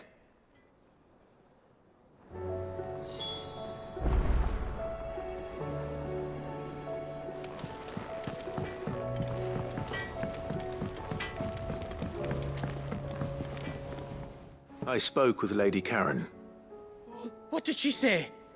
That the rumors were unfounded, and that I was a fool for thinking they might hold any truth, along with some other things that made her feelings clear. And while it sounds like she may have done things she regretted in her past, she says those days are behind her. Oh, well, that's good. I knew Nan wasn't caught up in out bad. But why would people say she was? What did she ever do to them? It's not right. No, it's not. But people do things for all sorts of reasons. Perhaps we'll never know. Well, I'm going to find out. That trader, he said they were all talking about her in Dalimil. So that's where I'm going. I'll find someone who'll tell me, you'll see. Are you sure that's wise? Whoever's spreading these rumors means Karen ill. Oh, right. But that's why you'll be coming with me, isn't it, Clive? I suppose it is.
It's like a dream.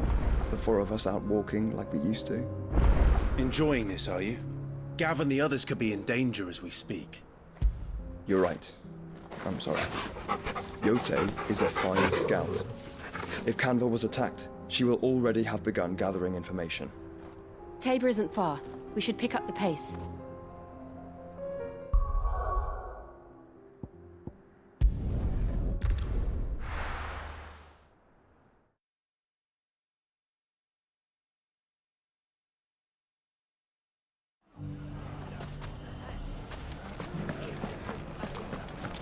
The bandits may be no more, but look what they've left us.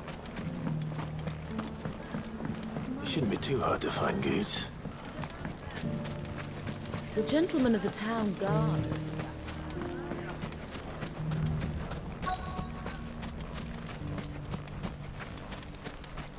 Could be I know something more. Clive, listen! I found someone who says he's heard the rumors about Nan. Have you? Go on. Tell him what you told me. All right. It's like I said. A wizened old crone by the name of Karen's been selling steel to whoever will pay her price, be they knight or knave.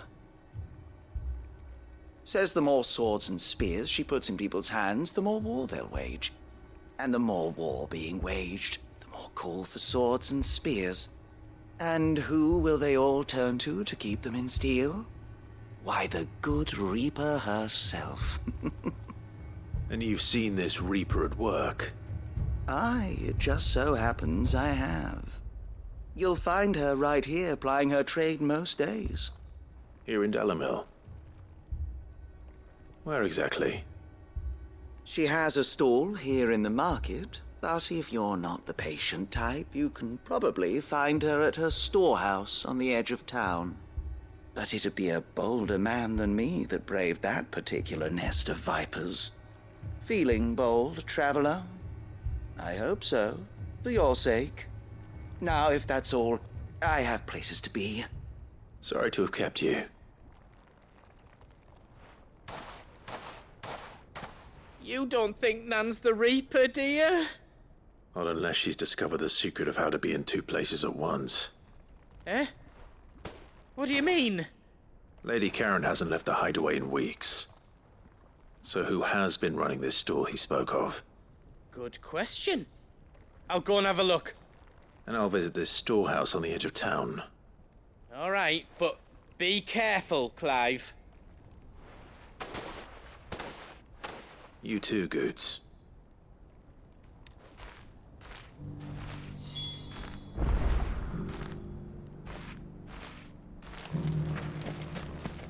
The finest sellswords in Storm. Fuck!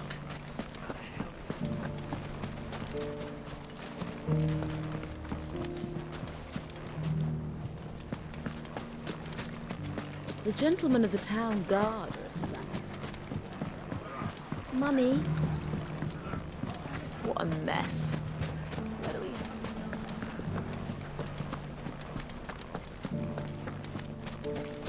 You fought very bravely. The safety of the town is in our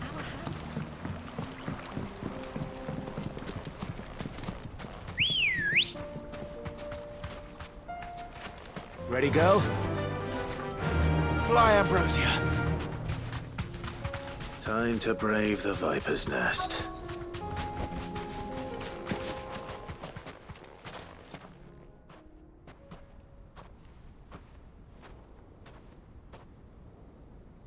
Just you, is it? Thought I might have laid it on a bit thick. It was a fairly unconvincing tale. So, what now? That's up to you. Die a slow death, or a quick one. Boys, he's all yours. But that sword is mine.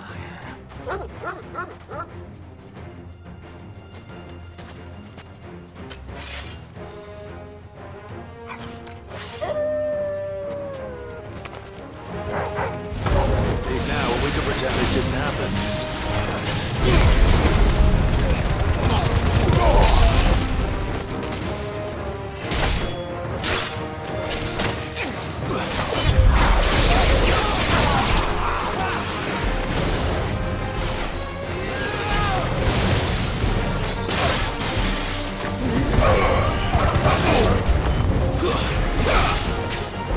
It's over.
Oh, you've done it now.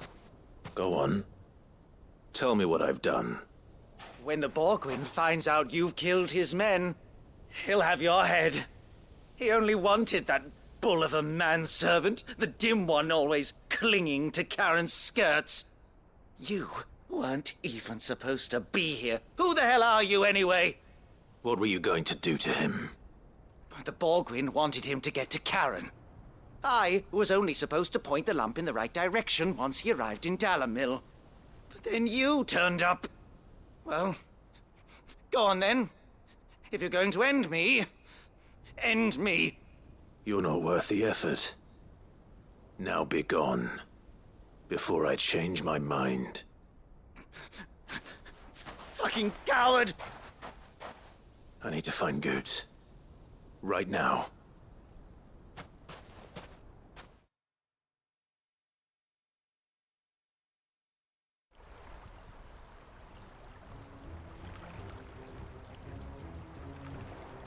Get your filthy paws off me, you naughty-pated lout! Stop calling me names! And stop spreading them horrible lies about Nan! Well, that will be easy enough. For they are not lies. Every last word is true. And she must pay for her crimes in blood. Blood? Goose, are you all right? He's gonna kill Nan! He said she had to pay in blood! After what she did, it is only right. She ruined my life and the lives of countless others. That loathsome harpy's very existence is a crime, and I will not allow it to continue. Goots, was it? I have no quarrel with you. Only with your employer. Run along now. You need not pay for her sins. No. No? I don't care what she did. I won't let you hurt Nan. Promise me you won't hurt her, or I'll kill you myself! Goots, no. Enough, all of you!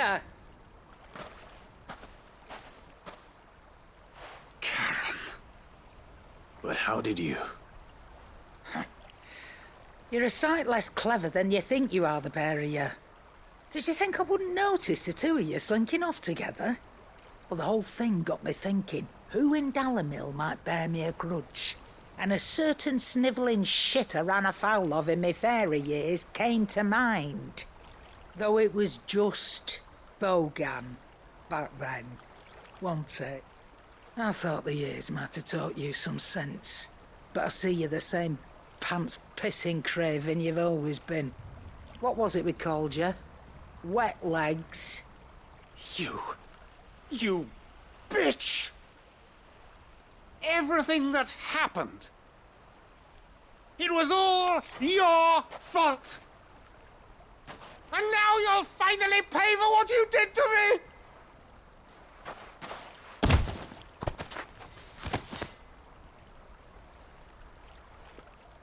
Goots, you... If you want a piece of Nan, you'll have to go through me. Fuck! You great galoot. Out of the way, I can handle this myself. So, wet legs, you remember what you told me when we last met? An eye for an eye. Wise words, Sam. Wise words. And now, it's time to collect.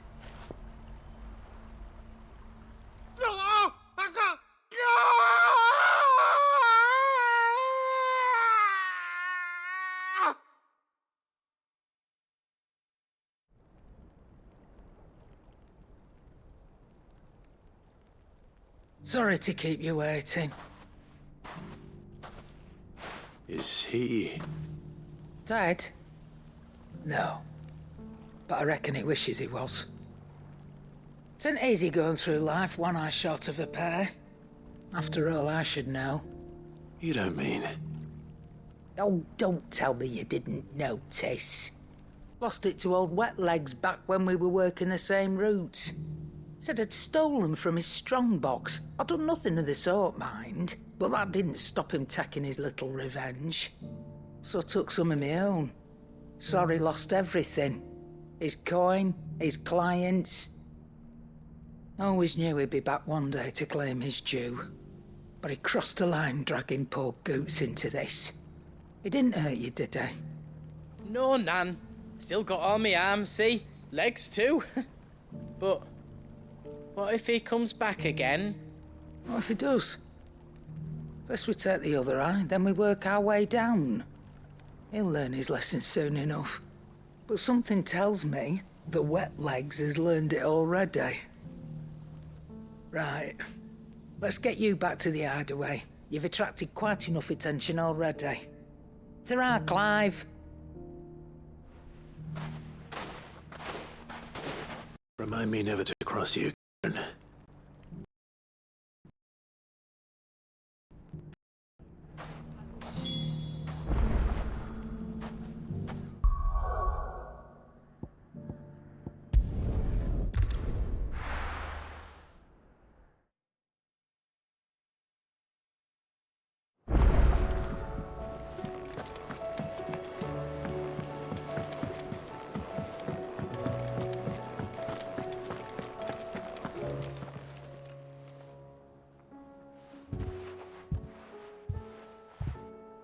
nothing like a dish of cold vengeance to foul the gut. I'm sorry, Nan. I didn't mean to make things worse. I just thought I had to protect you. Like you've protected me. Aye, well, someone had to. Your parents certainly didn't give a whit for your well-being. Reckon the both of us would be worse off if I'd not taken you on. You've always been me right eye, Goots. And I'd have you stay that way. So don't you dare go looking for trouble again. Well, I will. If you ever need help, I'll do it again and again, and you can't stop me. Why, you big lump. Fine. Play the hero if it makes you happy. Thanks, Nan. I won't let you down. There's nothing he wouldn't do for you. That's as maybe.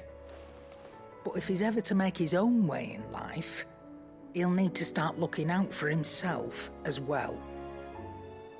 Till then, he'll need people to watch his back, just like you did in Dalamil.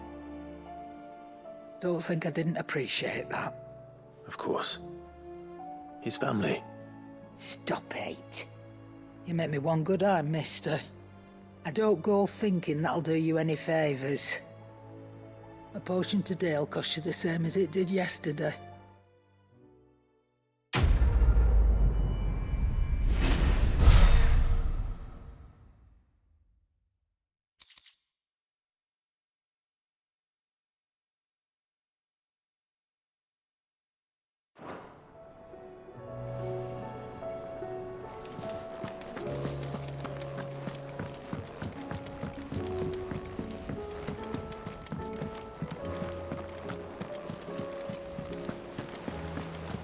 Did you see that? Tell me you saw that.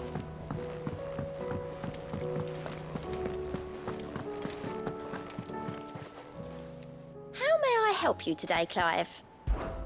Come to claim your just desserts?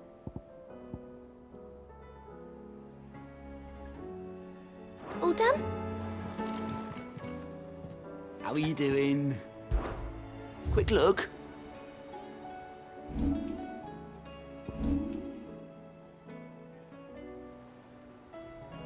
Think you can help?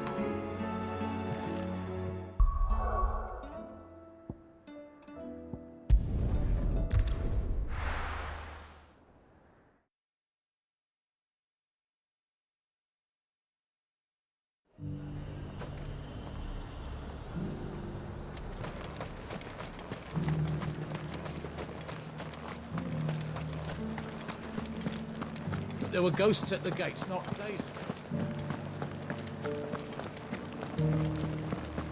You needn't fret.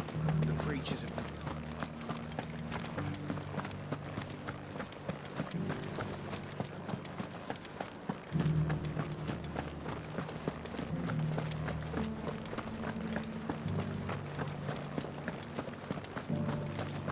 To the meadows, then.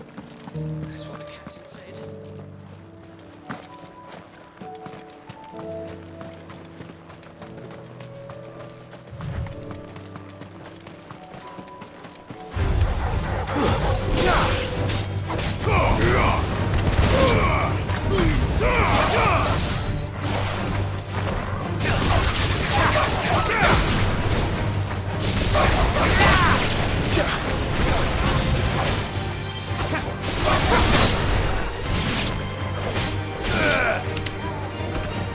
He said I should look to find what I'm looking for somewhere nearby.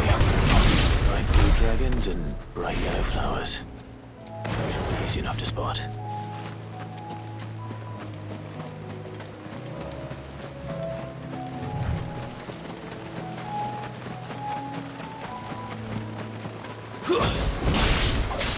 This must be our wyvern. Right. Let's get this over with. Yeah!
That's the wyvern's liver. Now I just need to find the herbs.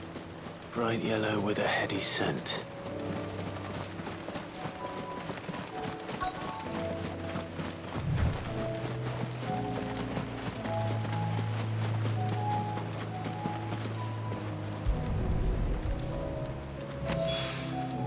I think that's everything Molly needs to resurrect her recipe. Better head back.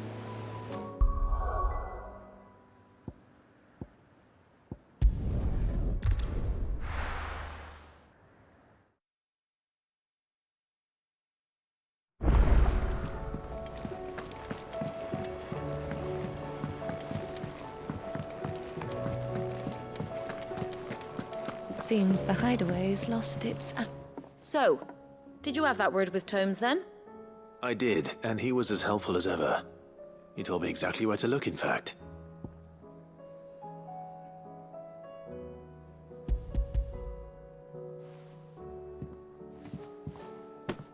And what precisely will I be cooking up?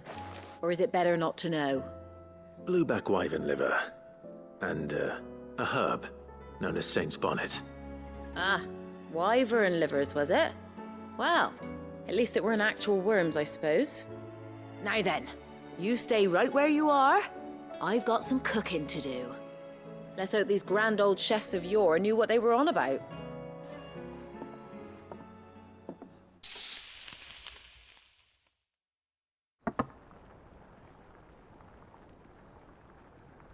And here we have it. Fried mortress of skyworm.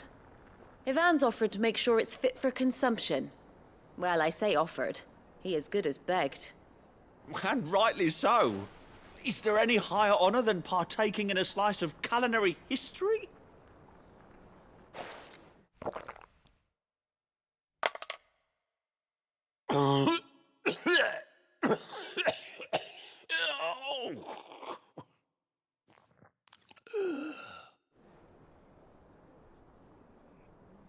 So, not fit for consumption then? What witchery is this? The crackle of the crust gives way to an almost violent richness. Yet, it is the piquant kiss of the saint's bonnet that tames this savage dish. It is a tour de force. A force of nature, even. A maelstrom of flavour and sensation. A graceful beast emerging from centuries of slumber. I think he likes it. Well, I can't quite tell with all that nonsense he's talking. But I reckon you might be right. It was decent then, I take it. Decent? It's remarkable. And I defy any man to say a word to the contrary. Sid, might I suggest that you command a party of your finest men and women to procure a dozen blueback wyverns forthwith? I'll give it some thought.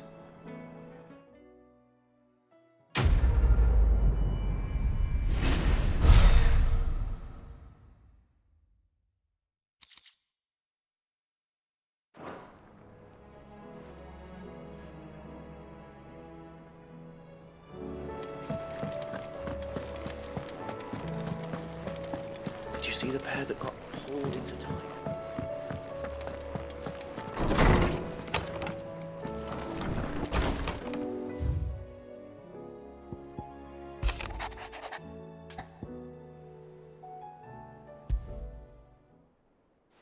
Rutherford. Wasn't that the name of my uncle's manservant? Why would he be at Martha's Rest?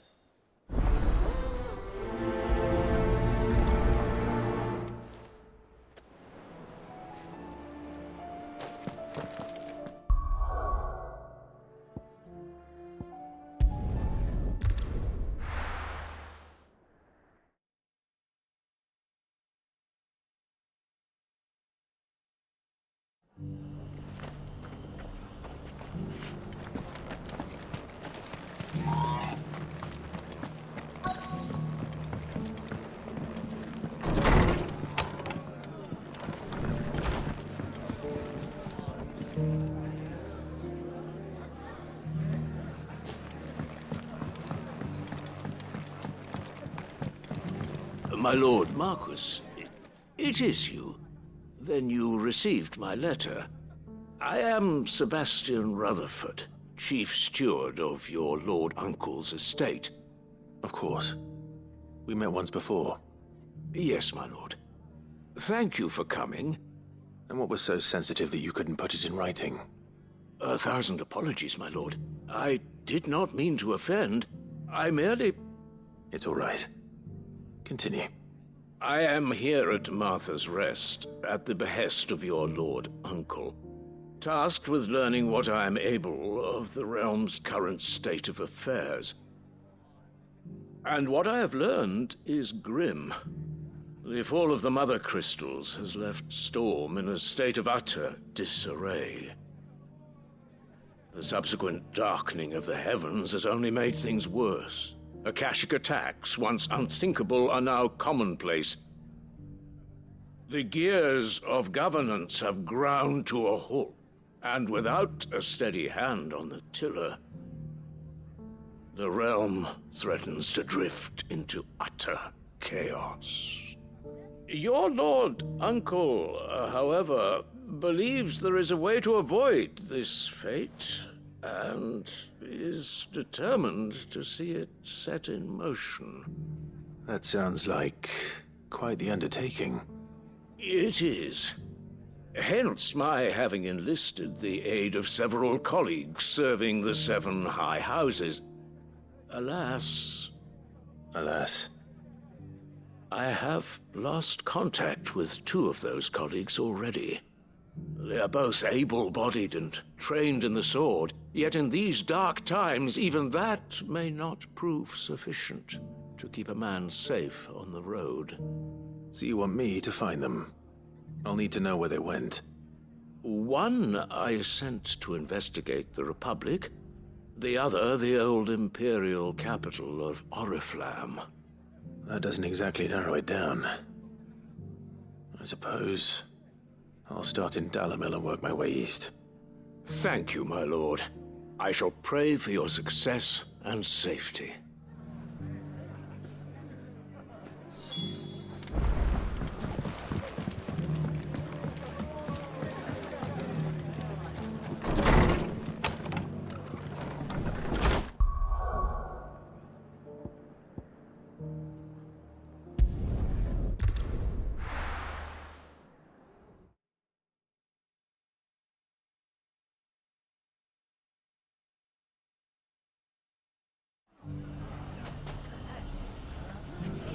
It's not going to be easy finding one man in an entire republic.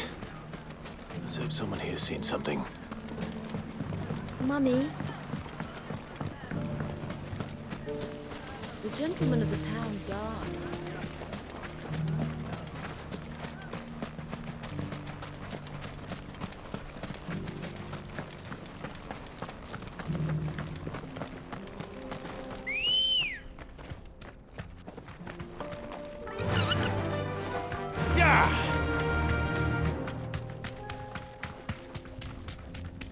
Someone's got himself in trouble.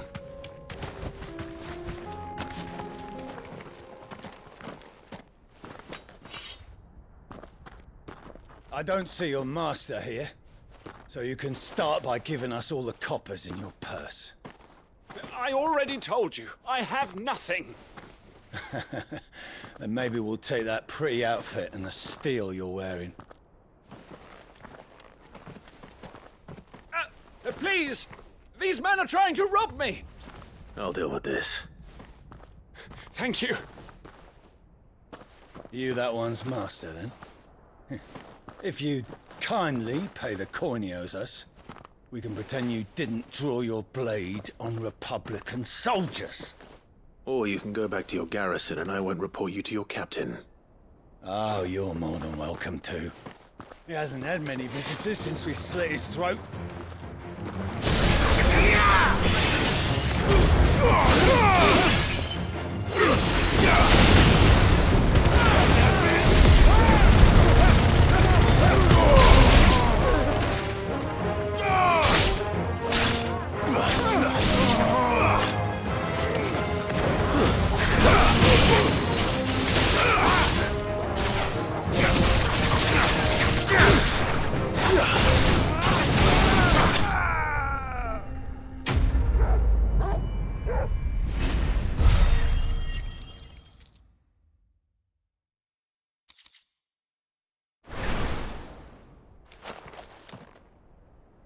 I'd expect as much from Hugo's faithful, but these were men of the fist.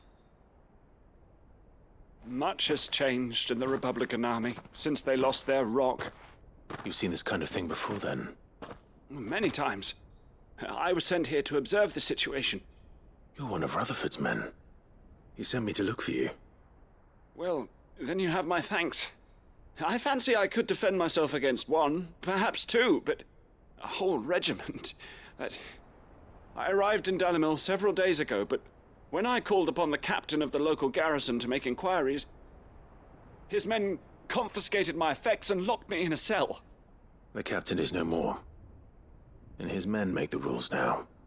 Fortunately, I was able to bribe my way free, only to be stopped again by those soldiers you so kindly dispatched.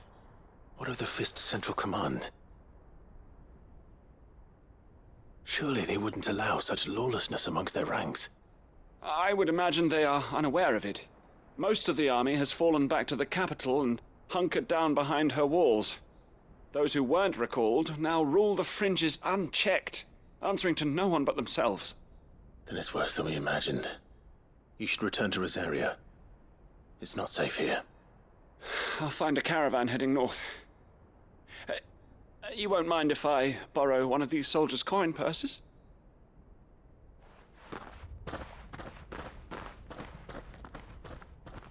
Not at all. Now, to find this second associate of Rutherford's. If he was bound for Oriflamme, I'll start at Northreach and see if I can pick up his trail.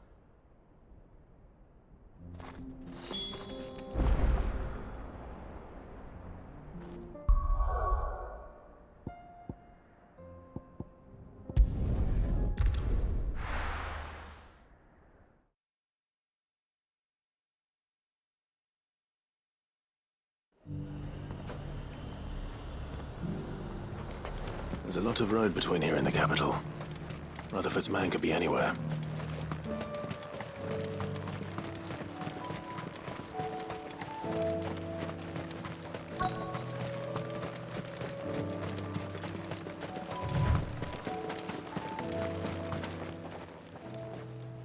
What happened here? If you're with the others, they've already relieved me of my belongings. I'm not. I'm looking for someone who was sent here by a man named Rutherford. And then you found him. I am Alistair Rockford, attendant to the Lady Ariane of House Wellesley. Of the 7 high houses of Rosaria. It's been a long time since last I saw my great-aunt. Is she well?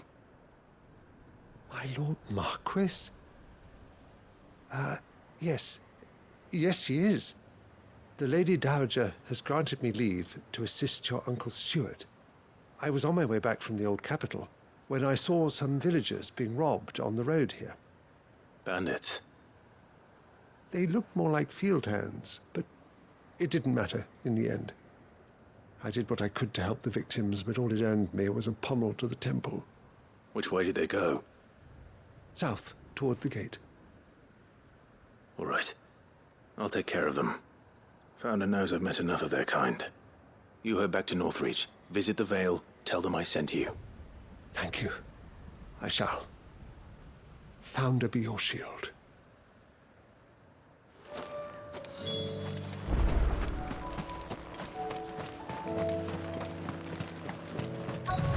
They just couldn't resist, could they?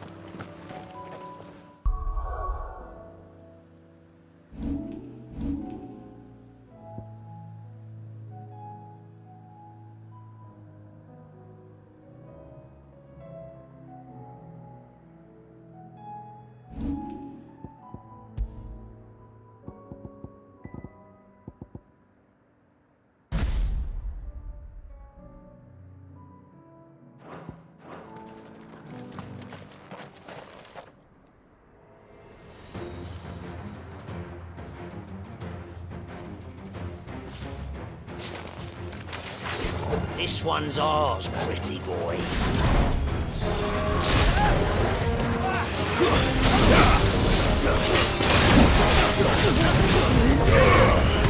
Finished.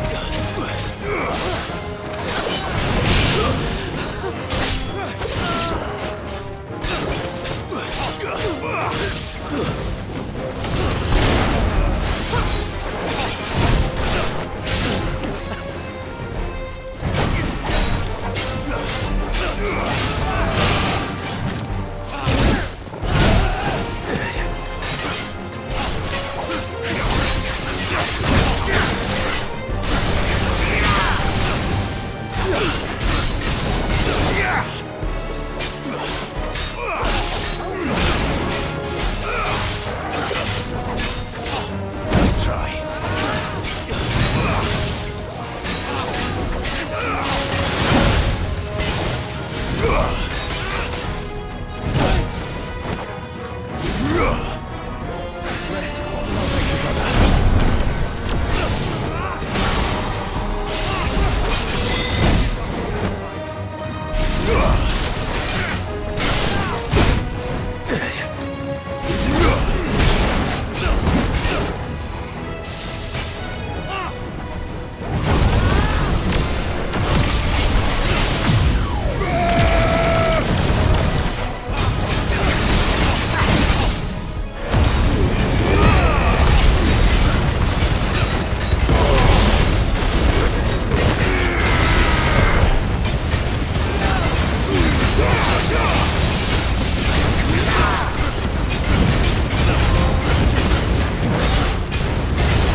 You're finished.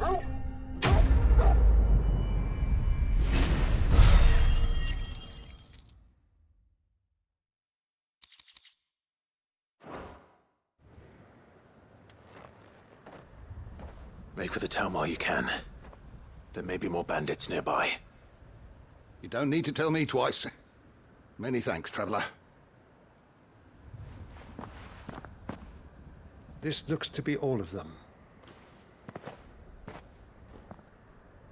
I thought I told you to make for the Vale. And stand by as ill might befall the heir to the ducal throne. It's just Clive, and I'm fine. Which is more than can be said for you. I will survive. Strange that the garrison wouldn't intervene in such a brazen attack so close to their gates. The garrison have their hands full inside the city. Some days they don't even send out patrols. There are few hands left to work the fields, and even fewer to transport the grain. The market stalls are nearly bare, and the price for what remains is exorbitant. It's not uncommon to see a fight break out over a crust of bread. When I said the ones who attacked me didn't have the look of bandits, I meant it. They were probably just desperate. Rockford, listen to me. If you are to continue your investigation, you first need to seek the attention of a healer. Of course. I shall return to Northreach right away. But allow me to thank you first. Had you not happened along, Don't thank me. Thank Rutherford. It was he who sent me. I suppose he'll be wondering where I've got to. I shall send a Bistolus as soon as I'm able. Good day.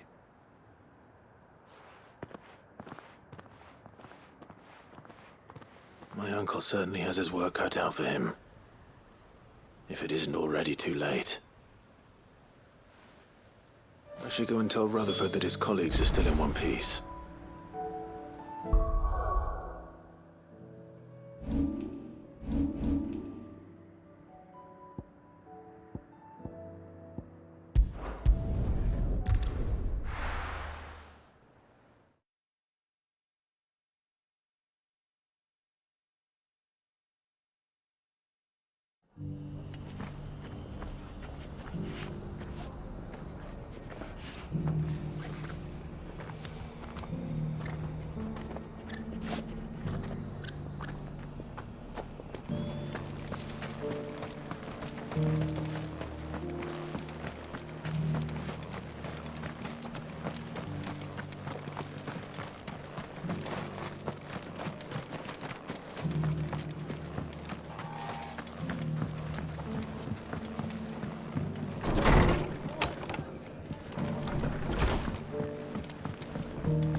I see you're still here. The Rest's location affords a constant flow of traders, and with it, a constant flow of information. Speaking of which, I received word from both my associates. They have resumed their investigations, thanks to you. I only happened to be in the right place at the right time. They both seem to think the realm's prospects rather grim. I am afraid that grim would be putting it lightly. Storm is in crisis, and if we are to free her, we must work quickly. And we must work together. Such is your Lord Uncle's wish. As it is mine.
Did you see that?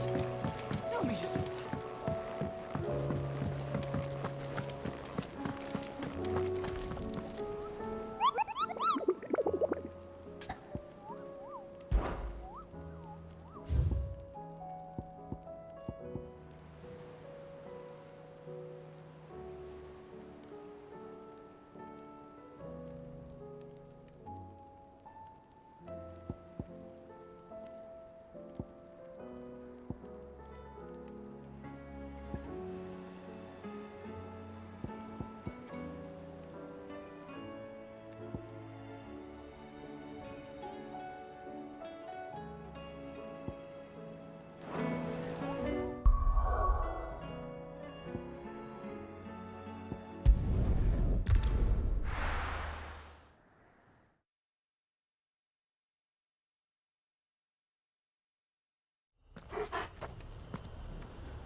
Ready, go? Faster!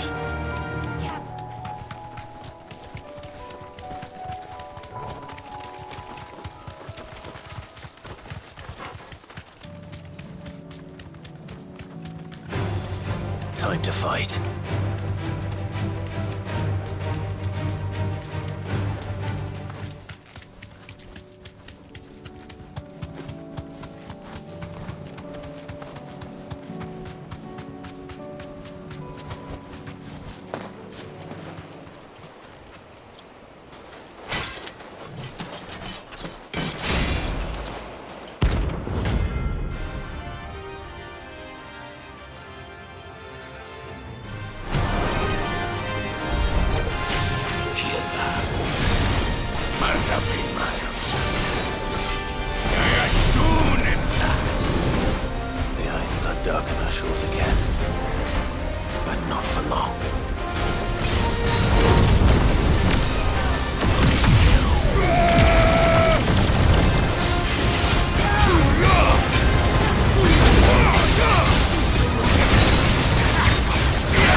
closer already.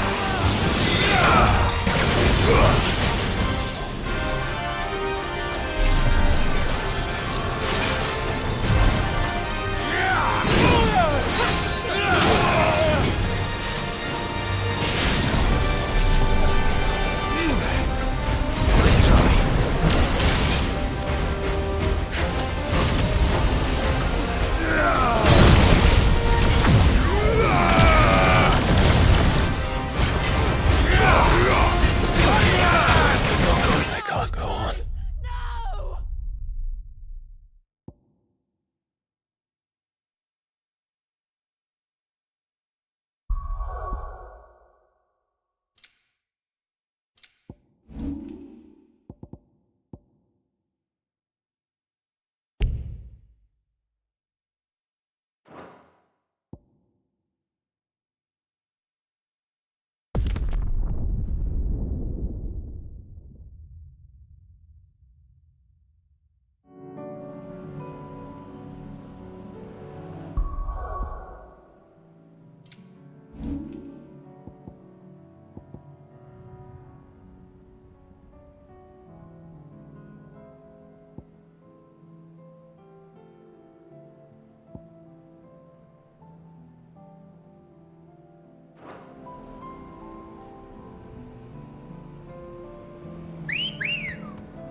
Good girl.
No more vengeance.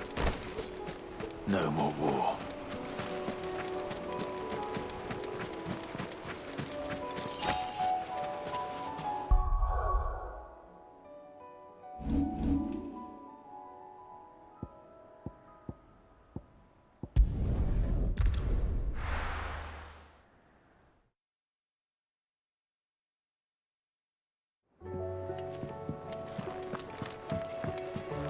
Will we ever see the sun again?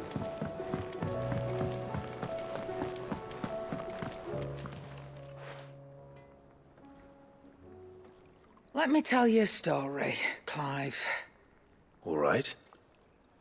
Them rumours Wetlegs were spreading. Might be they weren't just tales plucked out of thin air. You see, there were a time when I weren't too particular about who I sold steel to, so long as they paid me the right price. Some women lust after blood, others after flesh, but me, I were always one for gold. And to satisfy that lust, I sold to opposing armies, stabbed my every client in the back, made myself the most hated woman in the twins. But then one day I met a man who made me a different kind of offer. Said he'd give me access to a realm-wide community of like-minded individuals in constant need of steel and sundries. On the condition I sold to him and his alone. Was that the first time you met Sid? Aye. And I fell right into his damn trap. He was true to his word, so I ended up being true to mine. And I soon started making the best profits I've seen since taking up the trade. And all without aiding or abetting any outlaws. Except Sid himself, that is. Told me about his plan to topple the mothercrystals, you know. Said that with them gone, the realm would want for all manner of things. An opportunity for the likes of me to mint gil. Why, I reckon an enterprising individual could find himself the richest dam in the twins. And that's when he had me. I emptied my stores that day and moved into the hideaway proper. And the rest, as they say, is ancient bloody history. A dozen years on, and I'm still not the richest dam. Not for lack of trying, mind. But I can say that I have never been happier. You've all shown me there are some things more precious than gil. That there are. So don't you go messing it all up. Or you'll have me to answer to.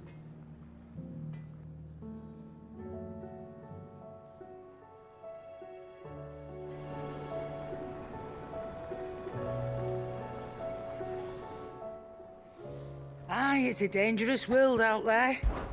Let's...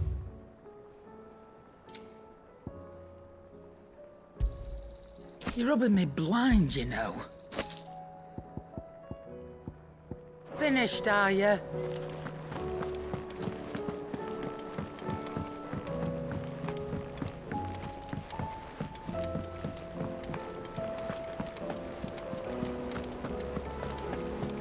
Did you see that?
Have care. Enough of you, are there?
Forsaken soul, eh? Only those who have nothing show empty your pockets.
desert had turned out more. We were more similar than he knew.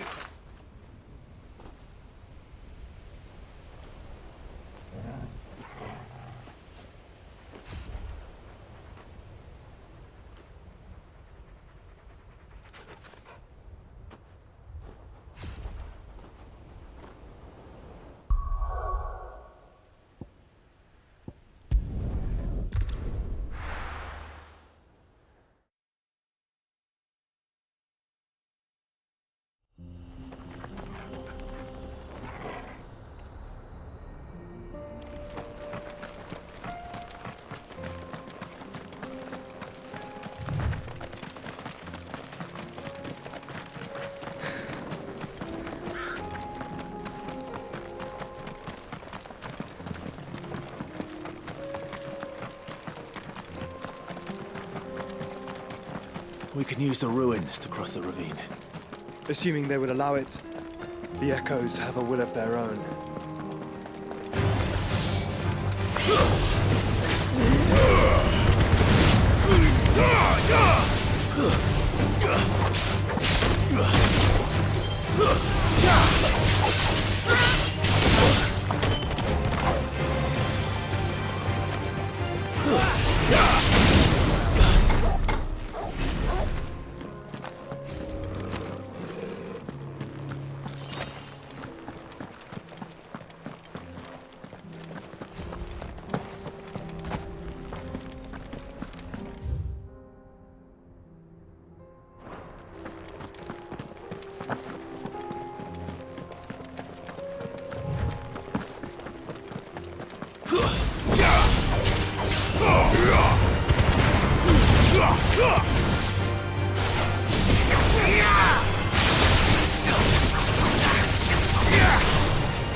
It's over!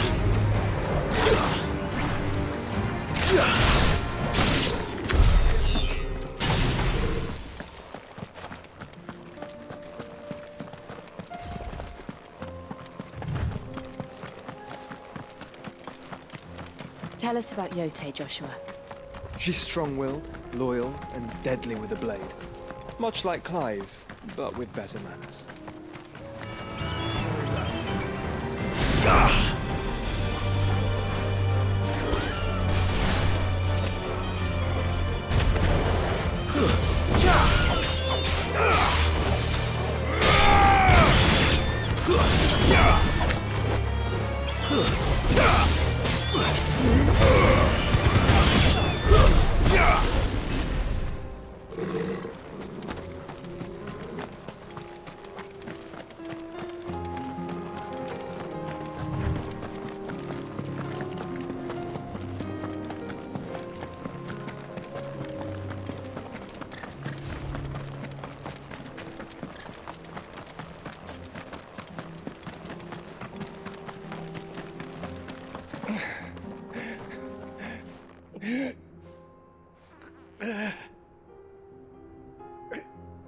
You're injured. What happened here? Where are your comrades? Ether flood up ahead. It swallowed our camp while we slept. My own men did this. Turned every last one of them. There's a village not far from here. Tabor. The people were kind to us. It's only a matter of time before they won't stand a chance. We can't let those monsters reach the...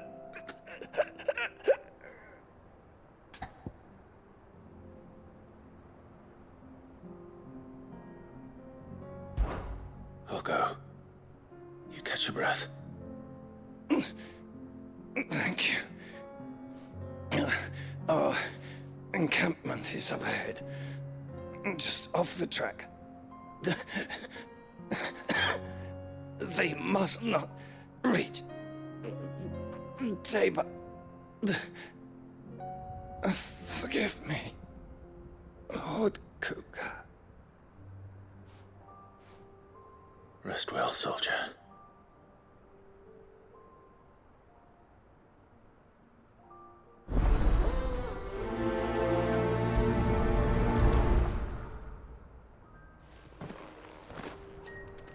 You said the encampment was close. Let's hope the Akashic are still there.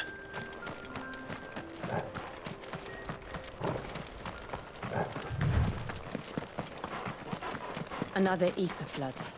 They're everywhere now. We can't go round it. Then we'll just have to be careful. Good. Got here in time.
Someone there! Please, I can't move my leg! That doesn't sound like an Akashic.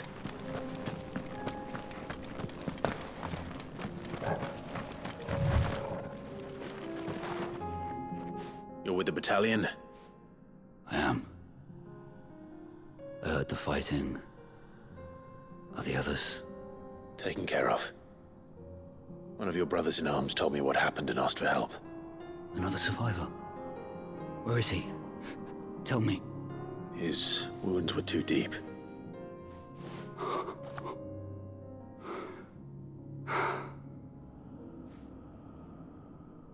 He was right to send you. Those things you slew are no longer my brothers. Tabor is safe thanks to you. Here, you've earned it.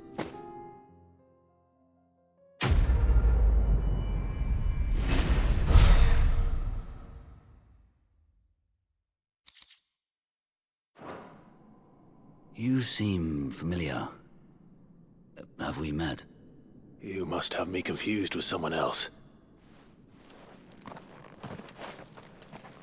Wait. That scar. Son of a whore. You're Sid. I was there, in Cosnis, when you killed my brothers. I was there in Rosalith, when you killed my commander! My war with Hugo Kupka is over. I bear no ill will toward those who followed him. And what of my ill will? Coward! Draw your steel. Lord Kupka shall be avenged! When your wounds have healed and your head has cooled, come and find me if you must. Though I hazard your life would be better spent in service of those who need it. Or have you forgotten your oath to the Republic? My oath? What would you know of oaths? I know how hard they are to keep. Which is why I'm giving you the chance to keep yours. No. I won't be deceived. Lord Kupka told us of your crimes. You are an outlaw. A murderer, not some... Man. Like you or anyone else.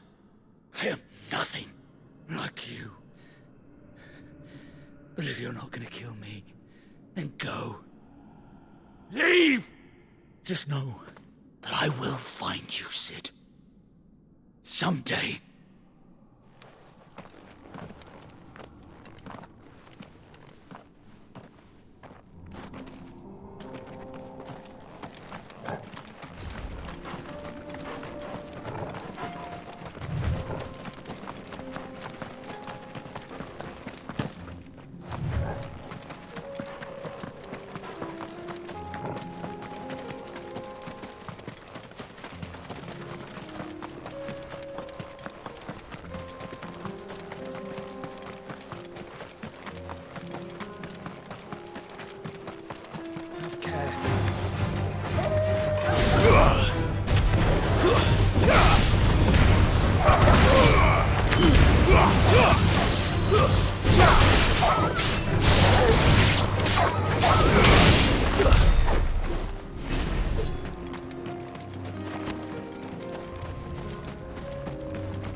We're nearly there. Have you been to Tabor before? There are a few places I haven't.